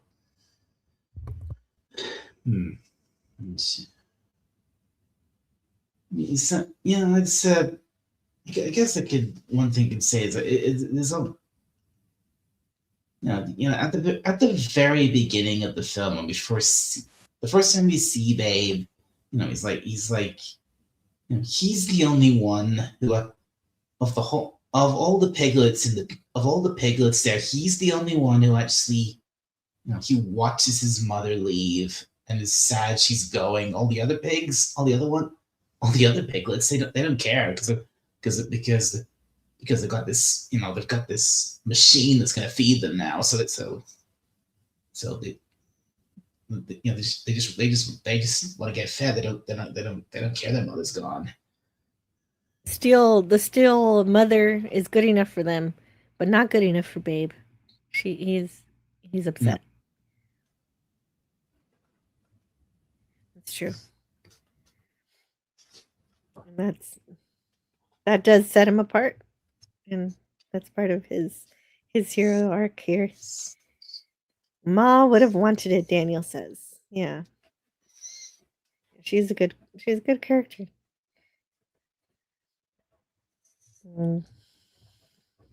Was there anything else?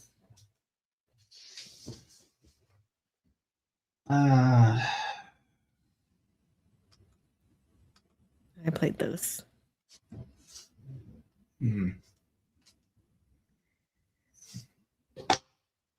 So people, I think this happened in the chat already. People compare Babe to Wilbur from Charlotte's Web, but Wilbur is Wilbur, I need to review that though. I'm just reminding myself. But it's a very different story. It's completely It is, yeah. It's just they're just happen to both be pigs. It's kind of similar, but it plays out very differently. Yeah, the only similarity is that they're pigs that don't want to be eaten. And they both achieve that in different ways. So let's see what I got here.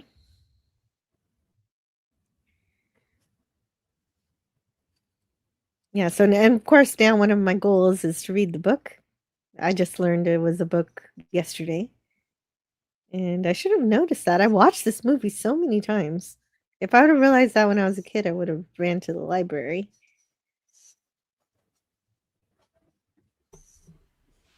And I like everything about this movie. There's just so much fun stuff. Especially I like the mice. They add they laugh at things that you don't think, that might be a little dark sometimes. Like when, pork is a nice sweet meat, and they start giggling, and it's like, wait, why are you laughing at that? I adore the mice as our Greek chorus. I adore everybody's friendly. Like there are animosities, but everything is friendly. Well, until Rex attacks his wife. Oh, right. I forgot about the domestic abuse. Yeah, you're the one who framed it that way. Now that's how I see it. No, but like this is just such a nice movie, but it also like it presents realities. Like it's one of those children's movies that does like, yeah, we eat ducks. Mm-hmm. And that's why Ferdinand enlists Babe's help to get purpose. I thought it was because of his allergies. Well, yeah, it was because of the allergies too. Could you? Oh, well, some people just joined us, so they didn't see that video earlier. If I can find it. Oh no, this looks like Smeagol. This looks like no. Oh yeah, it does. Well, because it is Australia. Yeah, but Lord of the Rings was New Zealand. But again, same biosphere. Right. That's what I'm saying. They're different. Lord of the Rings was similar. New Zealand, and this is Australia. And they're completely different countries, but they look similar sometimes. Well, no, I want to ask you a question, and I want to ask Dalek as well, is which one do you like better? Lord of the Rings or Babe? I would have to say Babe because I've never really liked Lord of the Rings. Yay! That's why we're friends, buddy. gosh, I didn't realize. Well, and every day Scotty finds a new person who also doesn't like Lord of the Rings, and I'm just stunned every time. Of course, I have to pick Lord of the Rings because it is grandeur of an episode. You like Lord of the Rings better than Babe?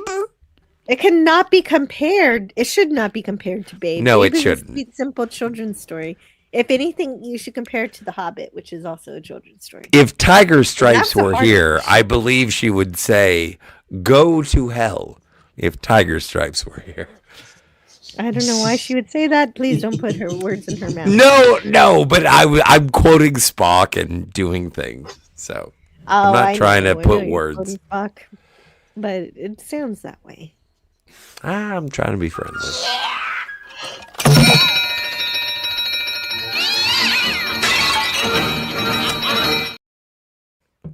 And also, I would like to say at the end of this, I do not hate cats.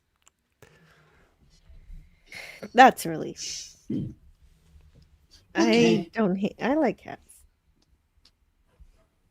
I love my cat. Yeah, I love your cat. I have a friend named Cat. I love her. Well, that's completely different story. Yeah, I but think it she's was- also I a think- jerk. I love Cats that- are jerks, but that doesn't mean. I love that you kept this movie is so much fun to talk about because I love that you mentioned earlier for Animal Farm. This is not a communist system, but it does have a caste hierarchy, Yes. and That's true. with Hoggett Yeah. being the boss, and the dogs are on top of everybody else, and then you have everybody else all the other animals who are useful, like the horse who pulls the cart and all this. Yeah. And then under that humans- are the animals that the humans eat. You could almost say, like you say, the farmer Hoggett, he's the boss, but the dogs, or at least Rex, I think you could say he sees himself as the enforcer of the rules of the farm. Yes, agreed with that. Every time Rex talked, I was like, "Oh my god! If you could just say Mr. Anderson, I would be so happy." Mr. Anderson. Yeah, I'm so happy.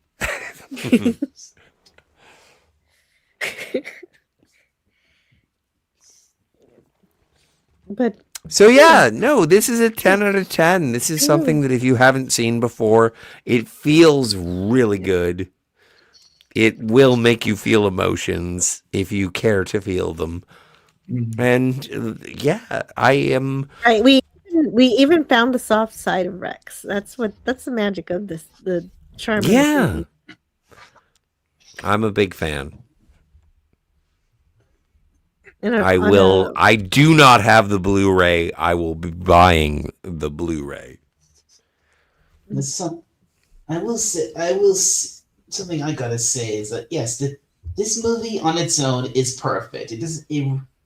It really did not need a sequel, but unfortunately, it got one, and a terrible sequel. Have you ever seen it? I've never seen it. I've seen it. It's awful. I have also not seen Babe at Pig in the City. I only know that it lost money at the box office. I can't wait to see it. You know what? Knowing it's bad is something that entices me. And we've talked about this, Jill, you and I, we've talked about this, is that I think that Babe, Pig in the City is the equivalent of Short Circuit 2. And so... But I love Short Circuit too. Yeah, but this is the thing, is that I've never seen Babe 2, Pig in the City, and so I want to be able to compare those two sequels. Oh Two no! There's only one sequel. Well, no, but one sequel to another. There are two sequels. Mm-hmm. So look, again, I absolutely do not recommend you watch that film because it's a mockery of everything that the original Babe is. So kind of like Short Circuit 2. No. Short Circuit 2 is beautiful. All right. I can't wait until next time on Sequel Fight. When Scott says that, Weekend at Bernie's Part 2 is the superior film. Well, I guess we did a good job covering this movie. I think so, too. Yeah. And I hope everybody enjoyed listening to it and had it continues to have a wonderful Saturday with whatever you decide to do with the rest of your day. Mm-hmm. And I hope everyone's having a happy new year. And let's thank everybody who's been on the panel. I'd like for Scotty to tell us what he's up to on the internet. Well, again, it's Scottica. So the celebration of my birth, my existence, it started yesterday. And so we have 8 crazy nights of celebrating me because on Saturday, that's my birthday. And so we're all just going to be like, woo, thank heavens he was born. But we're counting down, right? So I'm just going to be watching Star Trek movies and playing Fallout. And playing Fallout sounds fun. You know what? I was thinking I should probably watch a couple episodes of the animated, the Star Trek animated series. I want to watch BEM again. Well, if you're going to do BEM, also do Eye of the Beholder. So you got one bad one and one good one. Well, Yesteryear. Yesteryear. Yeah, there you go. That's a good choice, too. That's the first. So number one choice. I picked one that was right below. Okay. And so, but also for my birthday, because I enjoy watching bad movies, Jill and I are going, and Dalek, you're invited if you like to join us. We're going to be watching Star Trek Into Darkness. And it's going to be just a bug tussle. And I'm looking forward to that. And then later on in the month, I'm going to do it. You're going to hate it. I already hate and it. then later on in the month, I'm going to be recording with Cinema Gulp with Ben. And we're going to be talking about all the Saturday Night Live movies, which is going to be fun. When is that? Well, we're recording it on. Oh, you're recording. On the 17th, and so it'll be released later. But we're doing it. Well, I'm worried about it. I still have to watch all these movies. Oh, that's right. Yeah. Okay. Yeah. And then also, you got to make a list of all the movies. Yes. Well, I've seen The Ladies' Man, and that's the best one, so I'm fine. Anyway. Daniel's Hot Topics asks, when is your birthday, Scotty? Saturday. Okay. Yes, this is true. It's on the 10th. I'm a Capricorn, like Elvis. I don't know why it has this old link. I don't know. But Dalek, what's going on? What's going on with you? And what you're doing? Oh,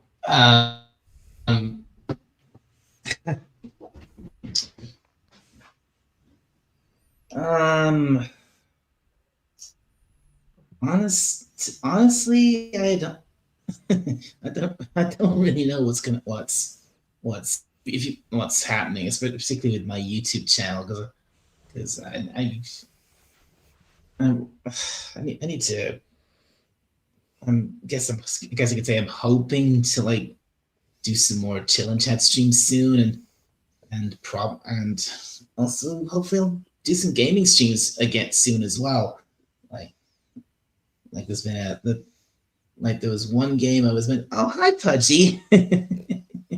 Pudgy Hedgehog Adventures says Dalek is doing the thing at the place. Woo! Hey, Pudgy. That's right, Pudgy. That's right. Yeah, right. Well, but yeah, like I said, I don't really know what I'm going to be doing on my channel or when I'm going to be doing it, but hopefully it'll be soon. Well, make sure you let us know.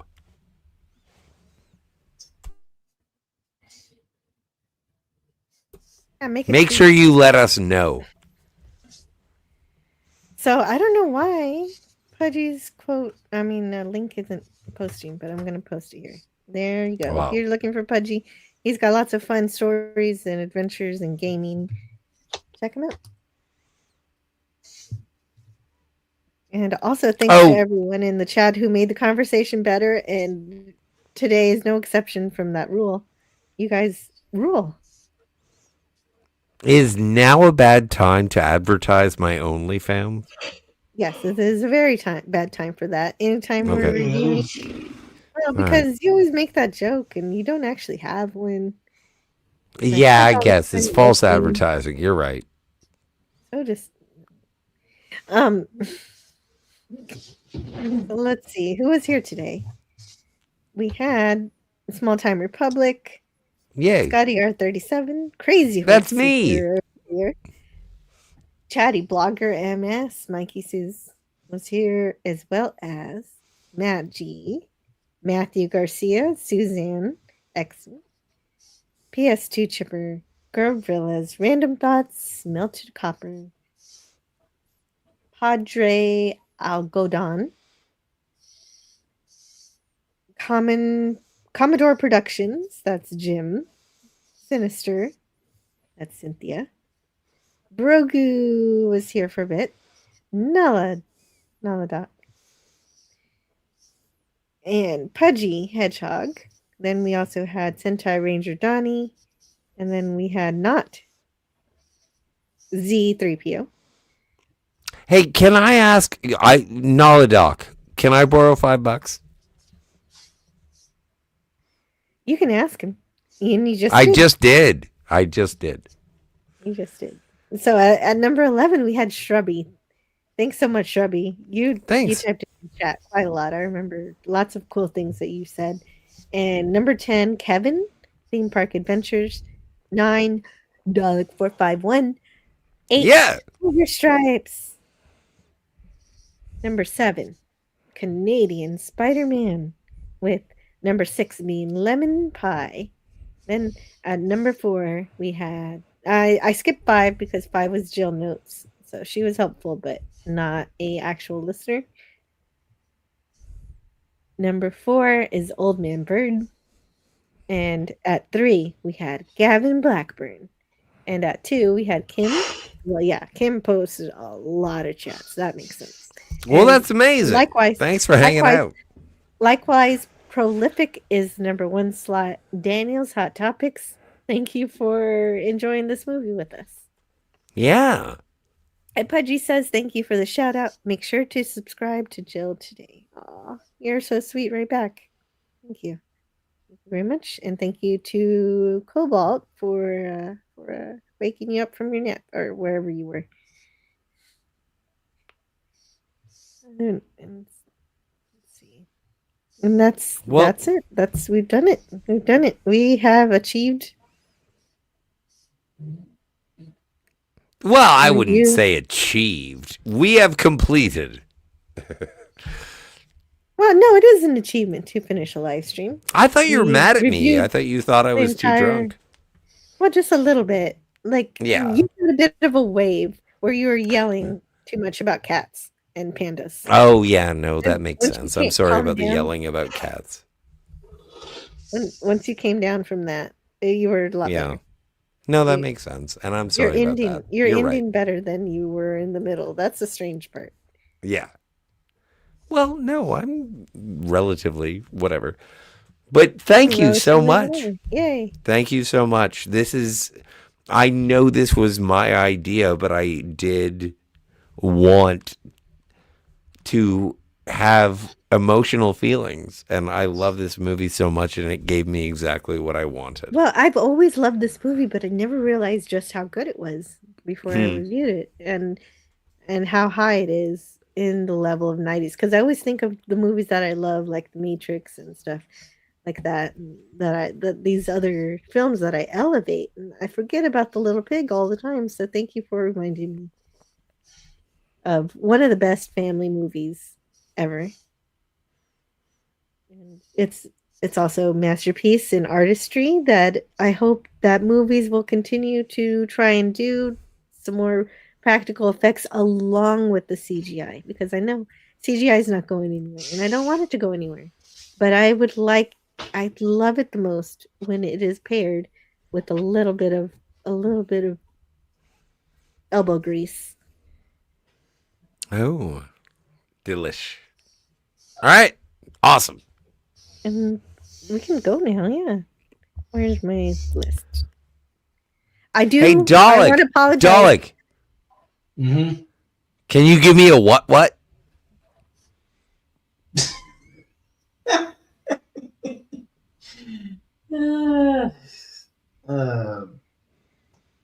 Really? No. I know.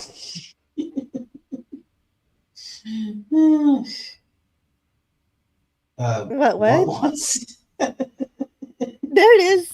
You did it. I think he did it. All right. I said it. So I want to apologize to everybody for who is a new member. I need to update my memberships. I'm going to update it today. And so I'll have my membership list updated. So this one is still from last month. But if you're a new member, thank you very much for being a member. And we will have a membership stream this coming Wednesday at 11 a.m. Central. Really? All right. Yes. It happens once a month. It shouldn't be a surprise. It's always the first Wednesday of the month. Like, I pay to be a member, and I'm always surprised that I have to show up for these things. Well, you don't have to. You're a member. You get to choose. You know what? A lot of people would be okay with the fact that if I didn't show up, but I'll show up. But I'm also happy that you do show up. So. Oh, thank you very much. Up to you. So anyway, I'll see you guys later. Have a great Saturday, and thank you for spending some time with me on this, and some of your weekend with me. Blue moon, you saw me standing alone, without a dream in my heart, without a love of my own.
Learn all that is learnable.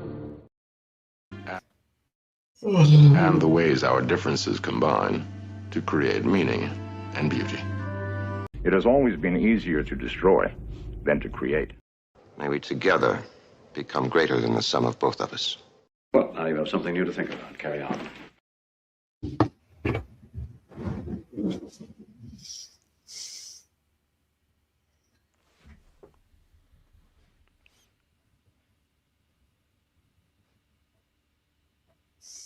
The pig and the farmer regarded each other, and for a fleeting moment, something passed between them.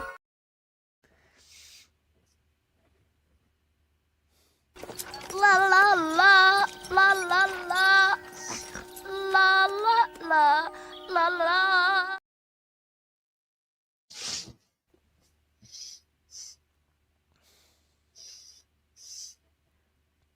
Far ram you, to your breed, your fleece, your plan be true, sheep be true.